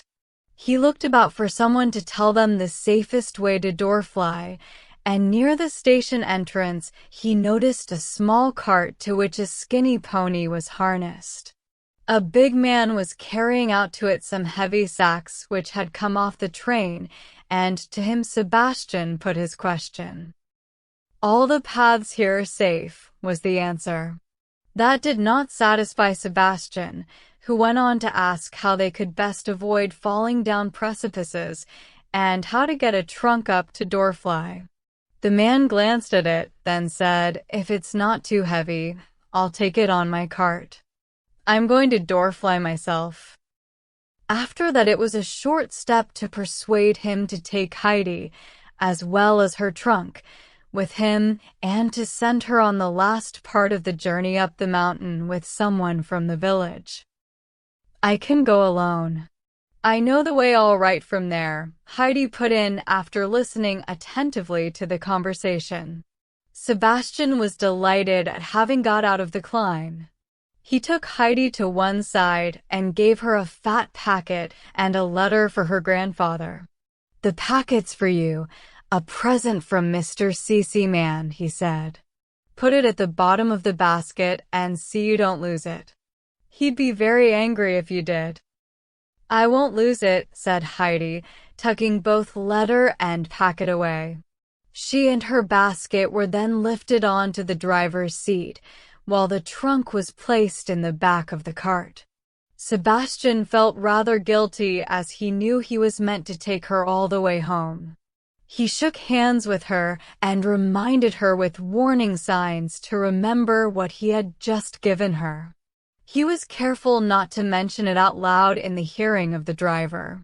Then the man swung himself up beside Heidi, and the cart rolled off towards the mountain, while Sebastian returned to the little station to wait for a train to take him home. The man on the cart was the baker from Dorfly, who had been to collect some flour. He had never seen Heidi, but like everyone in the village, he had heard of her. He had known her parents and realized at once who she was. He was surprised to see her back again and was naturally curious to find out what had happened, so he began to talk to her.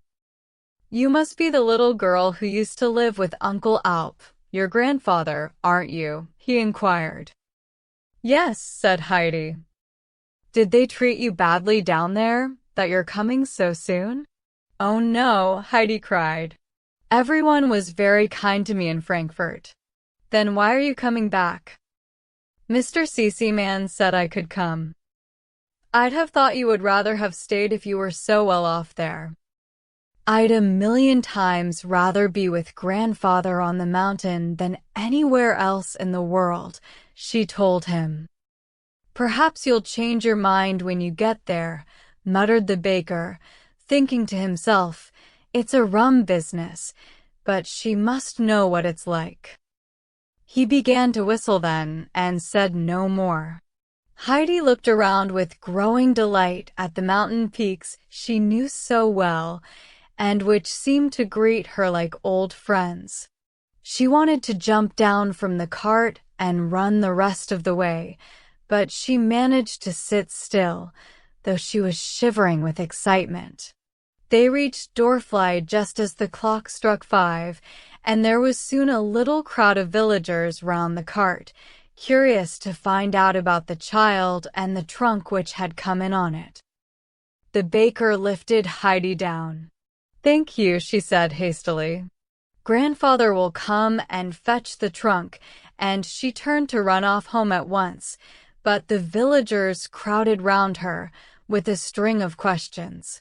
She struggled through them, looking so pale and anxious that they murmured among themselves as they let her go, "You can see how frightened she looks, and no wonder," and they added, "If the poor child had anywhere else in the world to go, she'd never come running back to that old dragon." The baker, aware that he was the only person who knew anything on that subject, now spoke up. "A gentleman brought her to Mayenfeld and said goodbye to her in a very friendly way, and he gave me what I asked for bringing her up here without any haggling, and something over as well. She has been well treated, wherever she's been, and has come home of her own accord." These little bits of news spread so rapidly that before nightfall every house in the village knew that Heidi had left a good home in Frankfurt to come back, of her own accord, to her grandfather. As soon as she got away from the people, Heidi rushed uphill as fast as she could go. She had to stop every now and then to get her breath, for her basket was heavy and the mountain slope steep. But she had only one thought. Will Granny still be sitting in the corner by her spinning wheel? "Oh, I hope she hasn't died." Then she saw the little house in the hollow, and her heart beat faster than ever. She raced up to the door but could hardly open it. She was trembling so much, but she managed it and flew into the little room quite out of breath and unable to say a word. "Goodness me," someone said from the corner of the room. "That was how Heidi used to come in. How I wish she would come and see me again." "Who is it?"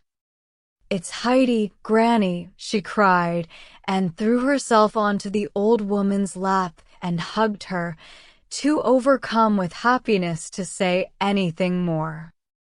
And at first Granny was so surprised, she could not speak either, but just stroked Heidi's head.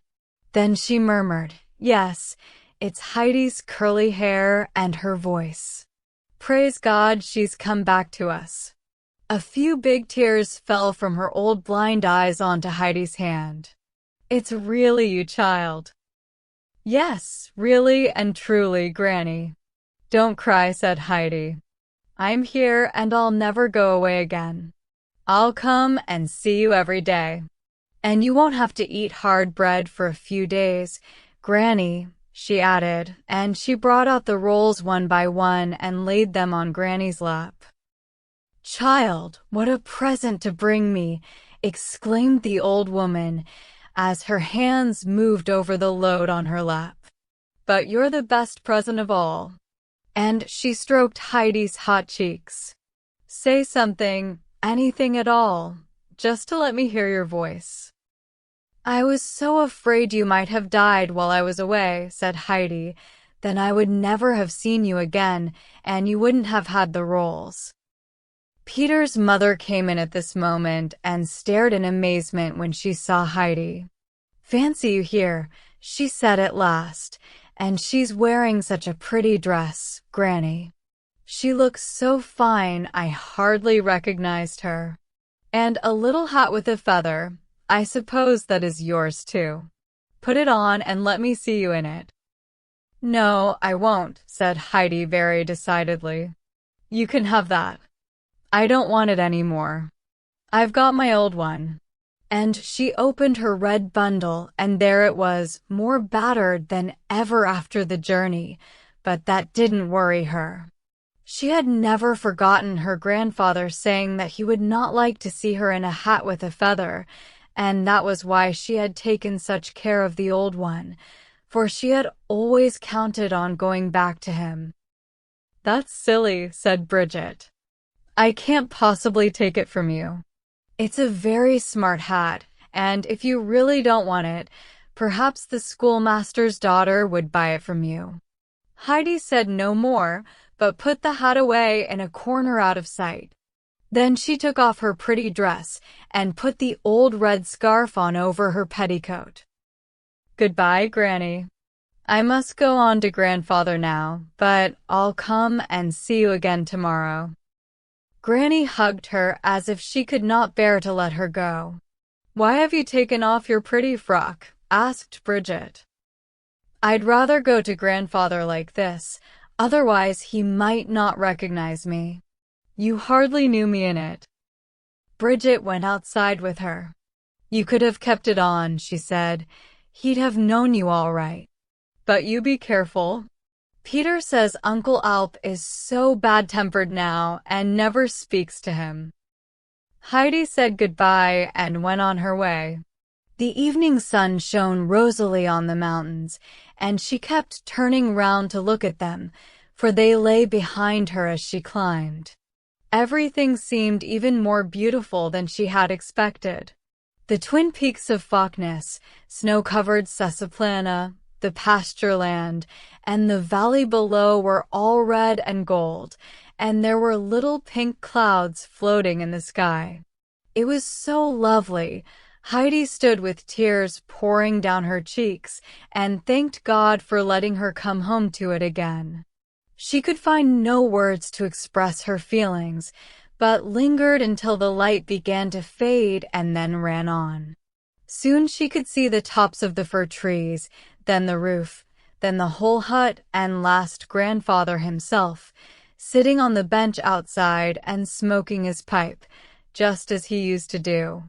Before he had time to see who it was, she had dropped her basket on the ground and flung her arms around him, crying, "Grandfather, Grandfather." She could say no more, and he couldn't speak at all. For the first time in years, his eyes were wet with tears, and he had to brush his hand over them. Then he loosened her arms from his neck and set her on his knee. "So you've come back, Heidi," he said. "Why's that, eh? And you don't look so very grand either. Did they send you away?" "Oh no, Grandfather, don't think that. Clara and her father and Grandmama were all very kind to me, but I was very homesick.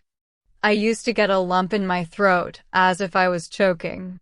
But I didn't say anything because they would have thought I was not grateful. Then suddenly Mr. C.C. Man called me very early one morning, but I think the doctor had something to do with it. Oh, I expect it's all in the letter. She jumped down and ran to fetch the letter and the fat packet. The packet is for you, he said, laying it on the bench.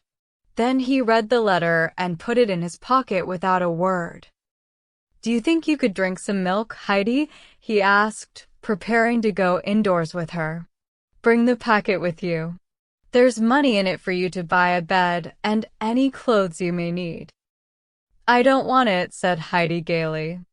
I've got a bed already, and Clara gave me so many clothes I'm sure I shall never want any more. Bring it in all the same, and put it in the cupboard, said Uncle Alp. You'll find a use for it one day. Heidi brought it indoors. She looked round eagerly at everything, then climbed up to the loft. Oh, my bed's gone, she cried, very disappointed. We can soon make it again, he called up. I didn't know you'd be coming back. Now come and have some milk. She sat down on her old high chair and drained her mug as though she had never tasted anything so delicious in her life. Then she drew a deep breath and said, There's nothing as good as our milk anywhere in the world. There came a shrill whistle then, and Heidi shot out of the door to see Peter coming down the path, surrounded by his lively goats. When he caught sight of her, he stopped dead and stared in astonishment. Hello, Peter, she called and ran towards him. Oh, there's Daisy and Dusky. Do you remember me? They did indeed seem to recognize her voice and rubbed their heads against her, bleating. She called the other goats by name, and they all came crowding round her. Impatient Finch jumped clean over 2 other animals to reach her, and even shy Snowflake pressed forward and butted Big Turk to one side. Turk was very surprised and tossed his head as if to say, Look what you're doing. Heidi was delighted to see them all again. She put an arm round one and patted another. The animals pushed her this way and that with their affectionate nudgings, but at last she came to Peter's side.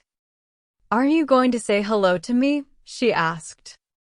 He recovered himself then and said, So you're back again, adding, as he always used to in the old days, coming up with me tomorrow? Not tomorrow, but perhaps the day after. I must go and see Granny tomorrow. I'm glad you're back, he said, with a wide grin and prepared to move on, but he found it very difficult to get the goats together again. He called and scolded, but as soon as he had gathered them round him, they all turned to follow Heidi, who was taking Daisy and Dusky towards their stall, with an arm thrown round each. She had to go right inside with them and shut the door before Peter could get the rest of the herd on the move. When she went indoors again, she found her grandfather had made her a lovely, sweet-smelling bed, with hay which had not long been gathered in, and had covered it comfortably with clean linen sheets. When she lay down in it a little later, she slept as she had not done all the time she had been away. During the night Uncle Alp went up to the loft at least 10 times to make sure she was all right and to see that the round hole in the wall was still stopped with hay to prevent the moonlight shining on her face. But Heidi did not stir. She slept soundly all night long, satisfied through and through. She was home again. She had seen the sun setting on the mountains. She had heard the wind whistling through the fir trees. 14. When the church bells ring. Heidi stood under the swaying trees, waiting for her grandfather to go down the mountain with her. He was going to fetch her trunk from Dorfly while she visited Granny. She was eager to get there, to hear how she had enjoyed the rolls, but, listening to the familiar rustling of the trees with her eyes resting on the distant green pastures, she did not grow impatient. Presently he came out of the hut and took a last look round. It was Saturday, the day when he always cleaned the whole place, inside and out, and tidied up generally. He had worked hard all the morning so that he would be free to go with Heidi in the afternoon, and now everything looked spick and span, so he could leave it with a clear conscience. "Now we can go," he said. They parted company outside the little house where Peter lived, and Heidi went in there. Granny heard her step at once and called affectionately, "Is that you, child?" She took Heidi's hand and held it tightly as if she was afraid of losing her again. "How did you like the rolls?" asked Heidi at once. "Oh, they taste good. I feel better already." Granny's so anxious to make them last that she would only eat one last night and another this morning, put in Bridget. "If she has one every day for the next 10 days, I'm sure she'll get back her strength." Heidi listened thoughtfully, and an idea came to her. "I know what I'll do, Granny," she cried. "I'll write to Clara. I'm sure she'll send me more rolls. I'd saved lots and lots for you, but they were all thrown away, and then Clara promised she'd give me as many as I wanted. She'll keep her word, I know." "That's a kind thought," said Bridget, "but I'm afraid they'd be quite stale and hard by the time they got here. If I had a spare copper or two, I'd get some from the baker in Dorfly, but it's as much as I can do to buy the black bread." A beaming smile spread over Heidi's face. "But I've got lots of money, Granny," she exclaimed, "and now I know what I can do with it. You shall have a fresh roll every day and 2 on Sundays, and Peter can bring them up with him from the village." "No, no," protested Granny. "You mustn't spend your money on me. You give it to Grandfather, and he'll tell you what to do with it." Heidi paid no attention but pranced round the room, singing now. "Granny can have a fresh roll every day and will soon be strong again. And oh, Granny, when you're quite well, surely you'll be able to see too. It's probably only because you're so weak that you can't see." Granny just smiled. She would not spoil the child's happiness.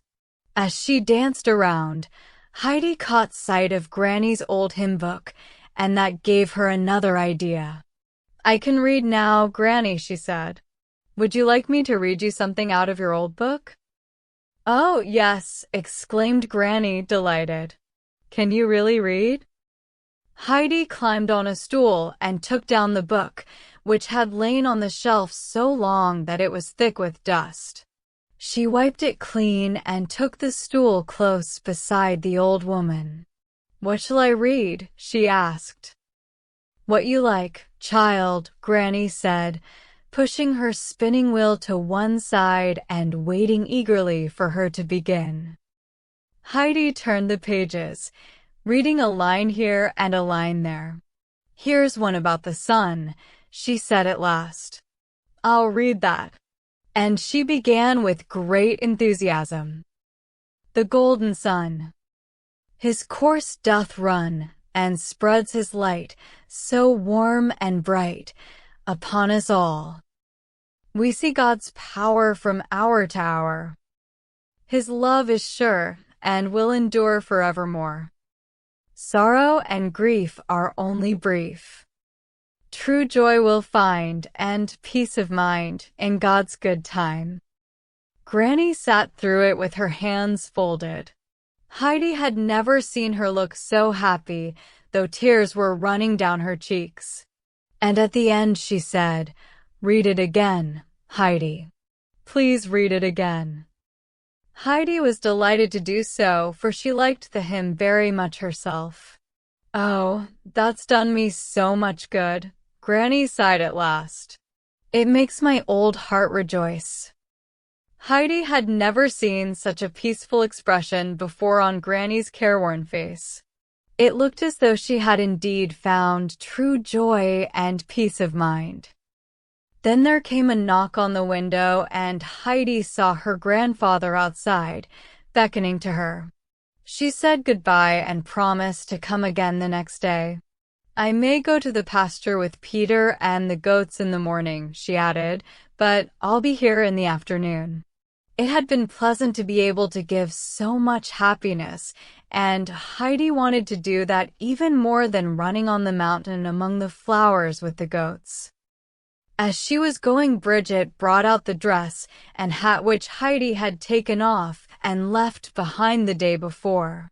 Now she thought she might as well take the dress, for she was sure it would not make any difference to grandfather, but the hat she absolutely refused.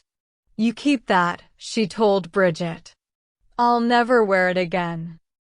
Heidi had so much to tell her grandfather that she began at once. And I'd like to buy rolls for Granny with my money, she told him. She doesn't want me to, but it'll be all right, won't it? Peter can get them in Dorfly if I give him a penny every day and 2 on Sunday. What about your bed, Heidi?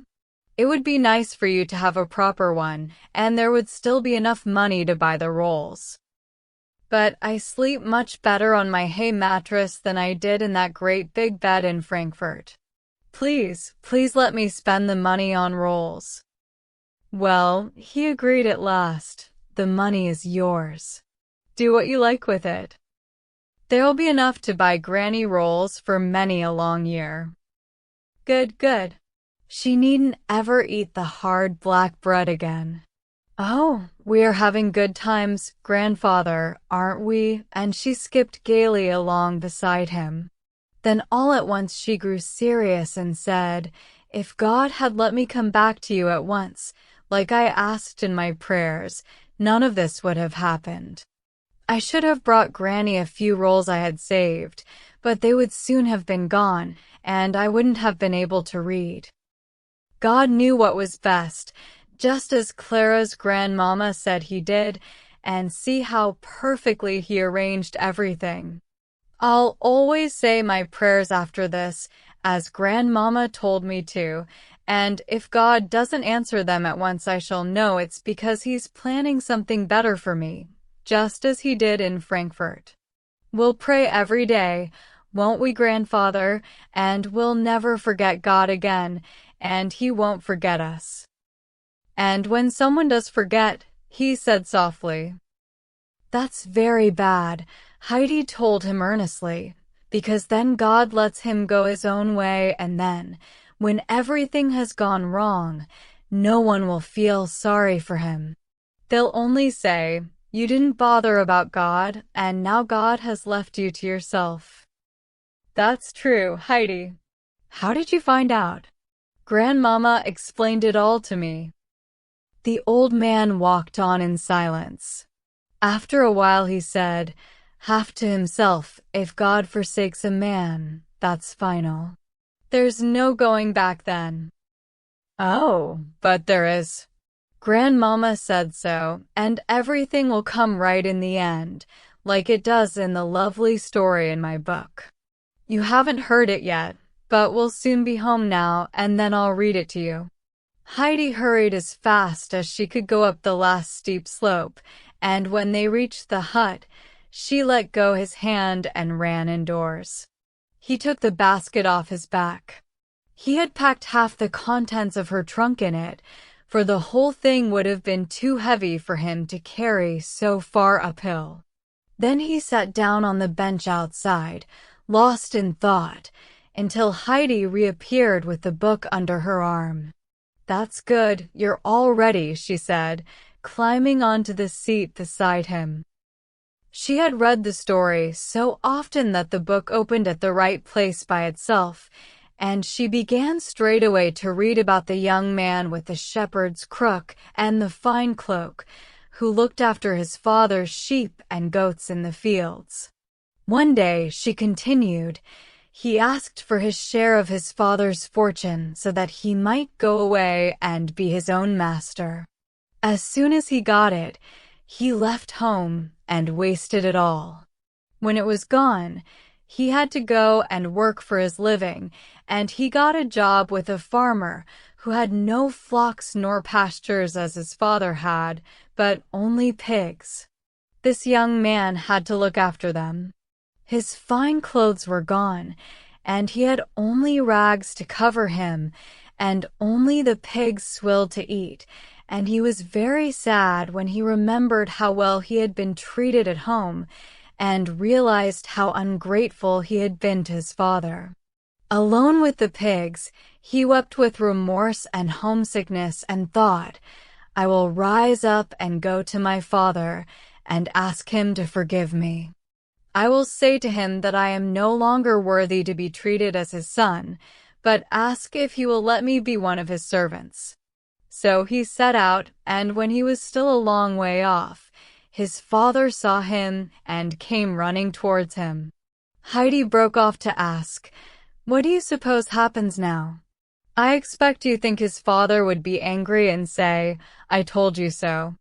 Just you listen, though.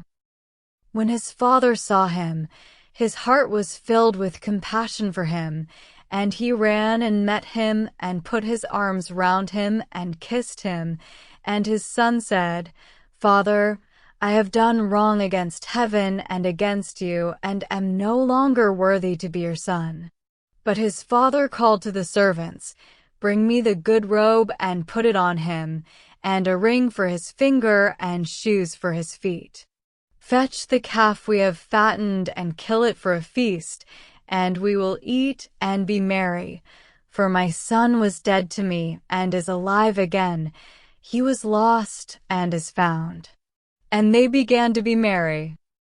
Instead of looking pleased and surprised as she had expected, the old man sat very still, without speaking, until she said, "Isn't that a lovely story, grandfather?"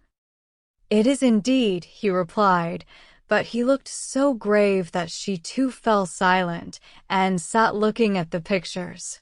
Presently she pushed the book gently in front of him. "You can see how happy he is," she said, pointing to the picture of the return of the prodigal son. Some hours later, when Heidi was in bed and asleep, the old man climbed up to the loft and put his lamp on the ground so that its light fell on her. She lay with her hands folded, as if she had fallen asleep saying her prayers. There was a peaceful, very trusting expression on her face, which moved him deeply, and he stood gazing down at her for a long time.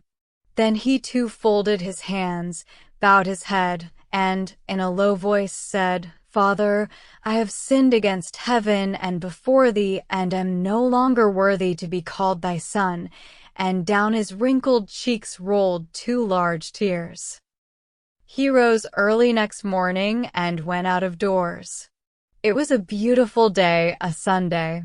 The sound of bells floated up from the valley, and the birds in the fir trees were singing their morning chorus. Then he stepped back into the hut and called up to Heidi, "Time to get up. The sun is shining.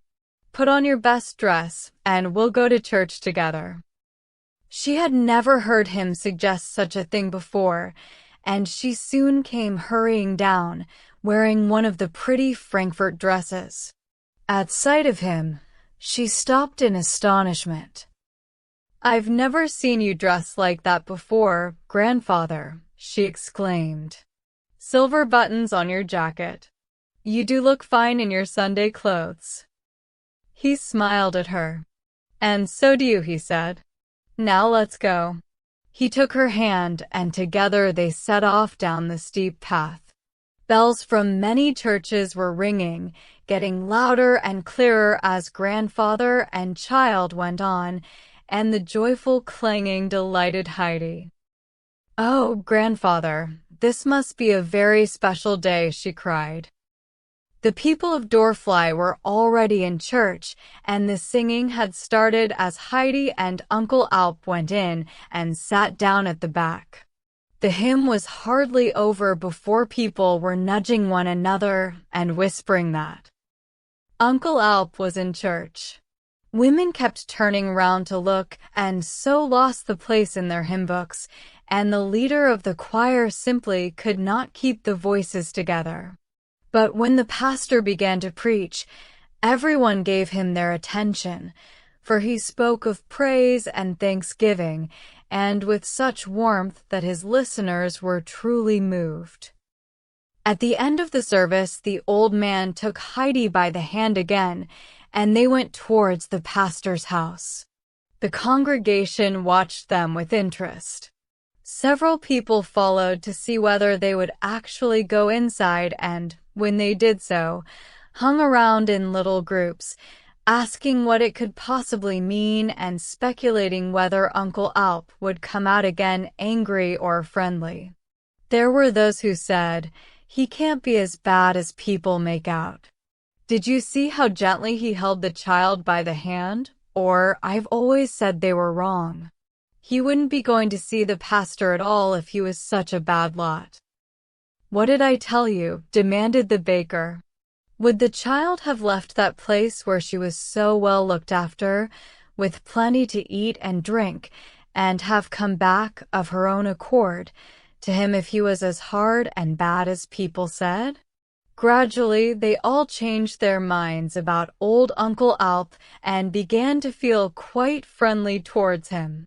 Then some women joined in the talk, and they had heard from Bridget and Granny how Uncle Alp had come down and patched up their cottage for them and stopped the shutters rattling, and in no time they were looking eagerly at the house door, like old friends waiting to welcome home a traveler who had been long away and greatly missed. Now when Uncle Alp had gone inside the pastor's house, he knocked on the study door and the pastor came out, looking quite as though he had expected the visit, for of course he had seen them in church. He shook hands with Uncle Alp so warmly that at first the lonely old man could hardly speak. He had not expected such kindness.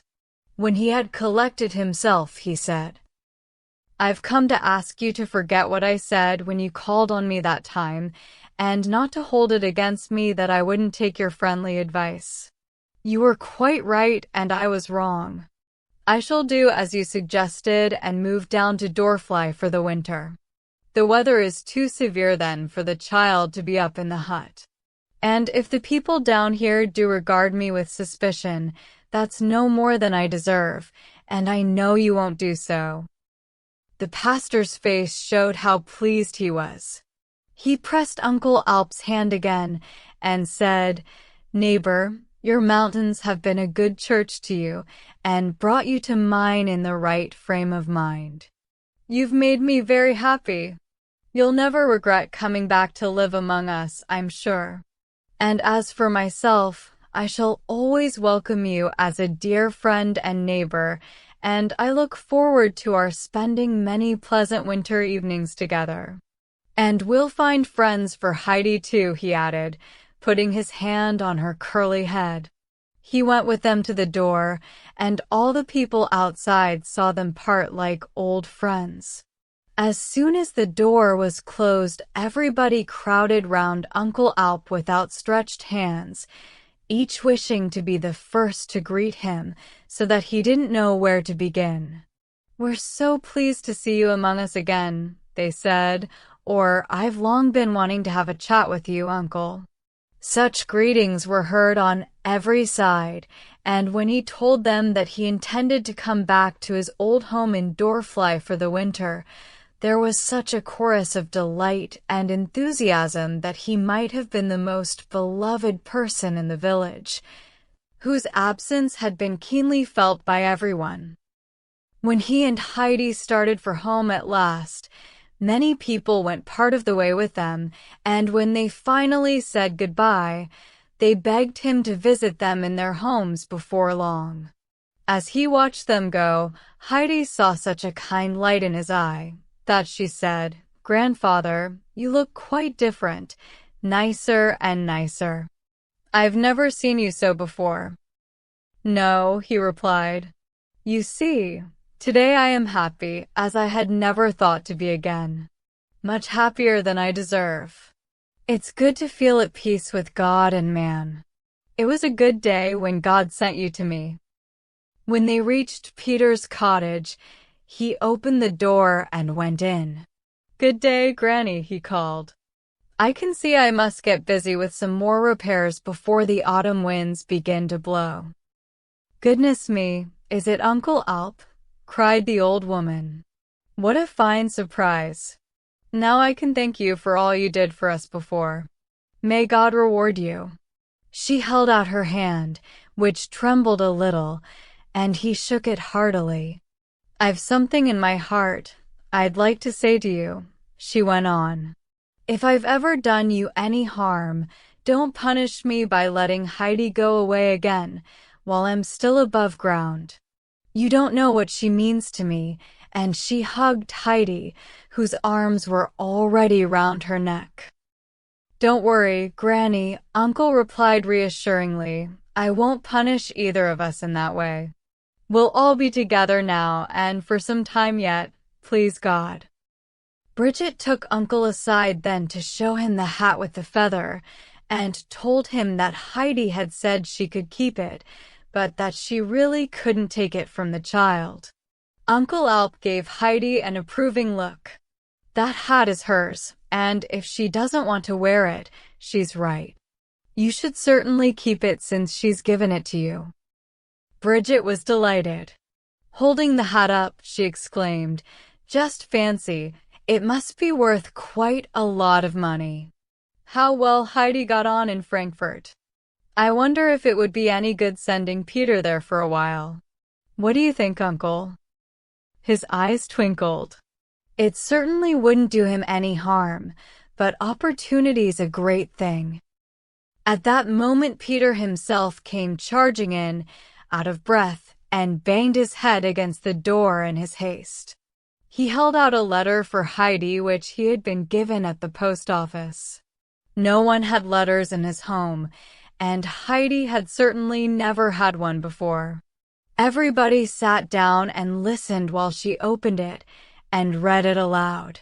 It was from Clara, who wrote, "It's been so dreadfully dull here since you went away that I can hardly bear it. But Papa has promised me that I can go to Raga's in the autumn. Grandmama will come with me. After that she says we may come to visit you and your grandfather. I told her about you wanting to take some rolls to Granny, and she was pleased and said I was to tell you were quite right. She is sending some coffee for her to have with them, and says she would like to see Granny as well when we come to the mountains." Everyone was interested in Clara's news, and they talked about it so long that not even Uncle noticed how late it was getting. Then again, they had had much to say about the pleasure of Uncle's visit and the promise of more to come. "It feels good to have you here again, old friend, after such a long time," Granny said. "It gives me faith that one day we'll all be together with those we love. Do come again soon, and Heidi, you'll be here tomorrow." They both assured her that they would, and then said goodbye. All the church bells around were ringing for evening prayer as they went back up the mountain, and they found the hut bathed in the glow of the setting sun. The prospect of Clara's grandmama coming there in the autumn gave Heidi plenty to think about. She had seen at Frankfurt that when that lady came upon the scene, she had a way of making everything run happily and smoothly.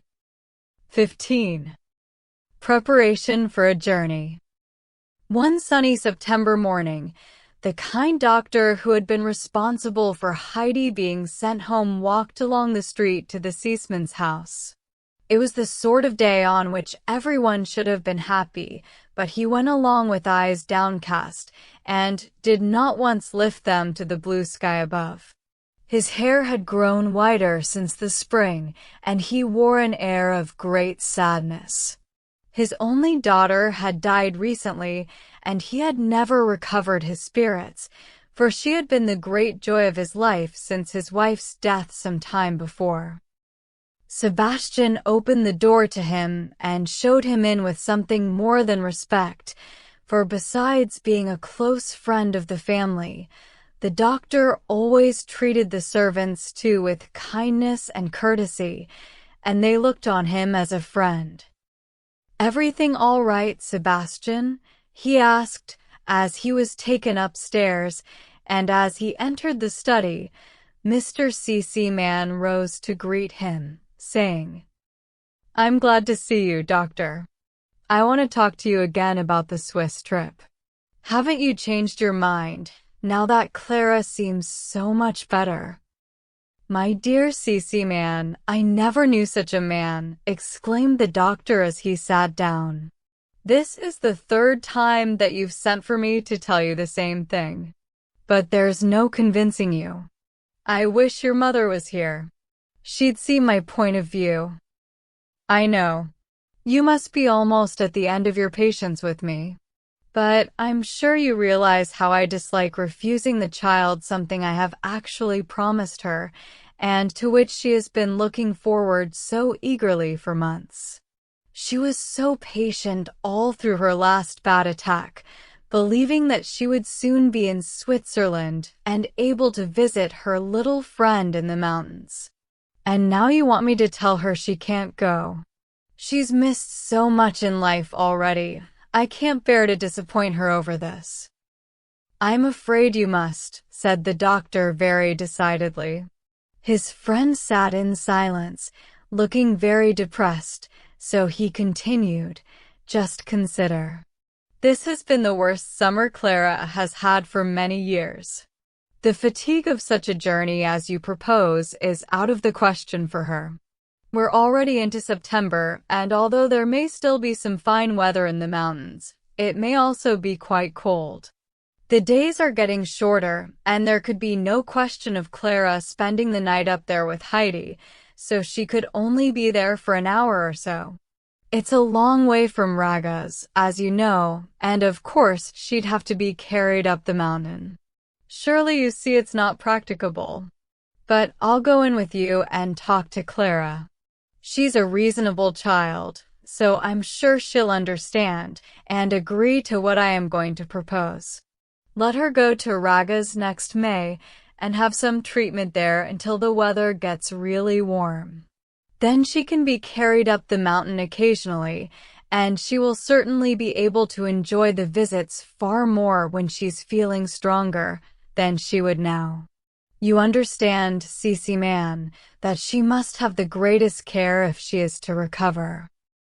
Mr. C.C. listened at first with a resigned expression on his face, then got to his feet, saying anxiously, "Doctor, tell me the truth. Have you any real hope of a full recovery?" The doctor shrugged his shoulders with a thoughtful air. "Not a great deal," he admitted, "but think, my friend. At least you still have your child. She loves you and looks forward to your return when you go away. You don't come back to an empty house and sit down alone to your meals. And your child is happy at home. Even if she does miss much, she's still better off than many children. Count your blessings. Remember how lucky you are to have each other." Mr. C.C. paced up and down the room, as he always did when he was thinking hard. Then he stopped abruptly in front of his friend and patted his shoulder. "Doctor, I've an idea. I can't bear to see you look so unlike your old self. You ought to have a change. How would it be if you were to go to Switzerland and visit Heidi on our behalf?" This suggestion took the doctor quite by surprise, but he was not allowed to speak, for Mr. C.C. was so pleased with the idea that he seized him by the arm immediately and hurried him off to his daughter's room. Clara was as usual very pleased to see her nice, friendly doctor, who nearly always had something amusing to tell her when he came, in spite of his own sorrow. She understood about that and would gladly have helped to make him his old cheerful self again. They sat down beside her, and her father took her hand and began to talk about the trip to Switzerland and how much he had been looking forward to it. He told her briefly that it would have to be postponed, and, dreading to see her upset as he feared she would be, he passed quickly on to his plan for the doctor to go, stressing how good it would be for him to get away. Clara could not keep the tears from her eyes, though she knew her father hated to see her cry, but it was very hard to have to give up the visit to Heidi, for she had counted on it all through the long and lonely hours of her illness. But her father would never have disappointed her unless he thought it important for her good. She knew that, so she blinked back the tears and turned to the doctor. "Oh, please," she begged softly, "please go and see Heidi for me. Then, when you come back, you will be able to tell me all about it, how she is, and about her grandfather and Peter and the goats. I almost feel I know them all already. And you'll be able to take presents to Heidi and to Granny. I had them all planned. You will go, won't you? And I promise I'll take as much cod liver oil as you like." It may or may not have been the cod liver oil which decided him, but the offer certainly made him smile, and he said, "Then of course I must go, for then you'll grow fat and rosy as Papa, and I would like to see you. Have you decided when I am to start?" "Tomorrow morning, if possible," Clara replied. "She's right," said her father. "It's a pity to lose a single day of this beautiful weather when you might be up in the mountains." The doctor laughed a little wryly. "You'll be telling me next that I ought to be there already. I see I'll have to start getting ready at once."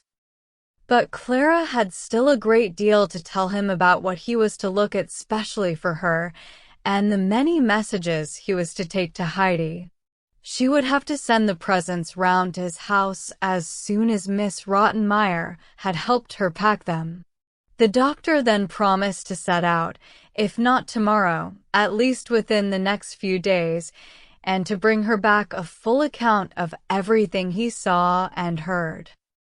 Servants have a remarkable faculty of knowing what is going on in a house long before they are actually told, and Sebastian and Tinette were particularly good at it. As Sebastian accompanied the doctor downstairs, Tinette went to answer Clara's bell. "Go out and buy enough of those little cakes I like to fill this," said Clara, holding out a large box. Tinette took it disdainfully by one corner and let it dangle from her hand. "Such a fuss," she muttered pertly as she went out. And as he showed the doctor out, Sebastian said, "Will you please give my regards to the little miss?" "What, Sebastian?" said the doctor in his friendly way. "You already know I'm going away, then." Sebastian coughed. I hardly know how." "Oh yes, I remember. I was in the dining room and heard the name mentioned, and you know how one thought leads to another." "I do indeed," said the doctor with a smile. "And the more one thinks, the more one knows. I will certainly deliver your message. Goodbye." He turned to go, but was prevented by the arrival of Miss Rottenmeier, her shawl blown out like a sail by the strong wind. The doctor took a step back to let her pass, and she did likewise, being accustomed to treat him with respect and consideration.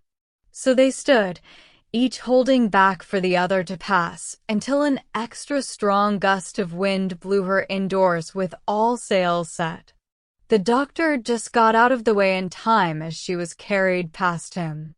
Her temper had been somewhat ruffled by the wind's unruliness, but as she came back to greet him with due decorum, the doctor smoothed her down as he knew very well how to do. He told her about the plans for his holiday, and, in the most flattering way, asked her to pack the parcel for Heidi as only she could. Then he took his leave. Clara quite expected to have a tussle with Miss Rottenmeier about sending Heidi all the things she had collected for her, but all went well. That difficult woman was in an exceptionally good mood. She cleared the big table so that everything could be spread out for Clara's inspection. The packing was no easy task, for there were so many different things. First, there was a thick coat with a hood, so that Heidi could go and visit Granny during the winter whenever she wanted to, without having to wait until her grandfather was free to take her down, wrapped in the old sack. Next came a thick, warm shawl for Granny to wrap herself in when cold winds howled round the hut. Then there was the box of little cakes for her to eat sometimes with her coffee as a change from the rolls. There was an enormous sausage, which Clara had originally intended to send to Peter, because he never had anything but bread and cheese to eat. On second thoughts, however, she decided to send it to Bridget to share out among all three of them, lest he might eat it all up at once. There was a pouch of tobacco for Grandfather, who enjoyed a pipe when he sat outside his hut in the evening, and finally, there were a lot of little surprise packets, which Clara had specially enjoyed getting for Heidi. Miss Rottenmeier surveyed the collection of articles thoughtfully, considering how best to pack them, and Clara looked on, imagining Heidi dancing and shouting with excitement when the great parcel arrived. The packing was soon done and well done, and the parcel was ready for Sebastian to carry at once to the doctor's house. 16. A visitor for Heidi. Dawn was breaking over the mountains, and a fresh breeze blew through the branches of the old fir trees, making the rustling sound Heidi loved so well. It woke her, and she jumped out of bed, so impatient to get to the trees that she could hardly wait to dress. But she had learnt now to like being neat and tidy, so she took the time to put her clothes on properly before she climbed down the ladder. Her grandfather's bed was already empty, for he was outside, looking round as he did every morning to see what kind of day it was going to be.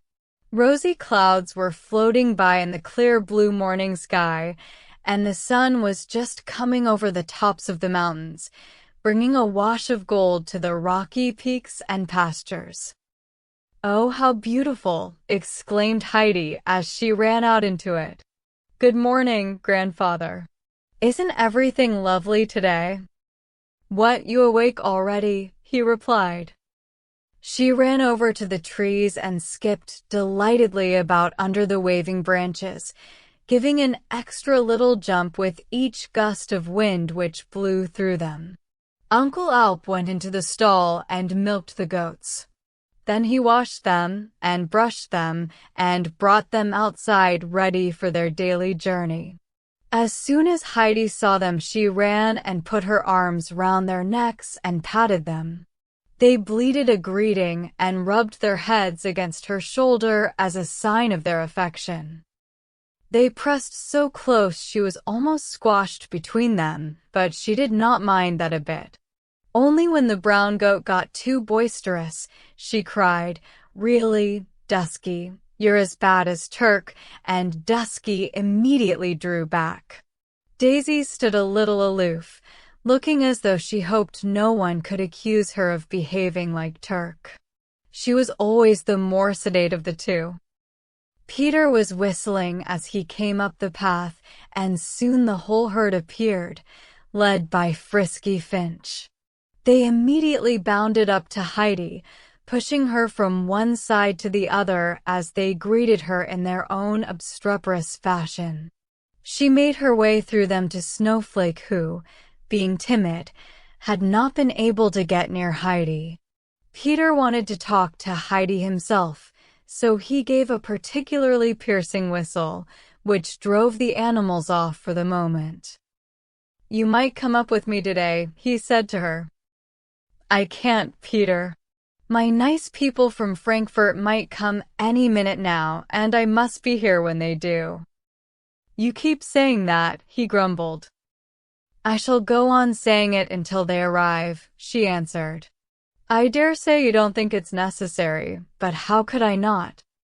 Uncle would be here, he persisted. At that moment, Uncle Alp called loudly from the hut. What's the delay? Is it the field marshal or his troops? At that Peter turned and slashed his stick through the air. The goats recognized the signal and ran off at full tilt to their high pasture, and he followed them. Heidi had brought several new ideas back with her from Frankfurt. She made her bed every morning now, tucking in the clothes so that it looked smooth and trim. Then she tidied up the hut, setting each chair in its proper place and putting anything which might be lying about back in the cupboard. After that, she fetched a duster, climbed on a stool, and polished the table till it shone.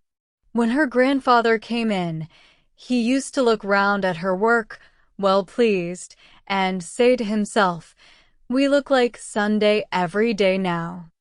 Heidi didn't go away for nothing. They had breakfast together as soon as Peter had gone that day, and then Heidi started the housework. But she did not get on with it very fast. First one thing, then another, distracted her. A sunbeam shone straight through the open window and seemed to be calling to her to come out. Out she ran, and found everything so beautiful and the ground so warm and dry that she could not resist sitting down for a while, just to look at the meadows and the trees and the mountains. Then she remembered she had left the three-legged stool standing in the middle of the hut, and that she had not polished the table, so up she jumped and ran in. But before long the rustling fir trees called her outside again. Grandfather was busy in the shed, but every now and then he came out to watch her dancing about in rhythm with the swaying branches. He had just gone in again when he heard her call, "Grandfather, grandfather, come quickly." He hurried out, afraid that something must be wrong, and saw her running away from him, down the slope. "They're coming! They're coming!" she shouted over her shoulder. "That's the doctor in front." She rushed on and greeted him affectionately. "Doctor, doctor, thank you again 1,000 times." "Bless you, child," cried the doctor. "What are you thanking me for?" "Why, for sending me home to grandfather." The doctor's face brightened. He had not expected a reception like this. Indeed, he had felt rather gloomy as he climbed the mountain, and had not even noticed the beautiful surroundings. He had imagined that Heidi would scarcely remember him, for she had seen very little of him, and he was sure she would be disappointed to see him instead of her dear friends. But apparently she was overjoyed, for she held his arm tightly and lovingly. "Come, Heidi," he said, taking her hand in a fatherly way. "Take me to your grandfather and show me where you live." But she did not move. She was looking down the mountain path, puzzled. "Where are Clara and Grandmama?" she asked at last. "I'm afraid I'm going to disappoint you, Heidi," he replied. "I've come alone. Clara has been very ill and wasn't fit to travel, and so, of course, Grandmama stayed with her. But they'll come in the spring, as soon as the days begin to get longer and warmer." Heidi was very upset then, and found it difficult to believe that what she had looked forward to so long was not going to happen after all. For a minute or two she could not speak, and the doctor gazed in silence about him. Then the pleasure she had felt as she ran to meet him came back to her, and she remembered that he, at least, had come to visit her. She looked up at him and saw the lonely look in his eyes, which she did not remember seeing there when she was in Frankfurt. She could not bear to see anyone unhappy, least of all the good doctor, and thinking his sadness must be because Clara and her grandmother had not been able to accompany him, she tried to comfort him. Oh, it will soon be spring, she reminded him and herself. Time goes quickly up here. They'll be able to stay longer then, and Clara will like that. Now come and see grandfather. They went towards the hut hand in hand. In her anxiety to chase the shadow from his eyes, she told him again and again how soon summer would come, and almost convinced herself of it, so that when they reached her grandfather, she called out, "They haven't come yet, but they will quite soon." The doctor seemed no stranger to Uncle Alp, for Heidi had talked a great deal about him, and the old man put out his hand and welcomed him warmly. They sat down together on the seat outside, and the doctor made room for Heidi beside him.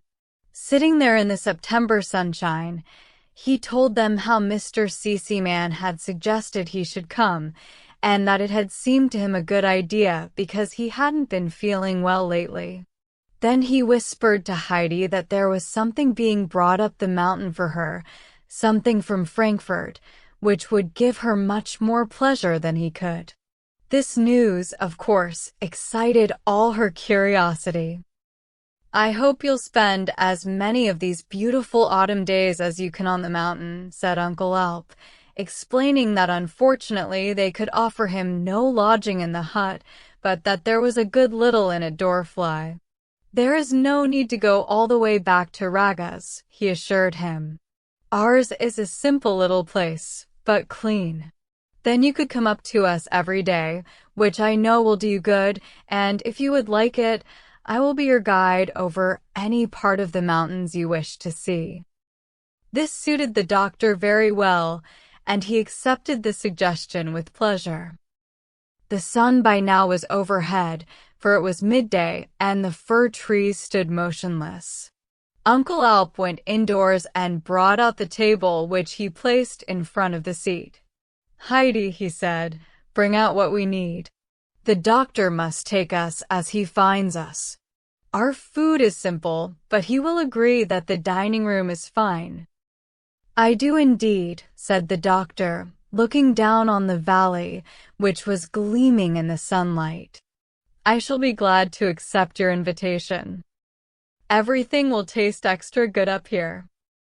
Heidi ran back and forth, bringing out everything she could find in the cupboard. She felt very proud to be helping to entertain the doctor. Grandfather was preparing the food and came out presently with a steaming jug of milk and a piece of golden toasted cheese.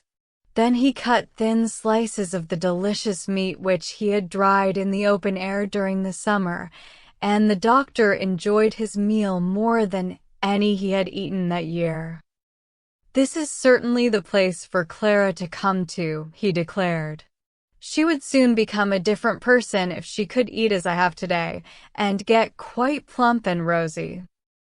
There was a man coming towards them with a huge bundle on his back, and as he reached the hut, he lowered it onto the ground and filled his lungs with great draughts of mountain air.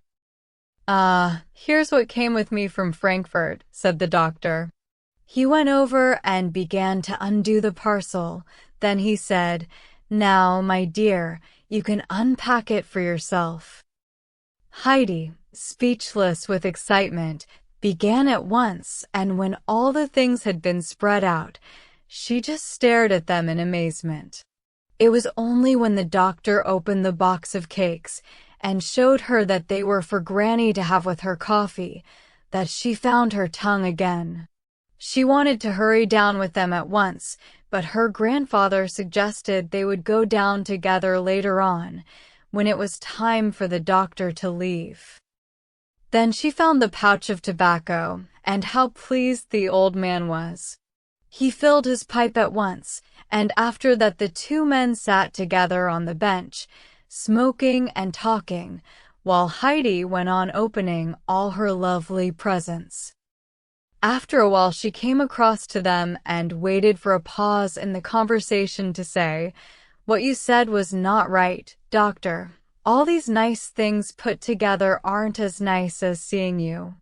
They both laughed at this pronouncement, which the doctor said he certainly had not expected. As the sun began to go down, the doctor rose, thinking it time to go to the village and see about quarters. He took Heidi by the hand, and her grandfather carried the box of cakes, the shawl, and the sausage, and thus they went off together as far as Peter's home. There Heidi said goodbye to the doctor and asked him, "Would you like to go up to the pasture with the goats tomorrow?" For this was the greatest treat she could offer him. "That'll be fine," he replied. "We'll go together." The two men went on to Dorfly, and Heidi ran into Granny. Uncle Alp had put the presents down in front of the door, and Heidi fetched them in, one by one. First the cakes, and the box was so big she staggered under the weight, then the sausage, and lastly the shawl. She brought them close up so that Granny could put her hands on them and know what they were. "They've come all the way from Frankfurt, from Clara and Grandmama," she explained, and both Granny and Bridget were duly impressed. Indeed, Peter's mother had been too surprised to lend a hand, and had simply stared while Heidi lugged the heavy things into the cottage. "Granny, aren't you pleased with the cakes? Feel how soft they are for you to eat." "Yes, child. What kind people they are." The old woman stroked the warm, soft shawl. "This will be wonderful in the winter. I've never looked to have anything as fine as that." Heidi was surprised that she seemed to like the gray shawl even better than the cakes, but Bridget stood looking almost reverently at the sausage on the table. She had never seen such an enormous one before, and could hardly believe that it was all for her and Granny and Peter. "I must ask Uncle what to do with it," she said, shaking her head doubtfully. "You're to eat it, that's all," declared Heidi. And then Peter came tumbling in, calling out, "Uncle Alp's just coming and Heidi's too." He got no further for his eyes fell on the sausage, and the sight quite robbed him of speech. However, Heidi guessed what he had been going to say, and quickly kissed Granny goodbye. As a rule now, Uncle Alp never passed the hut without a cheery word for Granny, and she always listened for his step. But this time it was late, more than time for Heidi to be in bed after getting up so early, for he was very particular about her having plenty of sleep. So he just called a greeting through the open door, took Heidi's hand, and together they went on, up the path under the starry sky to their peaceful little home. 17. Happy days. Early next morning the doctor climbed up from Dorfly with Peter and the goats. He tried several times to start a conversation, but without success. It was not easy to get Peter to talk, and he hardly got a word in answer to his questions. So they tramped along in silence most of the way, and when they reached the hut Heidi was waiting for them with Daisy and Dusky, all three in high spirits. "Coming up today?" asked Peter as usual. "Yes, of course. The doctor is coming too," she replied. Peter glanced sideways at the visitor. Then Uncle Alp came out, greeted the doctor warmly, and hung a bag of food over Peter's shoulder. The bag was heavier than usual, for he had put in a good-sized piece of dried meat, thinking the doctor might like to stay and eat his midday meal with the children. Peter grinned from ear to ear when he felt its weight, guessing that there was something special inside.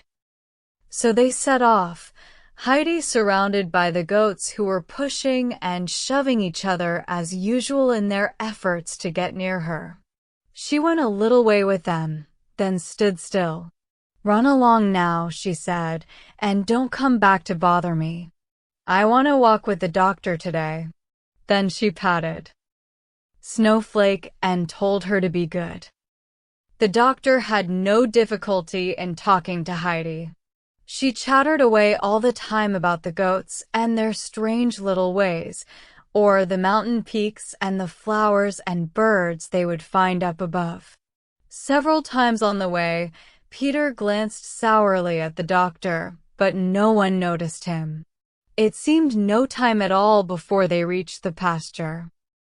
Heidi led the way to her favorite spot from which she could look down on the distant valley, so green below them, and up to the great mountains where the eternal snows sparkled in the sunlight.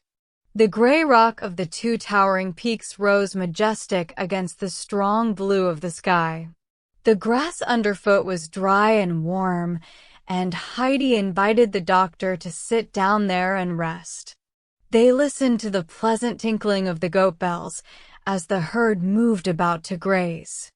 A few harebells remained of all the summer flowers and swung airily on their slender stalks in the morning breeze. The hawk was soaring overhead in ever-widening circles, making no sound. Heidi's eyes were happy as she gazed out at the beautiful things she loved so well, and she glanced at the doctor to see if he was enjoying them too. He caught her look and replied to it, though his eyes had not lost their sadness. "Yes, Heidi, it's very beautiful here," he agreed, "but can a heart forget its sorrow and rejoice, even here?" "No one is sad here," she told him, "only in Frankfurt." A fleeting smile crossed his face. But supposing the sorrow could not be left in Frankfurt, but dogged one up here too? What then? "When you can do no more yourself," said Heidi confidently, "tell God." "Those are good words, my dear," said the doctor, "but suppose it was God himself who sent the sorrow?" Heidi sat pondering for a while. She was sure God could always help, but was trying to find the answer out of her own experiences. "I think you have to wait," she said at last, "and keep on thinking that God has something good which He's going to give you out of the sad thing, but you have to be patient. You see, when something's awfully bad, you don't know about the good bit coming, and you think it's going on forever." "I hope you will always feel like that, Heidi," he said, and fell silent, drinking in the scene before him. Presently he went on, "Can you understand that even up here it is possible for sorrow to cast a shadow over the eyes so that one can't really enjoy the beauty, and that adds to the sadness? Do you know what I mean?" His words sobered her for a time, for they brought home to her afresh that Granny's eyes were always veiled so that she could never see the sunlight, nor any of the beauties of the mountains. "Yes, I understand," she replied then. "Perhaps it would help to hear one of Granny's hymns. She says they bring her back the light." "What hymns do you know?" "I only remember the one about the sun, and part of another long one, which Granny likes very much. I always have to read the verses 3 times over to her." "Let me hear them now," said the doctor, settling himself against a boulder and preparing to listen. Heidi clasped her hands and asked, "Shall I begin with the verse Granny likes so much because it gives her fresh hope?" He nodded, and she began. "To God confide thy cares, on him thy burden cast. He heareth all thy prayers and sends relief at last. His never-failing love, His wisdom sure and true, bring comfort from above, and all thy hopes renew." Heidi stopped, for she was not sure that the doctor was listening. He had covered his eyes with his hand and sat very still. She half thought he might have fallen asleep, and decided that if he wanted to hear any more, he would ask her to go on when he woke up. He was not asleep, however, only lost in thought. The hymn had taken him right back to when he was a little boy and stood beside his mother's chair, listening to those same words, and he saw again how fondly her eyes rested on him, and he heard her voice, speaking so gently.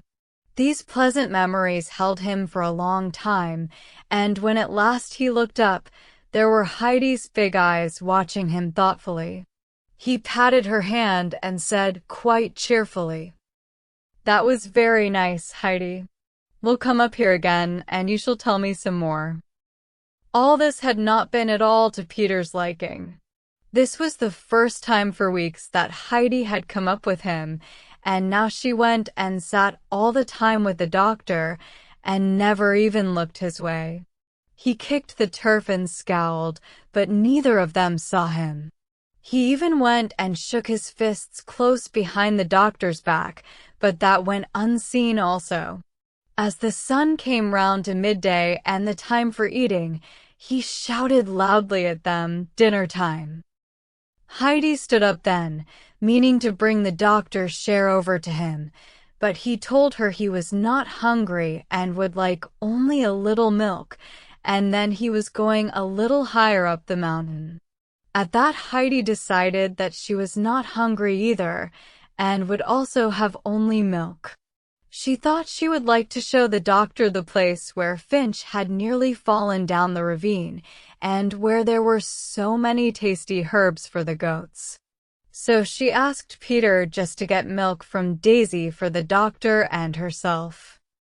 "Only milk? What about all the food in the bag?" he asked in astonishment. "You can have it as soon as you've got the milk." He had rarely done as he was asked so promptly. He was longing to know what had made the bag so heavy that morning, and as soon as Heidi had taken the milk, he opened it and peeped inside. When he saw the meat, he could hardly believe his eyes. He was just taking hold of it when he remembered how angrily he had shaken his fists at the doctor, for whom this treat had really been provided. He felt sorry about that, and it somehow held him back. So after a moment he jumped up and ran over to the place where he had stood before, stretched up his arms with hands open to show that he did not want to fight anyone anymore, and he kept them like that until he felt he had made amends. Then back he went to his feast and began to eat with a clear conscience. Heidi and the doctor went on up the mountain, talking as they went. After a while he told her that he was going back, but that she no doubt would like to stay a little longer with the goats. This she would not hear of, but insisted on accompanying him at least as far as the hut, perhaps even farther. So down they went, hand in hand, and on the way she showed him all the goats' favorite grazing places and where the best flowers grew in summer. She could tell him the names of many, for her grandfather had taught her them. At last the doctor said she must go back, so they said goodbye and he went on alone. He looked back from time to time and found her watching and waving to him, as his own dear daughter used to do when he went out. The weather was fine and sunny all that month, and the doctor came up to the hut every morning and from there went off on long walks, often with Uncle Alp as his companion. Together they climbed high up where the grand old fir trees were storm-tossed, and higher still to where the hawk nested. They saw the great bird rise up, protesting at their intrusion. The doctor found great pleasure in Uncle Alp's society, and was constantly surprised at his wide knowledge of mountain plants and their uses. Uncle Alp showed him little crevices where, even at those heights, tiny plants grew and blossomed. He also knew a great deal about the wildlife up there, and had many good stories to tell about the creatures which lived in caves or holes in the ground or even in the branches of the trees. As the doctor took his leave after one of these expeditions, he said, "My friend, I learn something new every time I am with you." Several times, when the weather was particularly fine, the doctor went up to the pasture with Heidi, and they always rested at the same spot, while she chattered away or recited the verses she had learned by heart. Peter never joined them, but he was quite resigned now to the loss of her company and no longer bore the doctor any ill will. With the last day of September, the holiday came to an end. On the day before his return to Frankfurt, the doctor appeared at the hut looking rather sad. He was very sorry to go, for he had felt at home on the mountains. Uncle Alp was going to miss him too, and Heidi had grown so accustomed to seeing him every day that she could hardly believe that those pleasant times were nearly over. After he and Uncle Alp had said goodbye, she went a little way down the mountain with him, but when he thought she had come far enough, the doctor stopped and gently stroked her hair. "Now I have to go, Heidi," he said, "but I wish I could take you back with me to Frankfurt." Heidi suddenly beheld, in her mind's eye, that town with its many tall houses and cobbled streets, and thought of Miss Rottenmeier and Tinette. "It would be nicer if you came back to us," she said hesitantly. "Yes, you're right," he agreed, "quite right. Goodbye, my dear." As she gave him her hand, she thought there were tears in his kind eyes. Then he turned quickly and hurried away. Heidi stood looking after him, feeling very miserable, and after a few moments ran pell-mell after him, crying, "Doctor, doctor." He turned as he heard her, and when she reached him, she sobbed out, "I will come with you to Frankfurt and stay with you as long as you like, but I must go and tell grandfather first." The doctor laid his hand on her shoulder to calm her. "No, no," he said, "you must stay here among the fir trees for the present, or I might have you ill again. But I tell you what, perhaps you'll come and take care of me if I'm ever ill and lonely. I should like to think I could have someone who loves me to look after me then." "Oh, yes, I'll come at once, the moment you send for me," Heidi promised eagerly. "And I love you nearly as much as grandfather." He thanked her and went on his way again, while she stood and waved till all she could see was a speck in the distance. As he turned for the last time to wave back, he thought to himself, "This is certainly a wonderful place for sick minds as well as bodies. Life seems really worth living again." 18. Winter in Dorfly. The snow lay so deep on the mountain that winter that Peter's hut was buried in it up to the windowsills. Fresh snow fell almost every night, so on most mornings he had to jump out of the living room window. If the frost in the night had not been enough to harden the surface, he stepped deep into soft snow and then had to battle his way out with feet and hands and even head. Then his mother handed him out a big broom, with which he cleared a path to the door. This had to be done skillfully, piling the snow well away from the entrance, so that there was no likelihood of a great mass of soft snow falling into the house when the door was opened.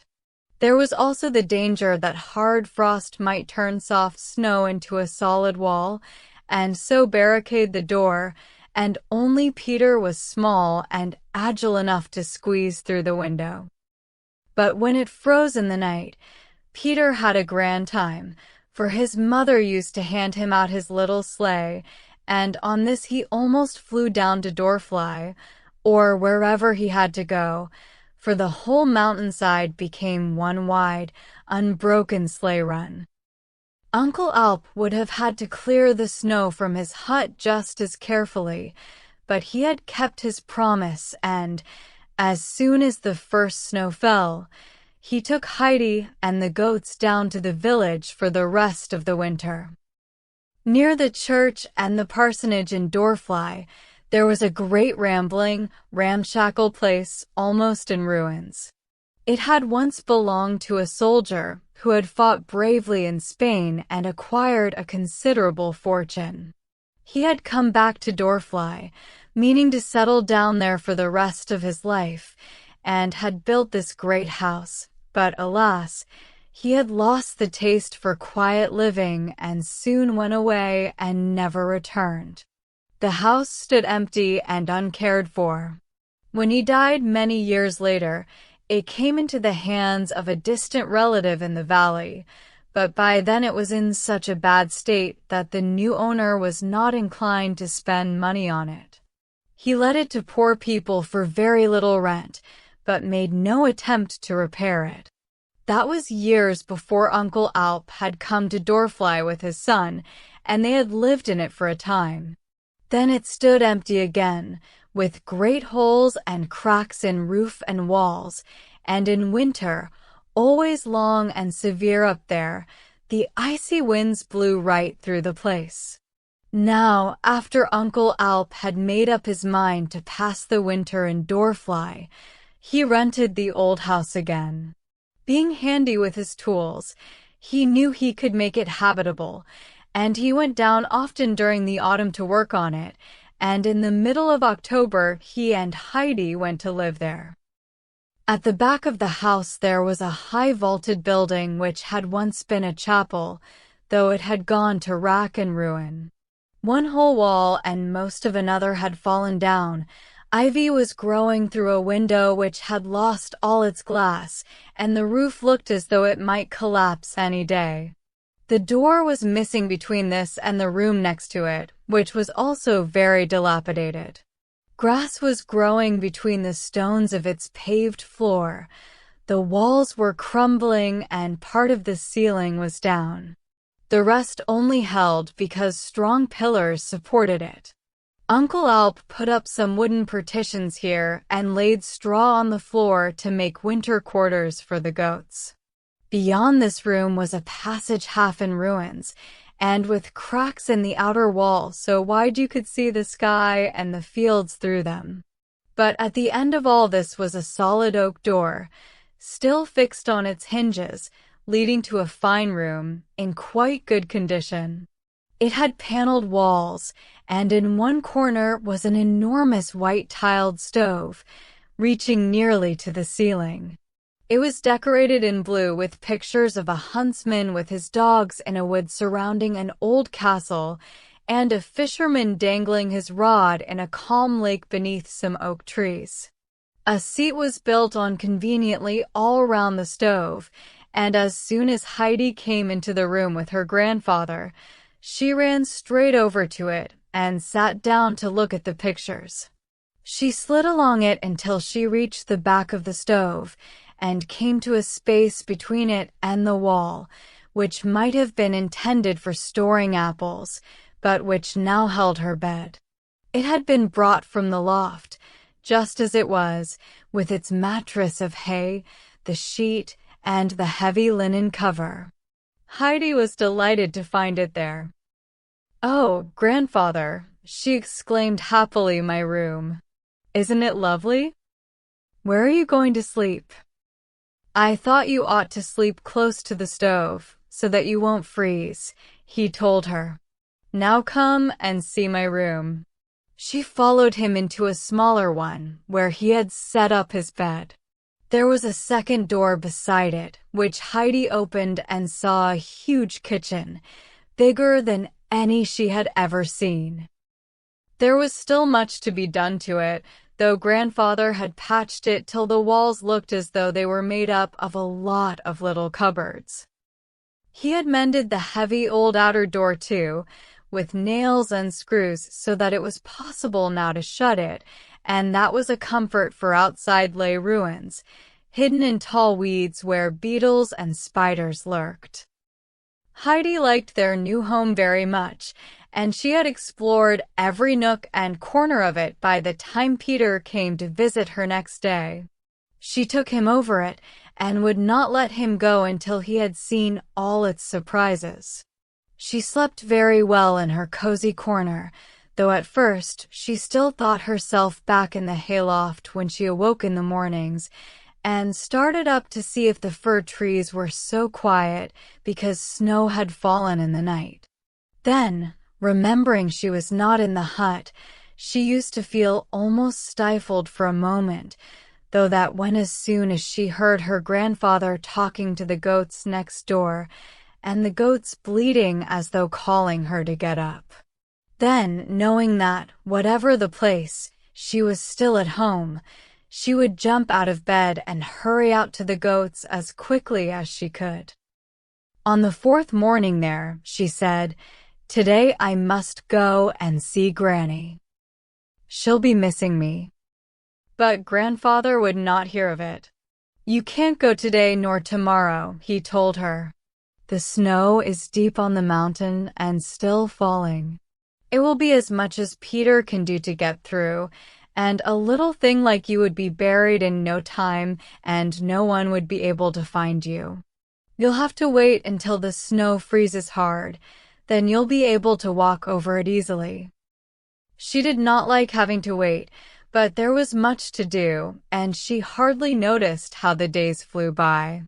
She went to school, for one thing, and worked hard to learn all she could. Peter, on the other hand, was hardly ever there, but the teacher was a kind-hearted man who only said, "So Peter's away again. School would do him good, but I expect the snow is too deep for him to get here." But Peter came down easily enough in the evening to visit Heidi. After a few days of snow, the sun shone again, glistening on the white ground, but soon disappearing again behind the mountains as though it did not like the winter scene nearly as well as the grass and flowers of summer. But when it was dark, the moon shone down on the cold snow and the frost came, so that next morning the air was crisp and the whole mountainside sparkled like crystal. Then Peter, expecting to sink into soft snow as usual, jumped out of his window and found himself spinning over the frozen surface like a riderless sleigh. But he picked himself up and went stamping about to see if the snow was really hard everywhere. He was delighted to find he could not kick up more than a tiny fragment of ice here and there. The hillside was frozen hard, and at last Heidi would be able to come up to see them. He went indoors and gulped down some milk, put a piece of bread in his pocket, and announced, "I'm going to school." "That's a good boy," said his mother. "Learn all you can."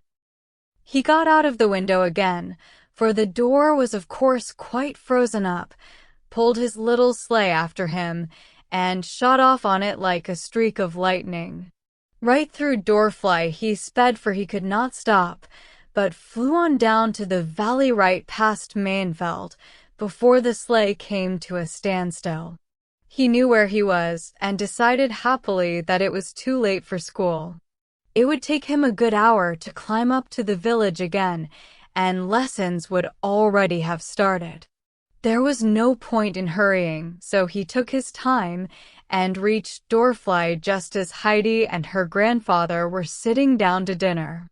He could not wait to tell them his great news, but burst in upon them and announced, "It's happened." "You sound very fierce, General." "What do you mean?" asked Uncle Alp. "The frost," said Peter. "Oh, now I can go and see Granny," cried Heidi, understanding this cryptic remark perfectly, and added, "Why weren't you at school then?" "Peter? You could easily have come down on your sleigh." It seemed her all wrong to stay away from school without good reason. "I got carried too far down, and then it was too late," he replied. "That's desertion," said Uncle Alp, "and deserters get punished." Peter looked slightly alarmed and stood twiddling his cap, for he had a great respect for Uncle Alp. "And for a commander like you, it's even worse," went on the old man. "What would you do to your goats if they were to take it into their heads to run away and disobey your orders?" "Beat them." "What would you say, then, if a boy who behaved like a disobedient goat got beaten for it?" "Serve him right." "Then listen to me, General. If you ever again let your sleigh carry you off when you ought to be at school, you can come to me afterwards to get what you deserve." Light dawned on Peter with that last remark, and he looked cautiously round the room to see if there was a stick anywhere about that might be used for such a purpose. But Uncle Alp continued in a friendly voice. "Now come and have something to eat, and then Heidi can go home with you. Bring her back in the evening, and you can stay and have supper with us." Peter grinned widely at this unexpected change of tune and sat down. Heidi was so excited at the thought of seeing Granny again that she couldn't eat any more and passed him the rest of her potatoes and cheese. Uncle Alp had already given him a plate piled high with food, and he attacked it all with gusto. Heidi went to the cupboard and put on the coat which Clara had sent her. She pulled the hood over her head and stood beside Peter, ready and impatient for him to finish eating. "Come on now," she urged, as he reached the last mouthful, and off they went. She chattered away to Peter, telling him how miserable Daisy and Dusky had been on the first day in their new stall, refusing to eat, just standing quietly, with drooping heads. "Grandfather said they were feeling like I did in Frankfurt," she told him, "because they'd never left the high pasture before, and you don't know what that's like, Peter." Peter hadn't been listening properly. He was deep in thought, and he didn't say a word until they reached the cottage. Then he announced gloomily, "I'd rather go to school than have Uncle do what he said." Heidi thought he was quite right and said so. They found Bridget alone, mending. "Granny's in bed," she told them. "She isn't very well and feels the cold badly." This was something new in Heidi's experience. She had always before found Granny in her corner seat. She ran quickly into the next room, where the old woman lay on her narrow bed, covered with only a single thin blanket, but wrapped in her warm gray shawl. "Thank God," said Granny, as she heard Heidi's step.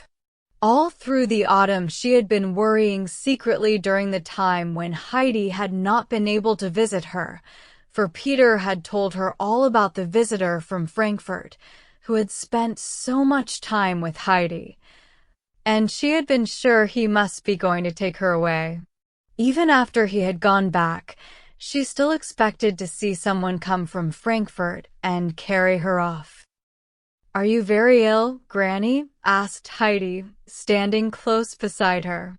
"No, no," said the old woman, stroking her fondly. "It's only the frost which has got into my old bones." "Will you be well when it turns warm again?" Heidi persisted anxiously. "Oh, I'll be back at my spinning wheel long before that, God willing," Granny assured her. "I really meant to get up today, and I'll be all right again tomorrow, I'm sure." Heidi looked relieved, and as her bright eyes took more in, she remarked, "In Frankfurt, people put on a shawl when they go for a walk. Did you think it was meant to wear in bed, Granny?" "I put it on to keep me warm," Granny replied. "My blanket's rather thin, and I'm thankful to have it." "Your bed slopes down at the head instead of up," Heidi next observed. "That's not right." "I know, child," said Granny. "It's not very comfortable," and she tried to find a soft place for her head on the pillow, which was not much better than a piece of wood. It was never very thick, and my old head, resting on it for so many years, has worn it thinner still. I wish I'd asked Clara if I could bring the bed I had at Frankfurt with me. It had 3 fat pillows, one on top of the other, and I kept slipping down the bed, away from them, but I had to get back on them again before morning because that was the proper way to go to sleep in. Would you be able to sleep like that?" "Yes, indeed, it would be very cozy. It's easier to breathe, well propped up with pillows," Granny sighed, trying to raise her head a little. "But we won't talk about that. I've so much to be thankful for. more than many old sick people. The lovely rolls every day, this fine warm shawl, and now you to visit me. Will you read to me today? Heidi fetched the old book and read her several hymns. They were all familiar ones, and she enjoyed the sound of them afresh after the long interval. Granny lay with her hands folded, and a happy look spread over her thin old face. Suddenly Heidi stopped reading to ask, "Are you better now, Granny?" "Yes, that's done me a lot of good, my dear. Please go on." Heidi did so, and when she came to the last verse of the hymn, Granny repeated it several times. "My heart is sad, my eyes grow dim, yet do I put my trust in him. And in due time, all sorrow past, in safety home I'll come at last." She found the words very comforting, and Heidi liked them too, for they made her think of that sunny day when she had come back to the mountains. "I know how lovely it is to get home," she exclaimed. Soon after that she got up to go, for it was getting dark. "I'm so glad you're better," she said, as Granny took her hand and held it tight. "Yes, I'm happier now. Even if I have to go on lying here, I shan't worry anymore. You don't know what it means to lie for days on end in darkness, and most of the time in silence. Sometimes I'm ready to give up, knowing I shall never see the sunshine again. But when you come and read me these wonderful words, my heart looks up again, and I'm comforted." Heidi said goodnight then, and went outside with Peter. The moon shining on the snow made it as light as day. Peter got on his sleigh, with Heidi behind him, and they skimmed down the hill like a couple of birds. Lying in her comfortable bed behind the stove that night, Heidi thought about Granny's poor thin pillow, and how much good the hymns had done her. If she could go and read to her every day, Granny might get better, but it would probably be a week or even longer before she could go up again. She wondered what could be done about it, then suddenly had an idea which pleased her so much she could hardly wait for morning to carry it out. She had been so occupied with these things that she had forgotten her prayers, and now she never finished a day without them. So she sat up and prayed for Granny and Grandfather, as well as for herself. After that she lay back on the soft hay and slept soundly till morning. 19. Peter surprises everyone. Next day Peter went to school and arrived punctually, bringing his midday meal with him in his little satchel. The Dorfly children went home in the middle of the day for dinner, but those who lived too far away used to sit on the desks, with their feet on the benches, holding what they had brought with them on their laps. Afterwards they could do as they liked until 1 o'clock, when lessons started again. Peter always went over to Uncle Alp's to see Heidi after he had been to school, and that day she had been looking out for him eagerly, and ran to him as soon as he came inside the door. "I've thought of something," she cried in great excitement. "What?" he asked. "You must learn to read." "I have learned," Peter replied. "I mean learn properly, so that you can read anything," she insisted. "Can't be done," Peter replied promptly. "I don't believe that any more," she told him squarely, "and nor does anyone else. Clara's grandmama told me it wasn't so, and she was right." Peter looked rather taken aback at the Frankfurt lady being brought into it. "I'll teach you," Heidi went on, "I know how. Then you can read a hymn to Granny every day." "Not me," growled Peter. This refusal to help her to carry out the plan on which she had set her heart annoyed Heidi. Her black eyes flashed as she said threateningly, "I'll tell you what will happen to you if you won't learn. You'll have to go to Frankfurt, like your mother said, and I know what the school there is like. Clara pointed out the great big building one day when we were out for a drive. And the boys stay there until they're grown up. I've seen them myself. And you needn't expect just one kind teacher there, like we have here. There are lots of teachers, all dressed in black as if they were going to church, and they wear tall black hats like this, and she measured their height from the ground with her hand. Peter felt as though a cold wind had blown down his back. You'd be there with all those gentlemen, she continued, quite carried away, and when it came to your turn, you wouldn't be able to read, nor even say your letters properly. Then they'd all make fun of you, and that would be worse than Tinette, and she was bad enough. Oh, all right, I'll do it, said Peter grumpily. At once Heidi was all smiles again. That's good. We'll start at once, and she pulled him over to the table, on which a book lay ready. It was a rhyming ABC, which had come in the big parcel from Clara. Heidi liked it very much and thought it just the thing for teaching Peter. They sat down side by side, bent their heads over the book, and the lesson began. Peter had to spell out the first rhyme over and over again, for Heidi was determined he should know it thoroughly. You still don't get it right, she said after some time. I'll read it all through to you. If you know what it says, perhaps you'll find it easier. And she read out. If ABC you do not know, before the judge you'll have to go. I won't go, mumbled Peter. Won't go where? Before the judge. Then hurry up and learn those 3 letters, so that you don't have to, Heidi urged. So Peter set to and repeated them until she was satisfied. She saw what an effect the little rhyme had had on him, and thought it would be a good idea to prepare the way for the next lessons. Wait a minute, she said, and I'll read you the rest of the rhymes, then you'll know what to expect. If D, E, F you cannot say, bad luck is sure to come your way. If you forget your H, J, K, you'll have misfortune all the day. If L and M you can't say clear, you'll have to pay a fine, I fear.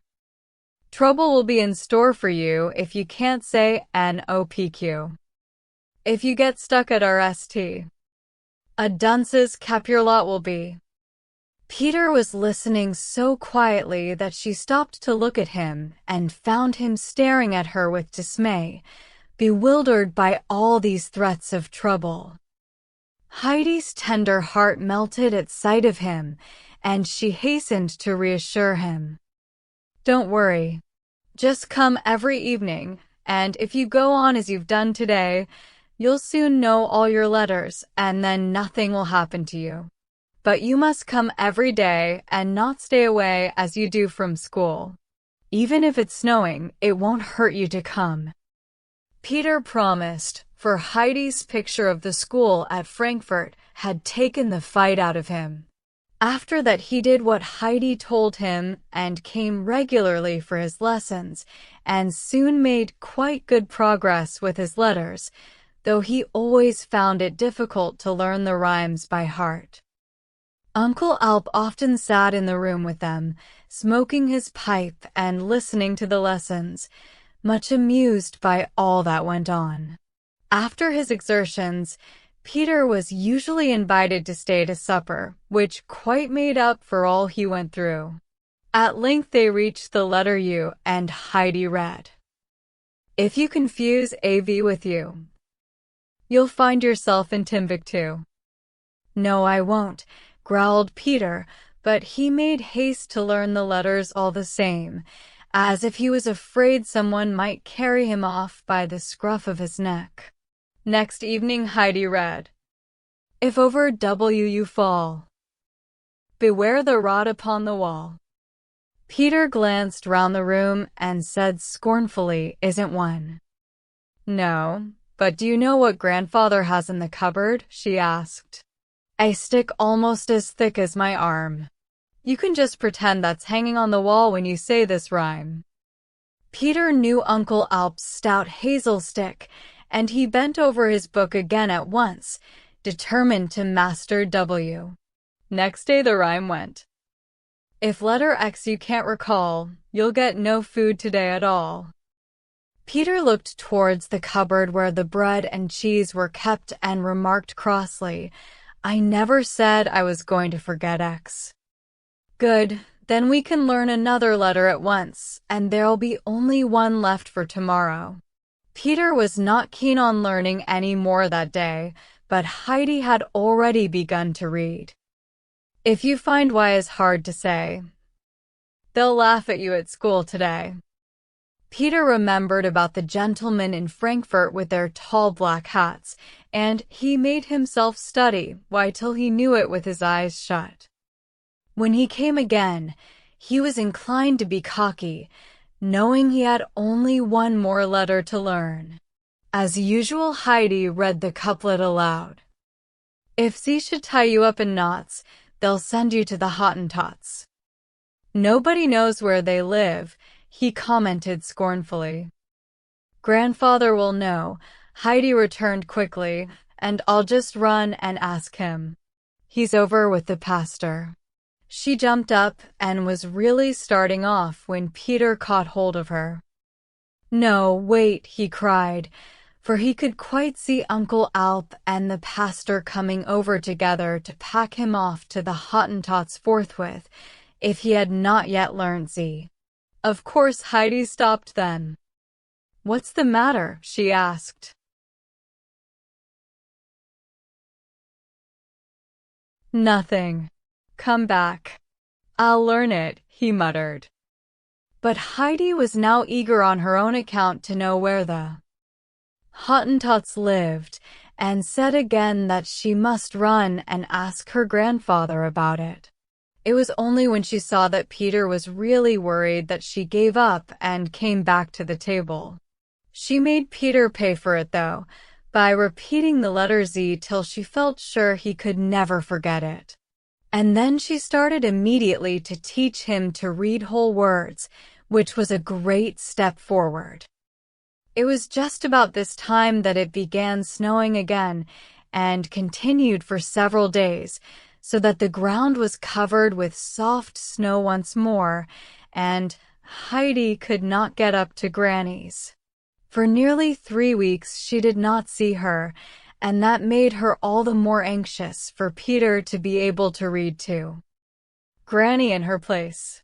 Sure enough, one evening he came up from Dorfly and announced to his mother, "I can do it." "Do what, Peter?" she asked. "Read." "Can you really?" "Do you hear that, Granny?" exclaimed Bridget. Granny had indeed heard, and was wondering how it could possibly have come about. "I am to read a hymn to you now," he said. "Heidi told me to." His mother fetched the book, and Granny composed herself to listen.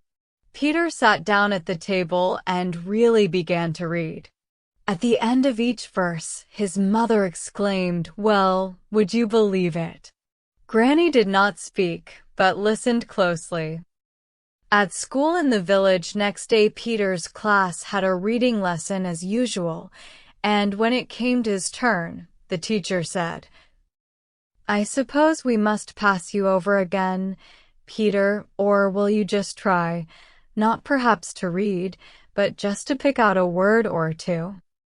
Peter took the book and read 3 lines without a mistake. The teacher stared at him in silent amazement. Finally he said, "Is this a miracle? I have spent hours, weeks, years, trying to teach you, and you've never even been able to say your letters. Now, when I'd practically given you up as hopeless, you suddenly get up and read quite fluently. How has this come to pass?" "It was Heidi," Peter replied. The teacher glanced across at Heidi, sitting quietly in her place and looking very innocent. "Well, I have noticed a great improvement in you lately, Peter. You used to stay away from school for weeks on end. Now you never miss a day. Who is responsible for that?" "Uncle Alp. was the answer. This surprised the teacher even more. "Just let me hear you read again," he said cautiously, and Peter continued for another 3 lines. There was no mistake about it. He could read. As soon as school was over, the teacher went across to the pastor to tell him the news, and they talked about the good influence that Heidi and her grandfather were having in the village. After that, when he got home each evening, Peter read one hymn aloud, one only. He could not be persuaded to try a second, nor did Granny press him. It was a never-failing source of wonder to Bridget, and sometimes after he had gone to bed, she would say to Granny, "Now Peter has learned to read, there's no knowing what he may do." Once Granny replied to her, "Yes, I'm glad for his sake that he has learned something. But I shall be thankful when the spring is here and Heidi can come again." They are somehow not the same hymns when Peter reads them, and I keep trying to fill in the gaps, and so I miss what comes next. So they don't do me as much good as when Heidi reads them. The truth was that Peter made things as easy as possible for himself. When he came to a difficult word, he just left it out, thinking that a few words less among so many would make no difference to Granny. Consequently, there was sometimes little sense in what he read. 20. More visitors. The winter passed, and it was May again. The last snows had disappeared, and the little mountain streams raced in full flood down to the valley. The mountainsides were green again and bathed in warm, clear sunlight. The flowers were opening their petals among the fresh green grass. The gay young winds of spring blew over the tops of the fir trees, carrying off showers of old needles to make room for the new growth. High in the blue sky, the old hawk hovered and circled once more, while the golden sunshine played round the hut and made the ground warm and dry and fit to sit upon. Heidi was back on the mountain, running hither and thither to all her old haunts, unable as ever to decide which she liked best. She listened entranced to the sound of the wind blowing down from the heights, gathering strength as it came nearer, till it came up with the fir trees and spent itself on their branches. She lay on the ground and watched the beetles in the grass. She listened to the hum and buzz of insects. It seemed to her that all those tiny creatures were singing, "We're on the mountain. We're on the mountain," in tune with her own heart. Her lips parted, and she drew in great draughts of the fine, sparkling air, and thought that spring had never been so beautiful before. The familiar sound of hammering and sawing also reached her ears, and presently she ran to the shed to see what Grandfather was doing there. In front of it stood a chair, quite finished, and he was busy making another. "Oh, I know what these are for," she cried gleefully.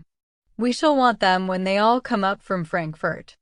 This will be for Grandmama, and the one you're making for Clara. I suppose you'll have to make a third," she added reluctantly, "or do you think Miss Rottenmeier might not come?" "I really don't know," he told her, "but it would be better to have a chair ready so that we can ask her to sit down if she does come." Heidi looked thoughtfully at the straight wooden chair, without arms, and tried to imagine Miss Rottenmeier sitting on it. "I don't believe she would ever sit on a chair like this, Grandfather," she said at last. "Then we'll invite her to sit outside on the turf featherbed," he replied quietly.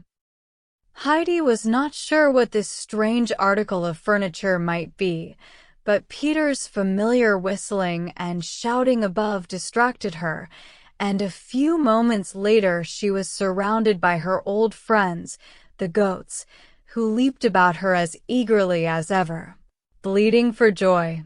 Peter pushed his way through them and handed her a letter.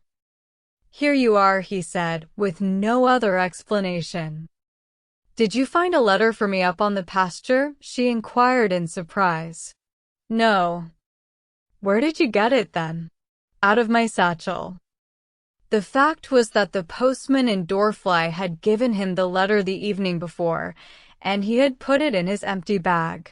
In the morning his bread and cheese had gone in on top of it, and he had forgotten about it when he called at the hut that morning for Uncle's 2 goats. He only found it when he was shaking out the last crumbs of food at dinner time. Heidi looked at the envelope carefully and then ran to her grandfather. "Look," she cried, "I've got a letter from Clara. Shall I read it aloud?"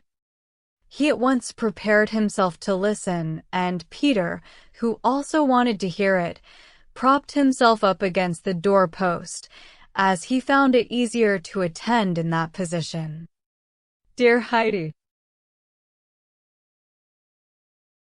we are all packed up and hope to leave in 2 or 3 days, as soon as Father's ready, though he is not coming with us. He has to go to Paris. Dr. Klassen comes every day and keeps telling us to hurry up and get off. He is really impatient for us to start. He enjoyed the happy days he spent with you and your grandfather, and during the winter, when he came to see me so often, he used to tell me about them, and how peaceful it was up where you live. He used to say no one could help getting well in that wonderful mountain air, and he has certainly been much better since he came back, and Father says he looks younger than he has done for a long time. You can't think how much I am looking forward to being with you and seeing everything and meeting Peter and the goats. We have to go to Raga's first for me to have some treatment, and I shall be there about 6 weeks. Then we shall come to Dorfly, and on every fine day I shall be brought up to the hut. Grandmama will be with me and is looking forward to seeing you. But Miss Rottenmeier won't come. Grandmama keeps saying to her. Now what about this trip to Switzerland, my good Rottenmeier? You must not hesitate to say if you would like to come with us. But she always declines very politely and says she doesn't wish to intrude. But the real reason is that when Sebastian got back from taking you to Dorfly, he told such awful stories about the mountains, fearful peaks and ravines and gorges, overhanging rocks, and mountain slopes so steep that anyone trying to climb them would almost fall over backwards. They might be all right for goats, he said, but certainly not for people. So Miss Rottenmeier is not at all keen on going to Switzerland. Tinette, too, is afraid to come. So it will be just Grandmama and me, though Sebastian is to come with us as far as Raga's and then go home again. I can hardly wait to see you. Grandmama sends you her love. Goodbye for the present. Your affectionate friend, Clara. When Heidi came to the end of the letter, Peter leapt away from the wall and began to swish his stick in the air furiously. The goats were so frightened that they bounded down the mountain at a great rate, and Peter went after them brandishing the stick as though he were challenging someone unseen. The prospect of more visitors from Frankfurt had made him very angry indeed. Heidi, on the contrary, was overjoyed and felt she must go down next day and tell Granny all about it. She was sure to be interested in who was coming and, almost more important, who was not, for the old woman knew all the members of the C.C. Man household very well now by hearsay. Now that the weather was so fine, she could go alone and set out early the following afternoon. It was delightful to go running down the mountainside in the bright sunshine, with the wind at her back, and she was soon there. Granny was back in her usual corner, spinning, but she looked sad and worried. Peter had come home the evening before in such a bad temper, and had told them that so many people were coming from Frankfurt to visit Heidi, and he didn't know what might happen after that. All night, Granny had lain awake worrying about it. Heidi went at once to the little stool which was always kept ready for her and began to tell her great news, getting more and more excited as she talked about it. Then all of a sudden she stopped short in the middle of a sentence and asked, "What's the matter, Granny? Aren't you pleased about it?" "Yes, yes," Granny replied, trying to smile. "I'm glad for your sake, because it makes you so happy."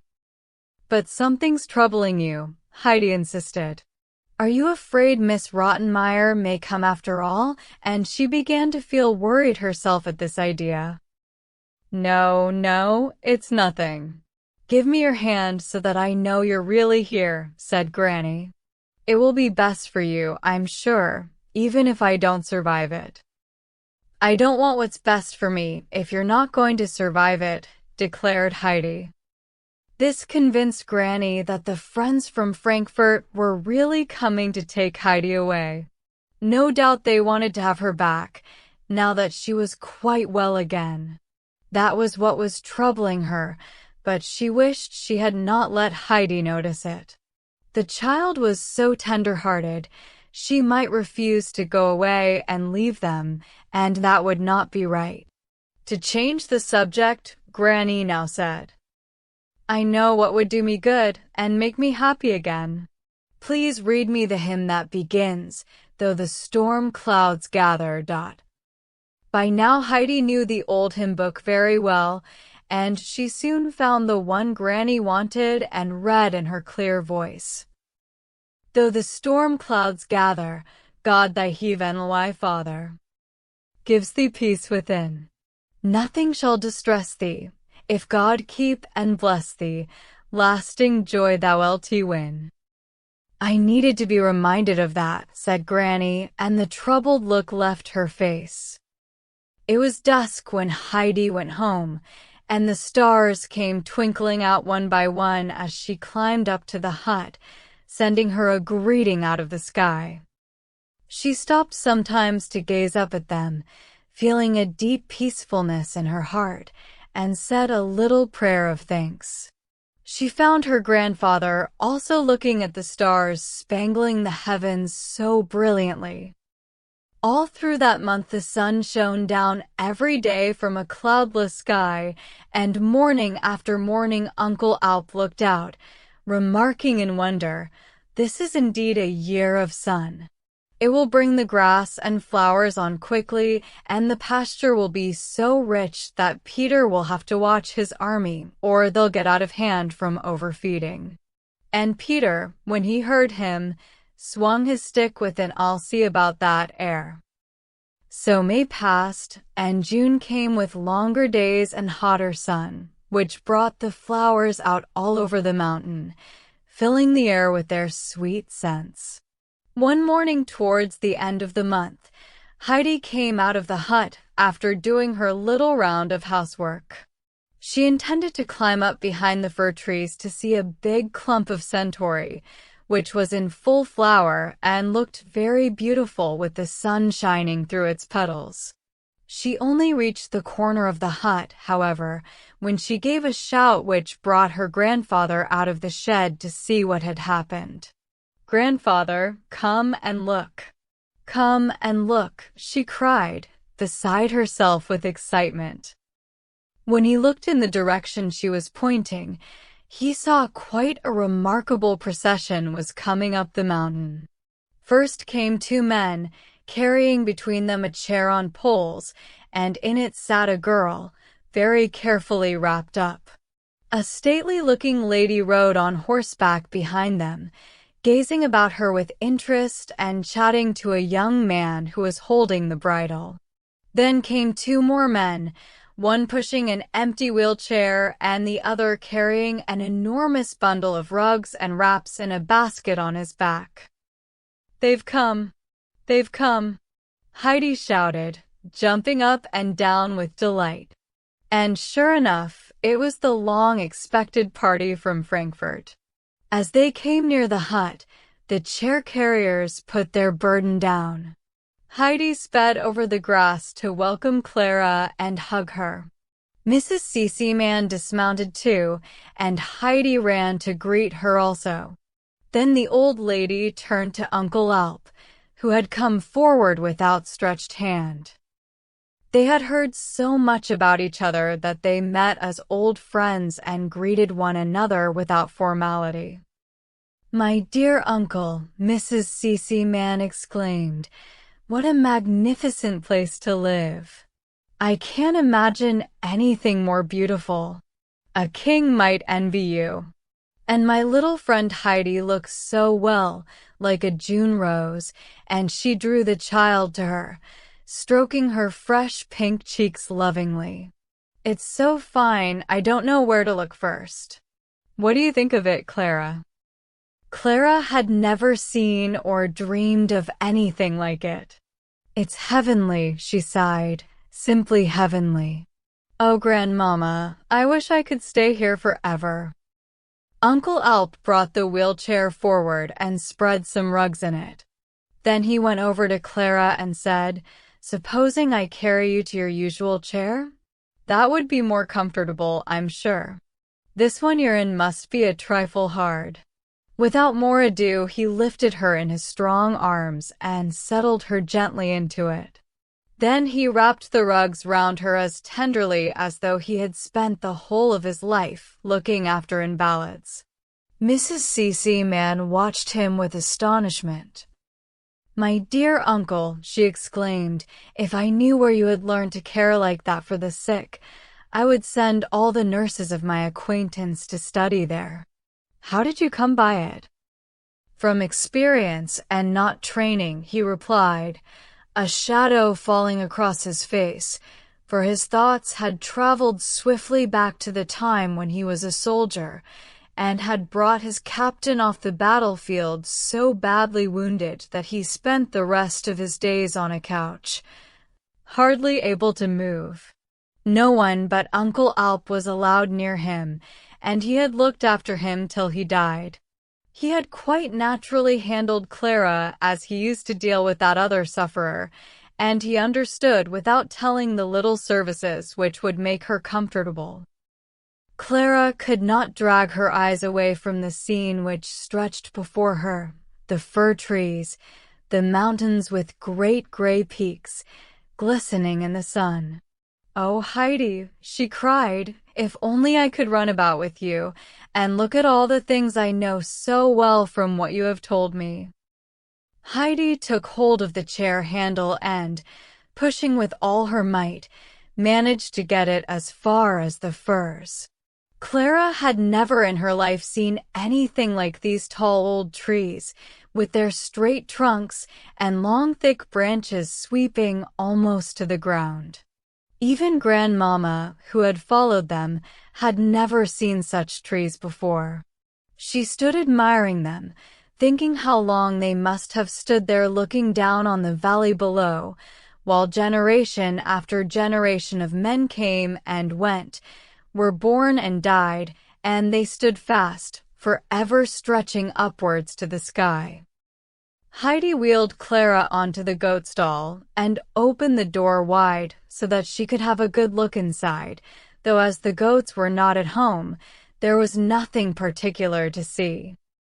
"Oh, Grandmama," said Clara regretfully, "I wish I could stay till Daisy and Dusky get back with Peter and the rest of the goats." "Let's enjoy the beautiful things we can see, my dear, and not think about those we cannot," said Mrs. Seaman, who was following the chair in its progress. "Just look at those clumps of pretty red flowers and all the harebells," exclaimed Clara. "I wish I could pick some." That was enough for Heidi, who immediately dashed off and came back with a beautiful bunch, which she laid on Clara's lap. "Wait till you see the flowers up on the pasture, though," she said. "There the meadows are absolutely covered with them. There's centauri and many, many more harebells than here and thousands of yellow rock roses. Then there are things with big leaves which Grandfather calls bright eyes, and little brown flowers with round heads which smell delicious. I could stay there for hours. It's all so lovely. Heidi's eyes danced as she tried to make Clara see it all, and soon Clara caught her excitement too. "Do you think I could ever get up as high as that, Grandmama?" she asked anxiously. "If only I could walk and clamber about with you, Heidi." "I'll push you up," promised Heidi. "I'm sure I could, for the chair goes very easily," and as if to show how easily, she went running off with it at such a rate that they might have gone right over the edge if Uncle Alp hadn't caught the handle in the nick of time. During the tour of inspection, he had been fetching out the table and chairs, and had laid everything ready for their meal. Milk and cheese were warming on the stove, and before long the company sat down to dinner. Mrs. Seaman was delighted with this unusual dining room, with its views right down the valley and away over the peaks to the blue sky beyond. A gentle breeze fanned them as they sat at table and rustled in the trees, making agreeable music. "I've never enjoyed anything so much," declared Grandmama. "It's quite magnificent. And then, what's this I see? A second piece of toasted cheese for Clara." "Oh, it is so good, Grandmama. Better than anything they give me at Raga's," said Clara, and she took another bite with obvious enjoyment. "Just keep on like that," said Uncle Alp. "It's our mountain air. It makes up for any deficiencies in the cooking." Mrs. Seaman and Uncle Alp got on famously together and found they had many ideas in common. They might have been friends for years, and time passed quickly, but at last she looked towards the west and said, "We shall have to go very soon, Clara. The sun's going down, and the men will be back any moment with the horse and your chair." Clara's face fell at that. "Can't we stay?" she implored. "Another hour or two. I haven't even been inside the hut yet or seen Heidi's bed." "Oh, I wish there were another 10 hours of this day." "I am afraid that's not possible," said her grandmother. But she too wanted to see inside the hut, so they all got up and Uncle Alp wheeled Clara over to the doorway. The chair was too wide to go through it, but he picked her up and carried her. Mrs. Seaman looked at everything with great interest and was delighted with the orderliness and the cunning arrangements of the place. "And is your bed up here, Heidi?" she asked, beginning without more ado to mount the ladder to the hayloft. "Oh, how sweet it smells! A fine, healthy place to sleep." She peeped through the hole in the wall which was Heidi's window. Then Uncle Alp came up the ladder with Clara in his arms and Heidi hopped up after them, and they all crowded together, admiring the bed. "Oh, Heidi, what a lovely place to sleep!" cried Clara in delight. "Fancy being able to lie in bed and look right out into the sky and hear the fir trees and smell such nice scents. I've never imagined such a heavenly bedroom." Uncle Alp glanced then at Mrs. Seaman. "I've been thinking," he began, "and I hope you'll not object to the suggestion. Suppose you leave your little girl here for a time. I'm sure she'd soon get stronger. You brought so many rugs and wraps with you that we could easily make her a comfortable bed up here, and I promise to look after her and give her all the attention she needs. You need not worry about that." Clara and Heidi were overjoyed at his words, and Grandmama turned a beaming smile on him. "What a kind fellow you are," she said. "You must have read what was in my own mind. I was actually thinking how much good it would do Clara to stay here, but I feared it would be too much to ask of you. Then you come out with an offer which solves the whole problem, and as though it were the easiest thing in the world. I can't thank you enough." And she shook him warmly by the hand. Immediately he set to work. First, he carried Clara back to her chair outside the hut, with Heidi skipping round them in a great state of excitement. Then he took up an armful of the rugs, saying, "What a good thing you came up equipped for a winter campaign. We shall make good use of these." "Foresight is a virtue and averts many a misfortune," said Mrs. Seaman cheerfully. "For a journey to the mountains we should have been foolish not to prepare for storms. We've been lucky enough to escape them, but you see my precautions are proving useful."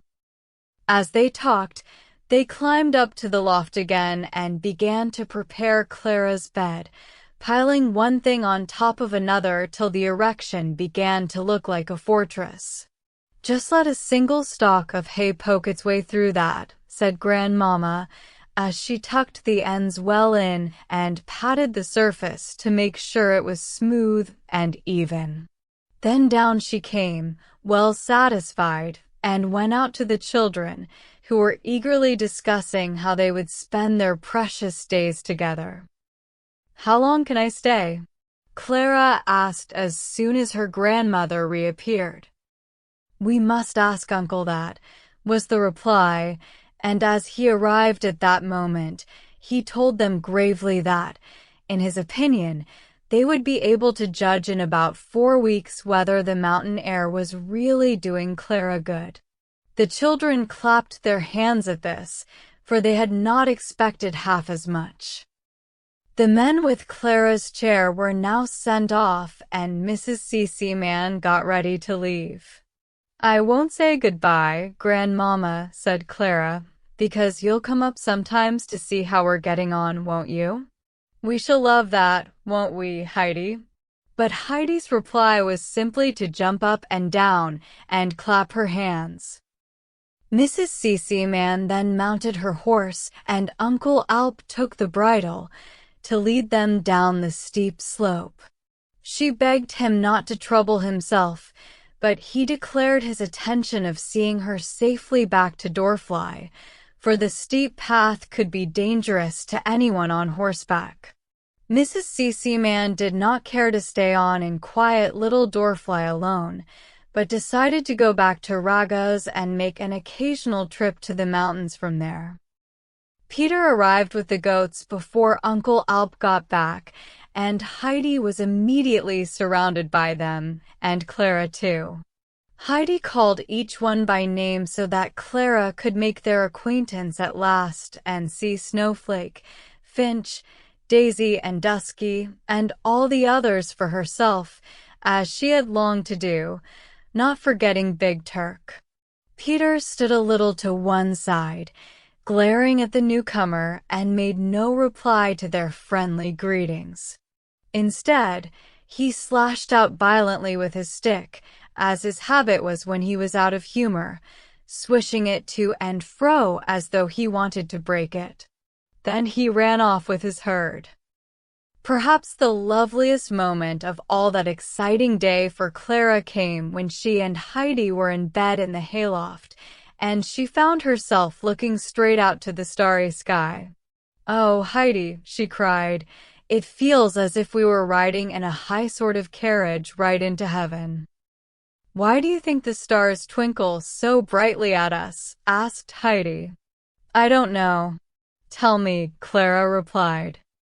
"Because they are up in heaven and know that God looks after us all on earth, so that we oughtn't really ever to be afraid, because everything is bound to come right in the end.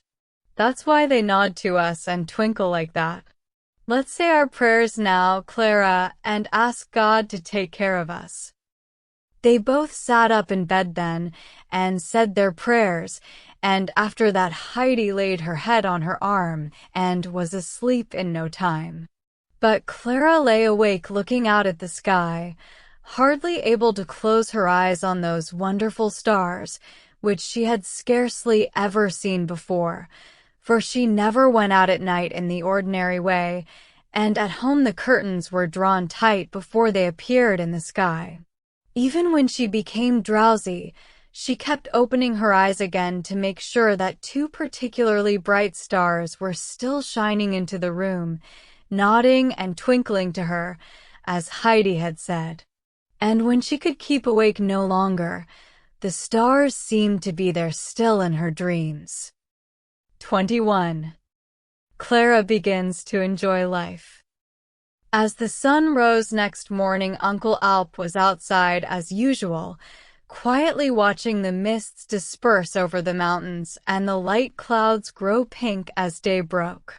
Soon the valley was flooded with gold and the whole countryside awoke to another glorious day. Then he went indoors and softly climbed the ladder. Clara had just opened her eyes and was gazing with astonishment at the sunbeams dancing on her bed, not remembering at first where she was. Then she saw Heidi beside her and heard Uncle Alp's friendly voice ask, "Well, have you had a good sleep? Do you feel rested this morning?" "Oh yes," she replied. "I didn't wake up once during the night." Uncle nodded in a satisfied way and began to get her up in the same gentle, understanding way that he had arranged things for her overnight. Heidi woke up to find Clara already dressed and in his arms, ready to be carried down. She did not want to miss a single moment, so she leapt out of bed, threw on her clothes, and was down the ladder after them in a flash. The evening before, Uncle Alp had thought of a way of putting the wheelchair under cover. It was too wide to go through the door of the hut, but he removed 2 boards from the entrance to the shed and pushed it in there, and then propped the boards back afterwards so that they could easily be moved when necessary. Heidi came down just as he brought it out of the shed, with Clara in it, and wheeled her into the sunshine. He left her in front of the hut and went off to see to the goats, while Heidi came to say good morning. It was the very first time in all her life that Clara had been out in the open country so early, and she sniffed the cool mountain air, so fragrant with the scent of the fir trees, and drew in deep, long breaths of it. She felt the warm sunshine on her face and hands. Though she had thought so much about it, she had never dreamed that life on the mountain would be like this. "I wish I could stay here forever," she told Heidi. "You see now what I told you is true. Isn't it heavenly up here with Grandfather?" said Heidi. At that moment, Grandfather came out with 2 mugs full of foaming milk, 1 for each of them. "This will do the little one good," he said in his gentle way to Clara. "It's from Daisy. It will help to make you strong, so drink it up. Good health to you." Clara had never tasted goat's milk, and she sniffed at it uncertainly, but when she saw how quickly Heidi was emptying her mug, she began to drink too, and thought the milk tasted as sweet and spicy as if it had sugar and cinnamon in it. "Tomorrow we shall drink 2 mugfuls," said Uncle Alp, pleased to see how she had followed Heidi's good example. Peter appeared then with the goats, and the animals rushed up to Heidi as usual, bleating so loudly that Uncle Alp, who had something to say to Peter, had to take him aside to make him hear. "Now attend to me. From now on let Daisy go where she likes. I want her to give extra good milk, and she will know where to find the best grass. If she wants to go higher up than usual, you go too, and the other goats as well. She's wiser than you in such matters, and it won't hurt you to scramble about a bit. Now, why are you staring over there, as if you wanted to eat somebody? They won't interfere with you. Now be off and remember what I've told you." Peter was accustomed to do what Uncle Alp told him promptly, and he went on his way at once, but not without turning and rolling his eyes at the girls, as though he had something on his mind. The goats swept Heidi along with them a little way, and this was just what Peter wanted. "You'd better come too, because I've got to be after Daisy all the time," he shouted to her. "I can't," she called back. I shan't be able to as long as Clara is here. But grandfather's promised we shall all come up together one day. By this time she had managed to extricate herself from the goats and ran back to Clara. Peter shook both fists in the direction of the wheelchair, then turned and ran till he was out of sight, afraid Uncle Alp might have seen him, and he preferred not to hear what the old man might have to say about such behavior. Clara and Heidi had so many plans that they did not know where to begin, but Heidi thought they should first write to Grandmama as they had promised to do every day. Grandmama had been first a little worried as to whether Clara would really be comfortable at the hut for any length of time, and how she would stand the life, and she needed to have regular news of her. If she had a daily letter telling of Clara's doings, she would be content to stay quietly at Raga's, knowing she could get up to the hut quite quickly if she was needed. "Must we go indoors to write?" asked Clara, quite ready to fall in with Heidi's ideas, but not wanting to be moved. Heidi ran and fetched some of her school books and a three-legged stool. She put the books on Clara's knee for her to write on, and used the bench herself, sitting in front of it on the little stool. They both began to write letters, but Clara's eyes kept straying. It was all so wonderful. The wind had dropped, and only a gentle breeze fanned her cheeks and whispered through the trees. Thousands of tiny insects were dancing in the clear air, but everything else was very still. Only an occasional shout from some goatherd came echoing down the rocky crags.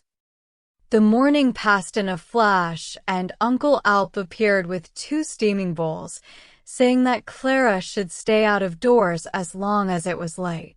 So they had another pleasant meal in the open air. Afterwards, Heidi wheeled Clara under the shade of the fir trees, where they spent the afternoon telling each other everything that had happened since Heidi left Frankfurt. Though nothing very remarkable had occurred, there was still plenty for Clara to tell about the household which Heidi had come to know so well. So they chattered away gaily, and in the branches over their heads the birds twittered and sang, as though they were enjoying the conversation too and wanted to join in. Time passed very quickly, the light changed, and Peter, still scowling, was back with the goats. "Good night, Peter," called Heidi, seeing that he did not mean to stop, and Clara too called a friendly good night, but he made no reply, only drove the goats straight on. Clara saw Uncle Alp taking Daisy to her stall, and found herself actually looking forward to the milk she knew he would presently bring her. "Isn't it queer?" she said to Heidi. "As long as I can remember, I've only eaten because I had to. Everything always tasted so of cod liver oil, and I used to wish I didn't have to eat it all. And here, I can hardly wait for your grandfather to bring my milk." "I know what you mean," replied Heidi, remembering very well the days in Frankfurt when the good food seemed to stick in her throat. Clara was surprised at herself. But she had never in her life spent a whole day out of doors anywhere, and did not know what strength was in this high mountain air. So when Uncle Alp brought over the milk, she took hers and drank it up before Heidi finished, and asked for more. Delighted, he took the mugs indoors, and when he returned, each was covered with a slice of bread, thickly spread with butter, and that was a special treat. During the afternoon he had been to another hut a little way over the mountain, where they made delicious butter, and had brought back a fine big ball of it.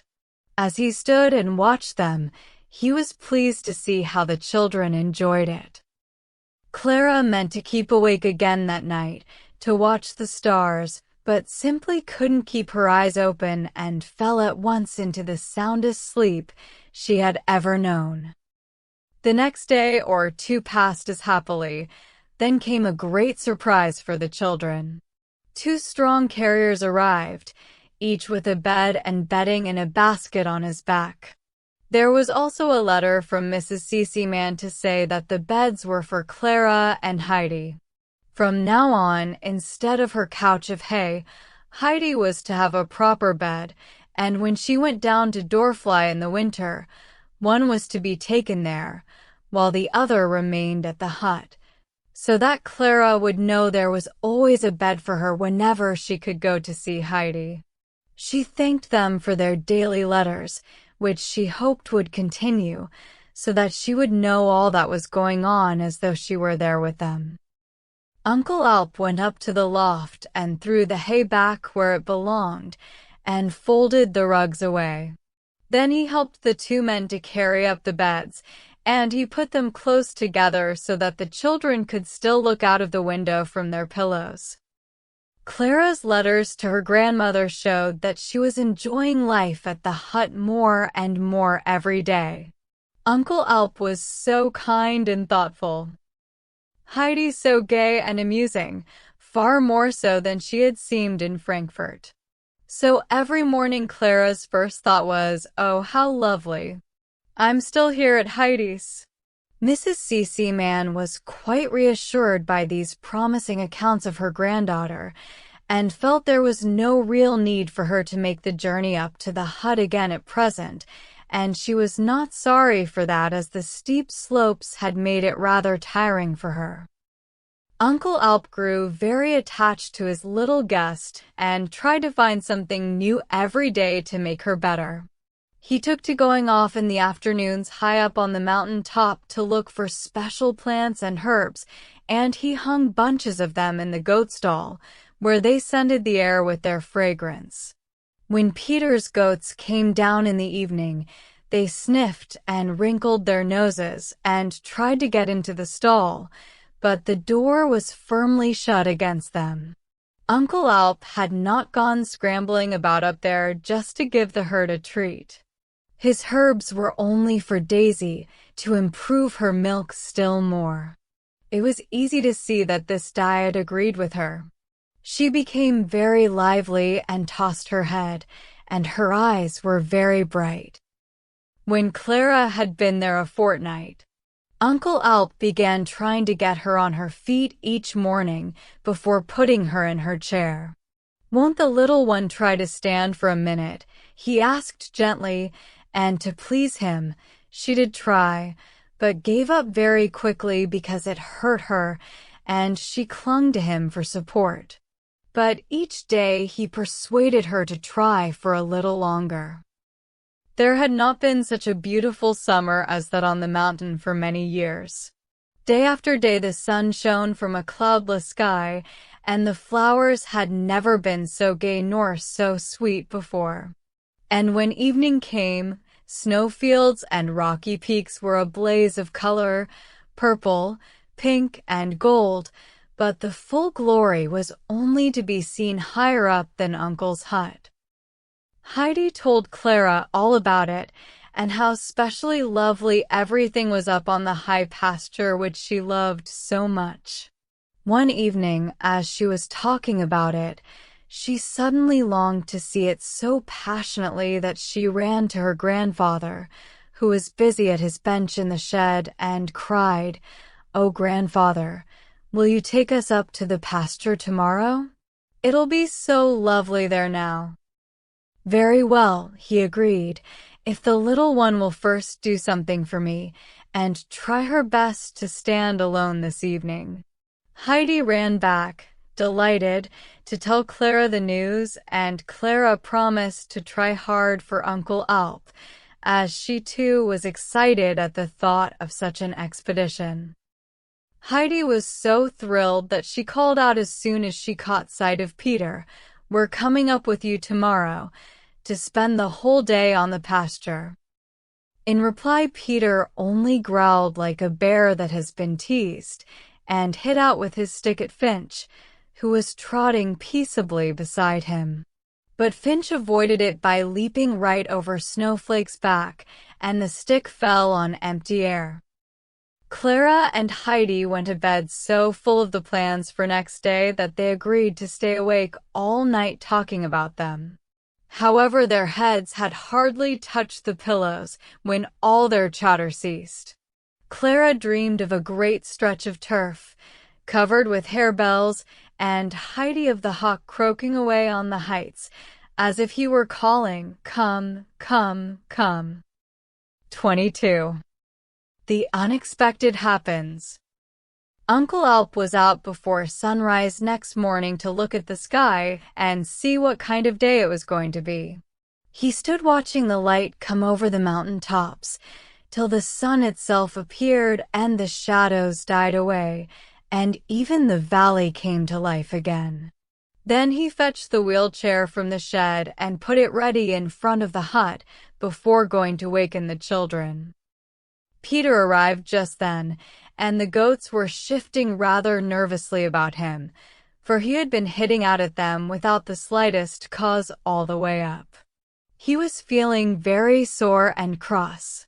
For weeks now he had not once had Heidi to himself, for she was always with the girl in the wheelchair, and they stayed by the hut or just under the trees. She had not been up to the pasture with him once that summer, and she was only coming now to show it to that stranger. Peter knew just how it would be, and his resentment got too much for him. There stood the empty wheelchair, and he glared at it, as if it were his worst enemy, and the cause of all his troubles. He looked round, and saw there was no one at hand, and no sound of anyone came from the hut. In a sudden burst of rage, he rushed at the chair, and gave it a spiteful shove which sent it rolling down the steep slope. It moved easily, gathered speed, and then plunged headlong out of sight. He flew up the mountain as though he had wings and hid behind a big blackberry bush. He wanted to see what happened to the chair, but had no desire for Uncle Alp to catch him. With wicked glee he watched it, far below, bouncing off the rocks and leaping on until it crashed to its final destruction. He leaped for joy at the sight and laughed aloud. He told himself that now that horrid girl would go away and everything would be as before. Heidi would be free to go with him up to the pasture often, every day perhaps. The real badness of what he had done had not yet occurred to him, nor any idea of what consequences it might have. Heidi came out almost at once, followed by her grandfather carrying Clara. The shed door was wide open, and she could see that the place was empty. She ran round to the back of the hut and came back looking puzzled. "What's the matter, Heidi?" asked her grandfather. "What have you done with the chair?" "You said it was in front of the door, but I can't see it anywhere," she replied. A strong gust of wind just at that moment sent the shed door slamming back against the wall. "Perhaps the wind has blown it away," Heidi cried, looking anxiously about.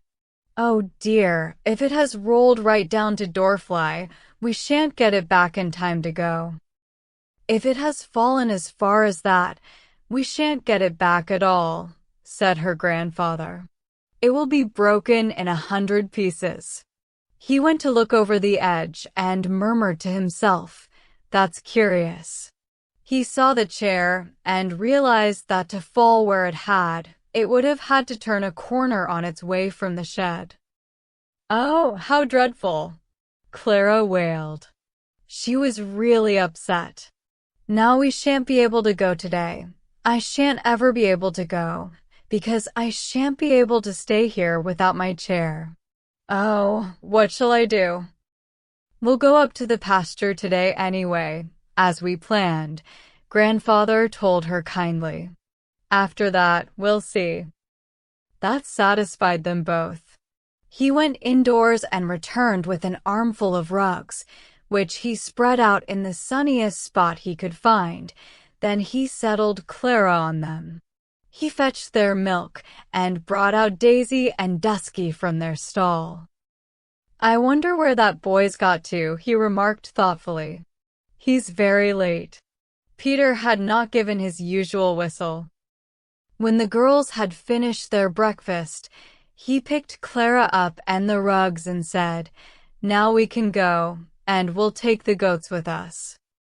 Heidi went happily ahead, with a hand on each animal's neck. They were so pleased to be with her again that they pressed against her on either side so that they almost crushed her between them. When they reached the pasture, they saw the other goats grazing peacefully in little groups and Peter stretched full length on the ground. "Hi, I'll teach you to pass us by, you lazy rascal," cried Grandfather. "What do you mean by it?" Peter shot up at the sound of that voice. "No one was up," he replied. "Did you see anything of Clara's chair?" asked Uncle Alp. "What chair?" Peter mumbled sourly. Uncle said no more. He found a sunny place for Clara and settled her there. "How's that?" he asked, and she replied, "As comfortable as if I was in my chair, thank you. And oh, isn't it lovely here?" "Now enjoy yourselves," said Uncle Alp as he prepared to leave them. "Your dinner is in the bag over there in the shade. Get Peter to give you as much milk as you want, but see he takes it from Daisy. I'll come back for you in the evening, but I must go down now to see what's become of the chair." There was not one cloud in the deep blue sky. The great snowfield sparkled, and the massive bare peaks stood out clearly against the unbroken blue. The two girls sat side by side, as happy and contented as could be. From time to time one of the goats came and lay down beside them. Snowflake came most often and nestled against Heidi until one of the others came and drove her away. So Clara learned to recognize each one. Some came right up to her and rubbed against her shoulders, a sure sign that they trusted her. Presently Heidi thought of the meadow where all the flowers grew and wished she could go and see if they were as beautiful as last year, but Clara could not go till Grandfather returned in the evening, and by then the flowers would probably have closed their petals for the night. She wanted to go so badly that after a little she said hesitantly, "Would you mind if I left you alone for a few minutes, Clara? I want to go and look at the flowers." "Wait a minute, though," she went on, as an idea came to her. She picked some handfuls of grass and spread it on Clara's lap. Then she brought Snowflake over and gave her a little push to make her lie down. "There, you won't be alone now," she said. "Go and look at the flowers for as long as you like," said Clara. "I shall be quite happy here with Snowflake. It'll be fun to feed her." So Heidi ran off and Clara gave the grass to the little goat blade by blade. Snowflake took it gently from her hand, already quite at home with this new friend. To Clara, this strange new experience was very exciting. To be here, all by herself and out of doors in such a beautiful place, with this little goat eating so trustfully out of her hand, was all so delightful. She had never expected to know such happiness, and it gave her a new idea of what it must mean to be like other girls, well and free, to run about and to help people, instead of always having to be the one who sat still and was waited on. The thought seemed to add an extra radiance to the scene and a deeper glow to her own happiness. She put an arm round Snowflake's neck. "I should like to stay here forever and ever," she murmured aloud.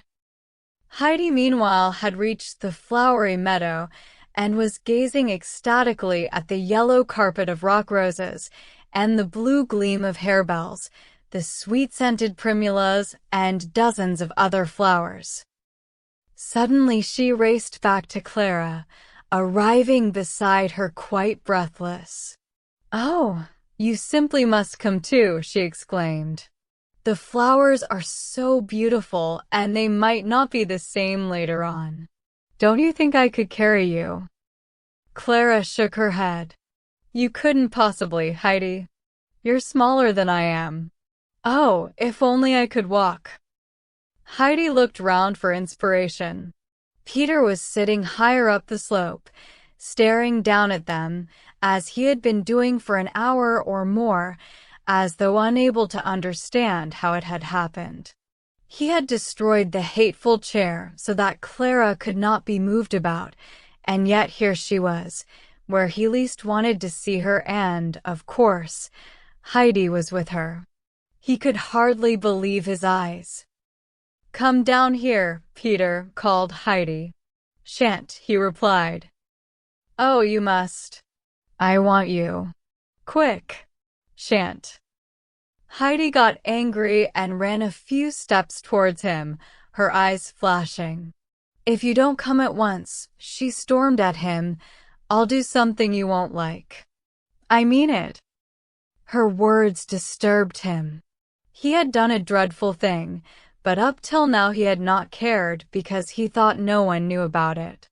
But Heidi sounded as though she might, and if she did, she would be sure to tell her grandfather, and Peter did not like that prospect at all. Reluctantly, he got up and said, "All right, I'll come if you don't do what you said." He sounded so anxious that Heidi forgave him. "Of course I won't," she cried. "Come on. There's nothing to be afraid of." When they got back to Clara, she told Peter to prop her at one side, while she took the other, and together they helped her to her feet. So far, so good, but Clara could not keep upright without support. "Put your arm round my neck," Heidi told her, and Peter, "Give her your arm, and then we'll be able to help her along." Peter had never done anything like this before, and though Clara took hold of his arm, he kept it stiffly down at his side, which did not help her much. "No, not like that, Peter," said Heidi. "Make a crook with your arm so that Clara can lean on it. And for goodness sake, don't let it give way." "That's better. Now we shall manage it." But still they were not very successful. Clara flopped heavily between them, and Peter was taller than Heidi, so that Clara was all up one side and down the other. However, she tried to put one foot in front of the other, though she drew it back very quickly. "Try just putting one foot down firmly," Heidi advised her. "I'm sure that would hurt less." "Do you think so?" asked Clara, rather doubtfully, but she tried it and cried joyfully, "You're right. That didn't hurt nearly so much." "Try again," urged Heidi, and Clara did so, taking several more steps. "Oh, Heidi," she cried then, "look at me. I'm walking. I'm walking." "Yes, you are. All by yourself. Oh, I wish grandfather was here." Clara still kept hold of Heidi and Peter, but with each step they could feel her getting steadier on her feet. Heidi was quite wild with excitement. "Now we can come up to the pasture every day and wander about wherever we like," she exclaimed, "and you'll never have to be pushed about in a wheelchair again." "Oh, isn't it wonderful?" And Clara agreed from the bottom of her heart. Nothing could be more wonderful to her than to be strong and able to get about like other people. It was not much farther to Heidi's special spot, where Clara was able to sit down on the warm grass among all the profusion of beautiful flowers. She was so affected by all that had happened to her that she was silent as she gazed at all their lovely colors and smelt their delicious scents. Peter lay down in the long grass and was soon fast asleep, but Heidi could not keep still. She wandered away over the meadow. Then the exciting memory of what had happened to Clara sent her flying back again. Some time later, a few of the goats, led by Finch, came slowly towards them. As a rule, they avoided this meadow, for they did not like grazing among the flowers, but now they came with deliberate steps as though to remind the herd boy that he had left them alone too long. Then Finch saw the girls and gave a loud bleat. The others took up the cry and all came trotting up to them. Peter woke with a start and rubbed his eyes. He had been dreaming of the wheelchair, still undamaged, standing outside the hut, and when he first opened his eyes, he thought he saw its brass studs gleaming in the sun. But it was only the yellow of the flowers which his sleepy eyes had caught, and the horrid memory of what he had done returned to him. Even if Heidi said nothing, he was afraid it would be found out sooner or later. In that state of misery, he behaved with unusual meekness and let Heidi order him about as she liked. After a while they took Clara back to the pasture, and Heidi fetched the lunch bag. She had seen the good things her grandfather had put in it, and when she had threatened Peter earlier on, she had meant that he wouldn't get his share of the food. But she had forgiven him, and now divided it equally into 3. They were all hungry as it was long past noon, but neither Clara nor Heidi could eat all that had been provided for them, and after they were satisfied, Peter found himself with a second portion as big as his first. He ate it all, to the last crumb, but somehow did not enjoy it as much as usual. He felt as though something was gnawing at his inside, and the food lay heavily on his stomach. They had eaten so late that they had not long finished their meal when Uncle Alp arrived to fetch them home. Heidi saw him coming and ran to meet him, eager to be the first to tell him the great news. She was so excited that she could hardly get the words out, but he gathered what she meant very quickly, and his face lit up. He went on to where Clara was sitting and gave her an understanding smile, as he said, something attempted, something won. He helped her up and made her walk a few steps, putting one arm round her waist and holding the other before her to hold on to. With this firm support, she walked with much more confidence than before. Heidi skipped joyfully beside them, and the old man looked as though a great happiness had come to him. After a little, he picked Clara up in his arms and carried her. "We mustn't overdo things," he told her. "It's time to go home now," and he set off with her down the path, for he could see she had had quite enough for one day and needed rest.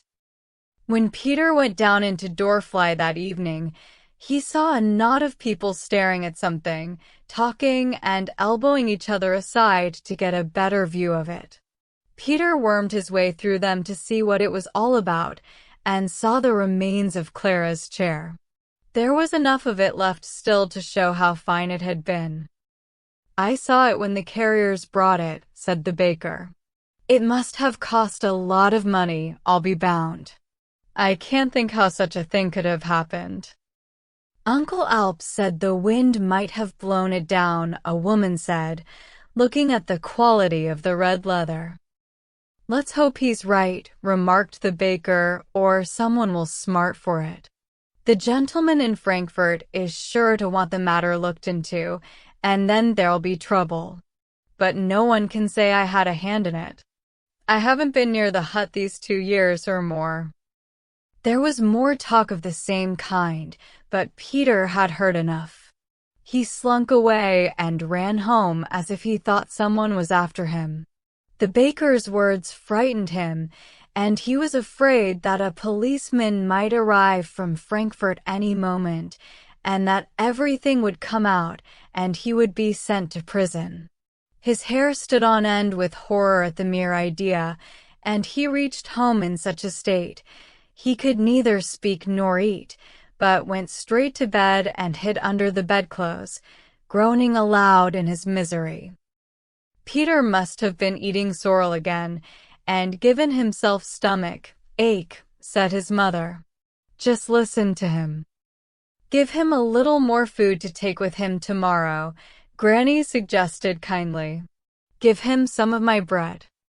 As Clara and Heidi lay in bed that night, looking at the stars, Heidi said suddenly, "I've been thinking.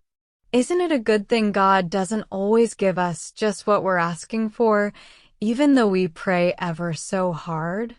Of course, it's because He knows something else will be better for us." "What makes you say that now?" asked Clara. "When I was in Frankfurt, I prayed so hard to be allowed to go home at once, but God didn't let me, and I thought He had forgotten me. But if I had gone home then, you would never have come here and got well." Clara considered this. Then she said, "But in that case, perhaps we ought not to pray for anything, because God knows, as we don't, what is best for us." "I don't think that's quite right either," Heidi replied quickly. "We ought to pray to Him every day to show our trust, and that we know that everything comes from God. If we forget Him, then sometimes He lets us go our own way, and then things go very wrong with us. Your grandmama told me that, and everything turned out as she said it would. So now we ought to thank Him for making you walk." "I'm glad you reminded me," Clara agreed. "I was so happy I'd almost forgotten my prayers." Next morning, Uncle Alp suggested they should write and invite Mrs. Seaman to pay them a visit, as they had something special to show her. But the children had planned a better surprise still for Grandmama. They wanted Clara to practice until she could really walk alone before Grandmama heard about it, and they asked Uncle Alp how long he thought it would take. He said about a week, so their next letter to Ragas contained a pressing invitation for her to come up the mountain in about a week's time, but they did not tell her why. The next days were the happiest Clara had known on the mountain. Her waking thought each morning was, "I am well. I can walk." Each day she went a little farther alone, and the exercise gave her such an appetite that Uncle Alp cut her bread and butter thicker each day, and filled the mugs again and again with milk, and nodded and smiled to see it all disappear so rapidly. In this pleasant fashion the week passed. 23. Goodbye for the present. Mrs. Seaman wrote the day before she intended to travel, telling them that she would come for certain, and Peter brought the letter up with him in the morning. The children were already out of doors with Uncle Alp, and the goats were waiting for him impatiently. Uncle was watching the girls with a very satisfied smile playing about his lips. Peter's steps lagged at sight of them, but he brought them the letter and ran off quickly, glancing back over his shoulder uneasily as if afraid someone might come after him. Heidi was puzzled by his behavior and asked, "Grandfather, why does Peter always behave now as Big Turk does when he expects a beating?" "Perhaps he thinks he deserves a beating," Uncle replied. Peter ran until he was out of sight. Then he stopped and looked about him again. He had grown more and more worried as the days passed. At any moment he expected to see the policeman from Frankfurt jump out from behind a bush and seize him by the scruff of the neck, and the suspense was weighing on him. Heidi spent the morning cleaning out the hut thoroughly, so that everything would be spick and span when Grandmama arrived. Clara sat and watched her. Then they tidied themselves and sat down outside to wait for her in a state of great excitement. Uncle Alp had been out already to gather some blue gentians on the mountain, and brought back a big bunch, which he showed to the children, and then carried indoors. Heidi kept getting up to see if there was any sign of their visitor, and at last the little procession came in sight. In front was a guide, leading Mrs. Seaman's horse, and a man with a laden basket brought up the rear. When they reached the little plateau on which the hut stood, and the old lady really saw the children, she cried out in some concern. Why, Clara, where's your chair? What does this mean? But as she dismounted and came towards them, astonishment took the place of anxiety, and she exclaimed, "How well you look, my dear. I hardly recognize you."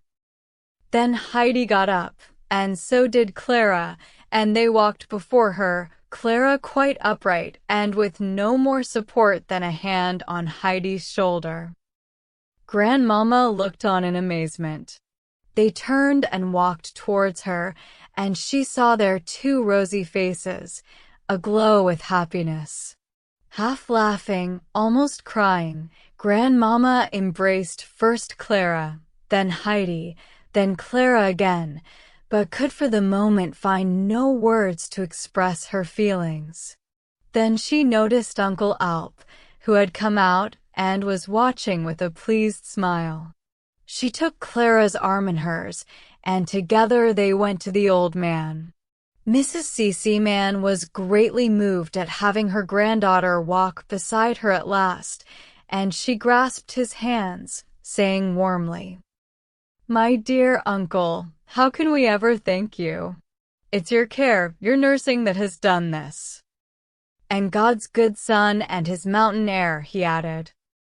"And don't forget Daisy's lovely milk," put in Clara.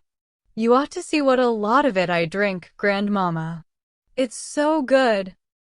"Your rosy cheeks tell me that," answered her grandmother. "I really should not have known you.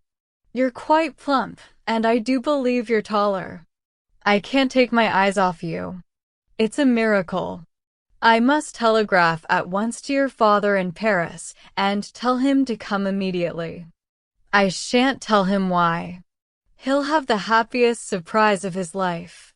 Now how can I send off a telegram from here, Uncle? Have the men gone yet?" "Yes, they have," said Uncle Alp, "but if you're in such a hurry, I can send Peter to take it." And he went aside and whistled so piercingly through his fingers that the rocks above re-echoed with the sound. Almost at once Peter came running down, white as a sheet. He knew that whistle, and feared that the awful moment had arrived, and he was about to be arrested. When he found he was only to take a piece of paper, on which Mrs. Seaman had written a message, down to the post office at Dorfly, he was much relieved and set off immediately.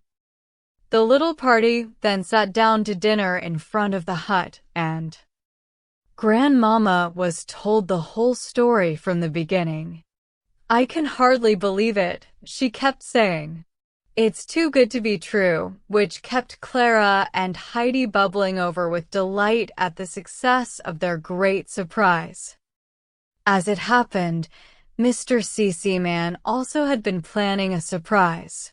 He finished his business in Paris earlier than he expected, and was so longing to see his daughter again that, without a word to anyone, he took train for Ball and went from there straight to Ragas, arriving just after his mother had left.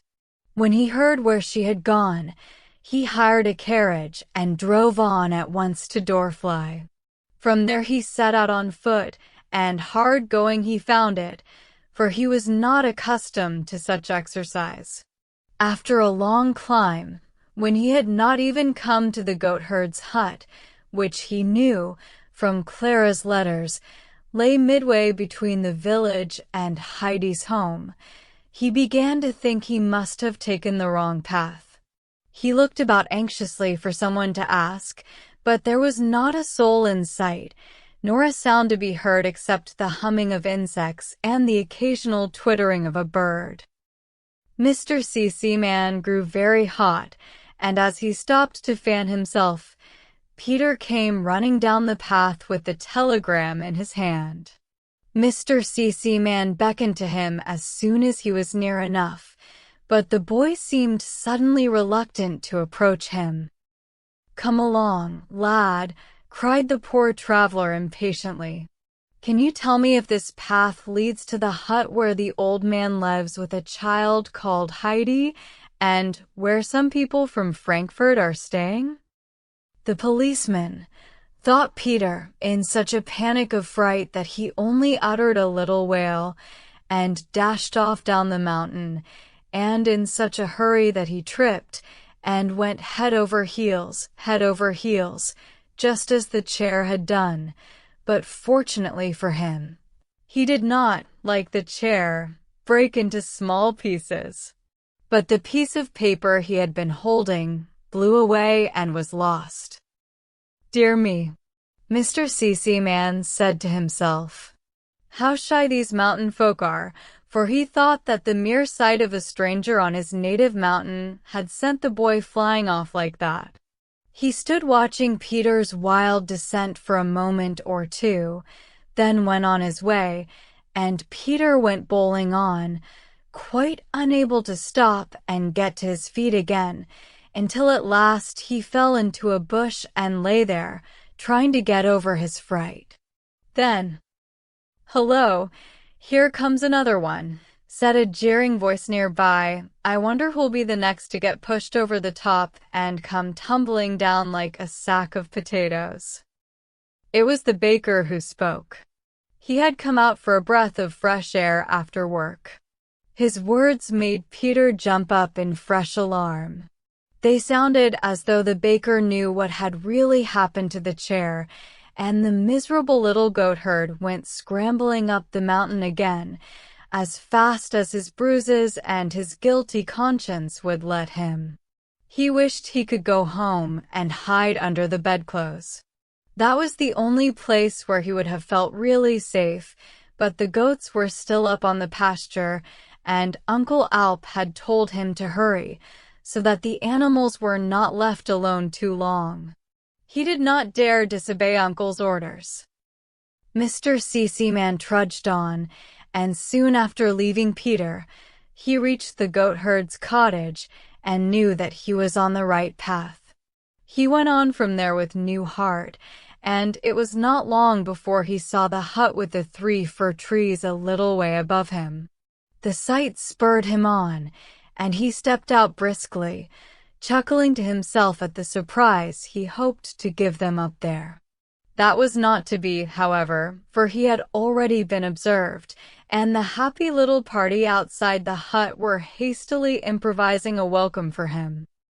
As he stepped thankfully onto the level ground on which the hut stood, he saw 2 people coming towards him, a tall fair girl, leaning slightly on a smaller dark one. He stood still and stared, and suddenly his eyes filled with tears, for he was so strangely reminded of Clara's mother, who had had just such fair hair and delicate pink and white cheeks. He hardly knew whether he was awake or dreaming. "Don't you know me, Papa?" Clara cried. "Am I so changed?" At that, he strode towards her and took her in his arms. "Changed indeed," he cried. "Is it possible? Can I believe my eyes?" He stepped back a pace to look at her better, then drew her close again. His mother joined them, anxious not to miss a single breath of this great moment. "Well, what do you think of that, my son?" she inquired, and added, "You thought to give us a surprise, a lovely one, but as it turns out, it is nothing to the one we were preparing for you, is it now?" She kissed him affectionately as she spoke. "Now come and make the acquaintance of our good Uncle Alp, to whom we owe our great joy." "We do indeed," he replied, beaming, "and to our own little Heidi too. I'm glad to see you looking so well again, my dear, and so happy. Those must be alpine roses in your cheeks."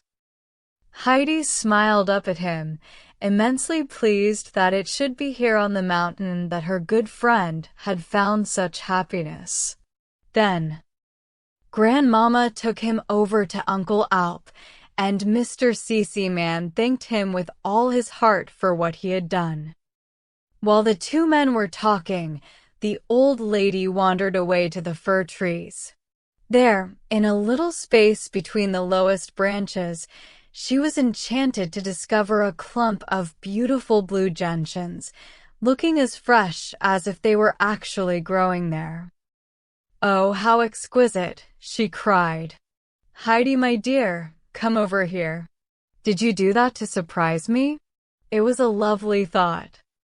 "No, I didn't," Heidi replied, "but I know who did." "They grow just like that up on the mountain," Clara told her. "Lots and lots of them. Guess who gathered them for you this morning?" She looked so happy that, for a moment, her grandmother wondered if she could possibly have done it herself. They were interrupted at that moment by a little scuffling noise from behind the trees. It was Peter, who had seen the stranger outside the hut with Uncle Alp, and so was trying to creep by unnoticed. Mrs. C.C. caught sight of him, however, and the thought struck her that it might have been he who had brought the flowers, and that the slipping away was out of shyness. "Come here," she called, meaning to reward him in some way. "Come along, my boy. Don't be shy." Peter was too frightened to run away anymore. "It's all up with me now," he thought, and he came slowly towards her with an agonized expression on his face. "Be brave," said Mrs. C.C. trying to help him out. "Just tell me plainly, was it you who did that?" Peter did not look up, so he did not see what she was pointing at, but he felt Uncle's eyes upon him from the angle of the hut, and he muttered a shaky yes. "Well, well," she murmured, "what is there to be afraid of in that? It's because it's all broken and can't be mended."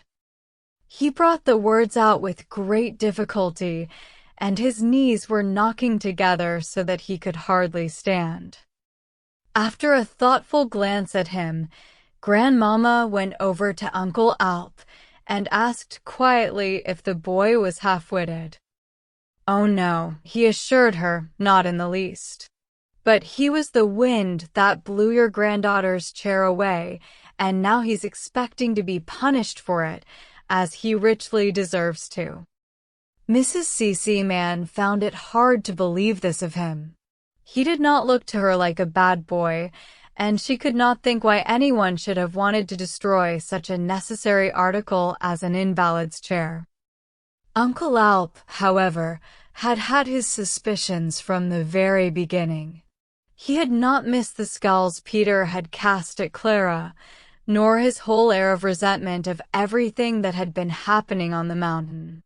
Uncle had put two and two together, and had spoken with conviction when he accused Peter. He explained all this now to Mrs. C.C. who said at once, "Oh, poor boy. He mustn't be punished anymore. We must be kind and try to see things from his angle. Think, here are we, complete strangers, keeping Heidi away from him for weeks on end, and of course he regarded her as very much his private property, and he has been left all alone to brood on it. Of course his feelings got the better of him and drove him to this foolish act of revenge. We are all foolish when we are angry." She turned and called Peter to her as she sat down under the trees. "Come, my boy," she said in a friendly voice. "Stop trembling and listen to me. You sent Miss Clara's wheelchair rolling down the mountainside so that it was smashed to bits, didn't you? And you knew all the time that it was wrong and that you would deserve to be punished for it, but you've been trying to hide it, hoping that no one would find out. Isn't that it?" "I thought so. But you make a great mistake if you think you can do wrong and no one will know about it. God sees and hears everything, and when he notices someone trying to hide what they have done, he stirs up the little watchman we all have inside us, a little watchman who sleeps until we do something wrong. Then he wakes up, and he has a little goad to prick us with, and he does not give us a moment's peace after that, but goes on pricking us and telling us in a nagging little voice, 'Someone has found out. Now you'll get into trouble. Isn't that what has been happening to you lately? Much ashamed, Peter gave a little nod, for those had been exactly his feelings. And things haven't turned out as you expected, have they? She went on. Instead of injuring her, you've actually done her good. Without her chair, Clara has had to make a special effort to walk, and you see she has succeeded. That's the way God brings good out of evil. You, who did wrong, were the one to suffer. Do you understand, Peter? Remember what I've been saying, and the next time you feel inclined to do something you know you shouldn't, think of that little watchman with his goad and his disagreeable voice inside you. Yes, I will, said Peter, very subdued but still anxious as to how the matter was going to end, for the policeman was still standing beside Uncle Alp. Then we'll say no more about it, Mrs. Seaman told him. And I should like you to have something as a pleasant reminder of the visitors from Frankfurt. Now tell me, what would you like most of all for a present? Peter raised his eyes at that and stared at her in amazement. His head was in a whirl. He had been sure that something terrible would happen to him. Instead, he was to be given a present. Yes, I mean it, she assured him. I want you to choose something really nice to remember us by, and to show you that we bear you no ill will. Do you understand? The truth slowly dawned on Peter. This kind lady was going to stand between him and the policeman. He had nothing more to fear. He felt as though a weight like one of the great mountains themselves had dropped off his shoulders. He began to see, too, that it might be better to own up at once when he had done any wrong, so he said quickly, I lost the paper, too. This puzzled Mrs. Seaman for a moment. Then she remembered the telegram. Ah, that's right, she said kindly. You're a good boy to tell me. Always confess right away when you've done anything wrong, and it will save a lot of trouble. Now, what would you like for your present? Peter felt quite giddy at the thought that he could choose for himself anything in the whole world. He thought of the fair that came to Mayenfeld once a year, and of all the wonderful things he had seen on the stalls there, without a hope in the world of ever being able to buy any of them. Nice red whistles, for instance. He could use one of them for calling the goats together. And those strong clasp knives which made short work of cutting hazel twigs. He thought and thought, what should he choose? Then a grand idea came to him, and he spoke up clearly. A penny, he said. Then he would have all the time between now and the next fair to decide what to buy with it. Mrs. Seaman could not help laughing. What a modest request, she cried, opening her purse and bringing out some coins. Come over here and we'll settle our account at once. Look, here are as many pennies as there are weeks in the year, and every Sunday you can take one of them to spend. Peter looked at her open-eyed. Every Sunday forever, he asked. She laughed again, and the two men came over to hear what was going on. Yes, forever, she promised. I'll put it down in my will. To Peter, the goatherd, a penny a week for life. And she turned to her son and added, do you hear that? You must put it in your will too. A penny a week for Peter as long as he lives. Mr. Seaman agreed with a nod and joined in the laughter. Peter looked again and again at the coins in his hand, to be sure he was not dreaming. Then he thanked her and ran off up the mountain in the highest spirits, leaping and jumping for joy. His troubles were over, and he was promised a penny a week for all the rest of his life. Later, when they were all sitting outside the hut after a pleasant meal, Clara took her father's hand and said, "Oh, Papa, if you only knew all that Uncle Alp has done for me. I shall never forget it." And I keep thinking, what could I ever do for him that would give him even half as much pleasure as he has given me? I should like to know that too, her father replied, turning to their host, who was engaged in lively conversation with Grandmama. He put out his hand and grasped Uncle Alp's large rough one warmly. "Dear friend," he said, "let us have a quiet word together. You will know what I mean when I say that for years I have never known real happiness. What were all my money and success worth if they could not make my poor little daughter well? Now, with God's help, you have given us both something to live for. That can never be repaid, but tell me if there is any way in which I may show my gratitude. I will do anything that is in my power. Only tell me what it shall be." Uncle Alp listened quietly, smiling at the happiness he saw in the other's face. Then with simple dignity he replied, "I have a share too in your joy at your daughter's recovery. In that lies my reward. Thank you all the same for what you have said, but I want nothing. So long as I live there will be enough for me and for Heidi. There is only one thing I wish for. If you could give me that, I should have no cares left." "Tell me then what that wish is," said Mr. Cece-Man. "I am old," Uncle Alp began. "I cannot expect to live much longer, and I shall have nothing to leave the child when I die. She has no one but me in the wide world except that one who has taken so little care of her. If you could promise me that Heidi need never have to go and earn her living among strangers, that would richly reward me for what I have been able to do for you and your daughter." "That is something you need not even ask," Mr. Cece-Man returned quickly. "Heidi is already like one of my family. Ask my mother or Clara. They will bear me out in that. We shall never allow her to be left to strangers. I promise you that. Here's my hand on it.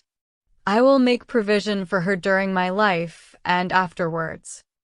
While she was with us, we saw how hard it was for her to live away from her own home, though she made good friends among us, as you know, and one of them is winding up his affairs in Frankfurt at this very moment.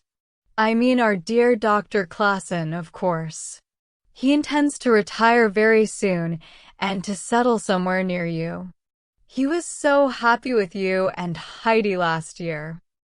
So, you see, in future, with you and him, Heidi will have two good friends at hand, and I hope you will both live for many years yet." "Amen to that," cried Mrs. Cece-Man, shaking Uncle Alp warmly by the hand. Then she put her arm round Heidi and kissed her. "And now, my dear, what about you? Have you a wish to be granted?" she asked. "Yes, I have," Heidi replied readily, looking up into her face. "I am glad. Tell me what it is." "The bed I had in Frankfurt, with its 3 pillows and the warm quilt. I should like to have it for Granny, so that she won't have to lie with her head so low that she can hardly breathe, and she wouldn't have to wear her beautiful shawl in bed, either, to keep her from freezing." In her eagerness, Heidi hardly paused for breath. "What a good child you are," said Mrs. Cece-Man.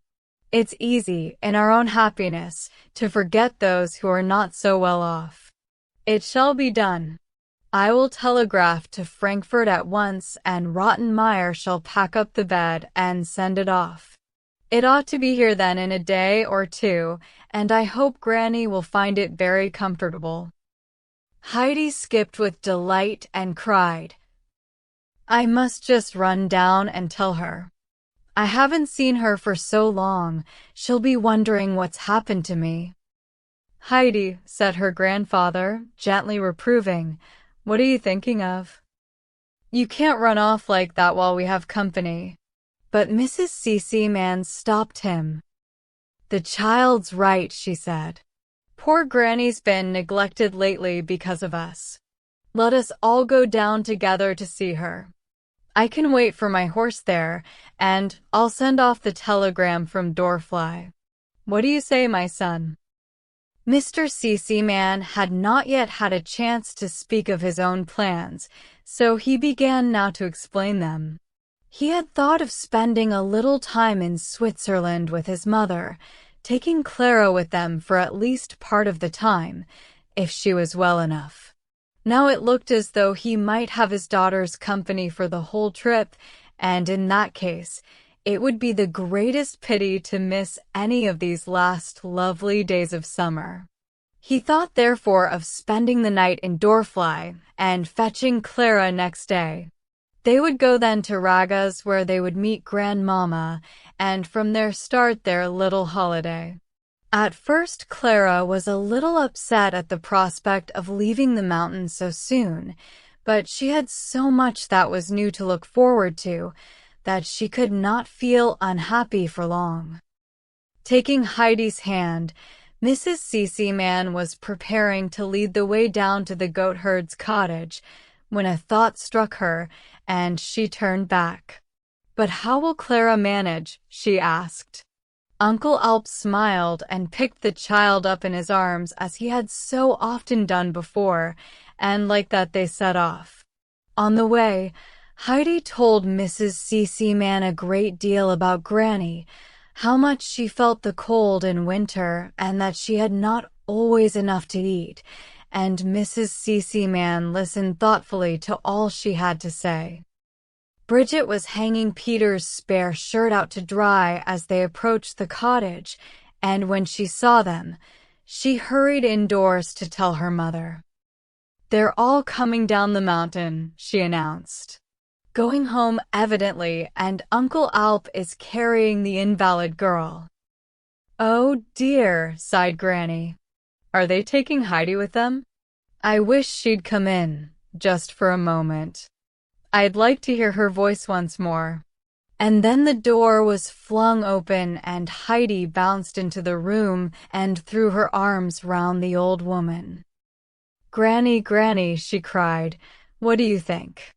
My bed is coming from Frankfurt for you with 3 big pillows and a warm quilt. And Grandmama says it will be here in a few days." She expected to see Granny's face light up at this news, but saw instead only a sad little smile. "She's very kind. I ought to be glad you're going with her, but I think I shall die without you." "What's that I hear?" cried Mrs. Cece-Man, coming in and speaking in her usual kind tone. "No, there's no question of that. Heidi's going to stay here with you. We know what a comfort she is to you. We shall want to see her too, of course, but we shall come to her. We shall come every year to the mountains to give thanks for our child's wonderful recovery." At that, Granny's face lit up, and she pressed Mrs. Cece-Man's hand, quite speechless with gratitude. Heidi hugged her again. "Hasn't everything turned out finely?" she cried. "Oh yes, child, I did not know there were such good people in the world. It renews my faith in God to have them bother about a poor old thing like me." "We are all poor in the sight of God," Mrs. Cece-Man reminded her. "We all need his care. And now we must say goodbye for the present, but, as I say, we shall be back next year, and you may be sure we shan't forget to come and see you then." She shook hands warmly, while Granny thanked her again and again, and called down blessings on her and her family. The older Cece-Mans then went on to Doorfly while Uncle took the girls back to the hut. Clara could not help crying a little next morning when it came to leaving, but Heidi did her best to console her. "Summer will soon come round again," she told her, "and you'll come back, and then you'll be walking right from the beginning. That will be much more fun, and we shall be able to go up to the pasture every day and see the flowers." Clara dried her eyes at that, and said, "Say goodbye to Peter and all the goats for me, especially Daisy." I wish I could give her a present in return for all her lovely milk." "Send her some salt then," laughed Heidi. "You know how she loves that." "I will. I'll send her 100 pounds of salt to remember me by." Meanwhile, Mr. CC Man had arrived and had been talking to Uncle Alp, but now he said it was time to leave. Grandmamma's white horse was at the door to carry Clara down, and soon Heidi was left waving goodbye. She ran to the edge of the slope and stood there watching till they were out of sight. Only a few days after that, the bed arrived, and when it was put up, Granny got into it with new pleasure and slept soundly all night. Grandmama had noted all that Heidi had told her of winter's coldness in the mountains, too, and with the bed came a big bundle of warm clothes, as well, also from Mrs. CC Man. Nor was that all, for soon afterwards Dr. Classen came back and took up his old quarters at the inn at Dorfly. Then, on the advice of Uncle Alp, he bought the derelict old house there and had it rebuilt so that he could live in one half, and Uncle Alp and Heidi could use the other half during the winter. He had a new goat stall built on at the back for Daisy and Dusky too. The friendship which had begun between the two men the year before grew steadily, so that they both looked forward to the day when the house would be ready for them.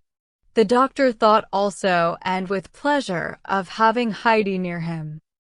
One day, as they were watching the men at work on the house, the doctor laid a hand on Uncle Alp's arm and said, "I believe we think alike about that dear child, but I want to tell you all the same what she means to me. I have come to love her almost like my own child. I should like to be allowed to share with you in all that concerns her. It would warm my heart if I could know that she would be with me in my old age, as though she were indeed my daughter, and I shall leave everything I have to her at my death.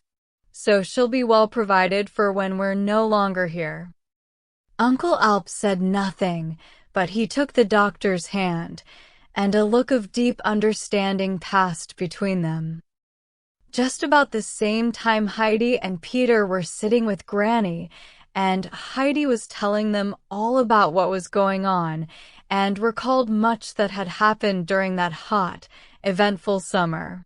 As the eager voice ran on, the three heads got closer together, and so Bridget learned for the first time about Peter's weekly penny, and beamed all over her face.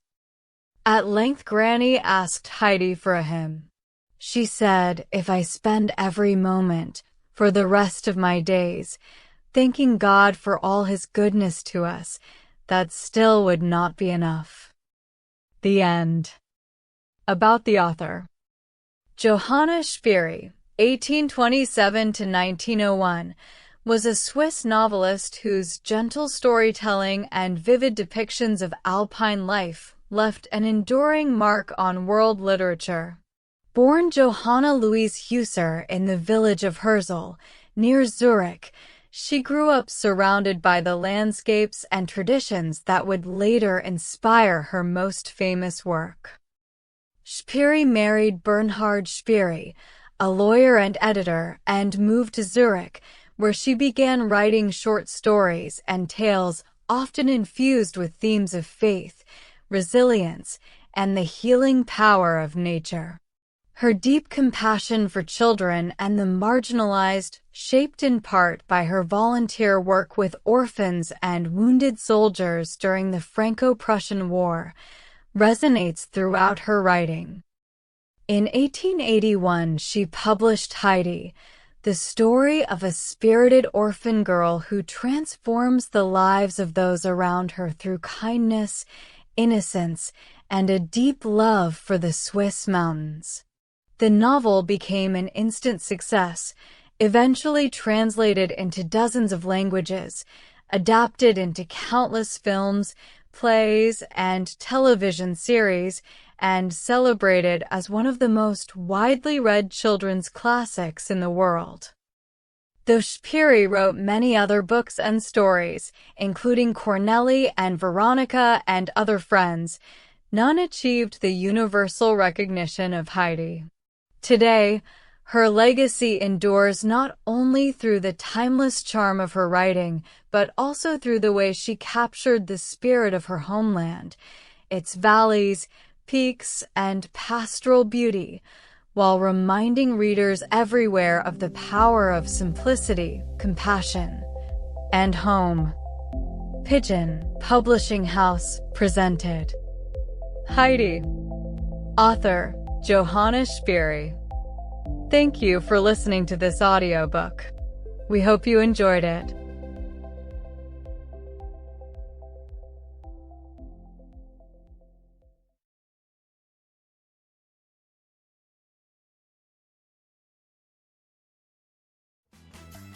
If you enjoyed this classic, follow the show and leave a quick review, and join us every Tuesday and Thursday for more timeless stories.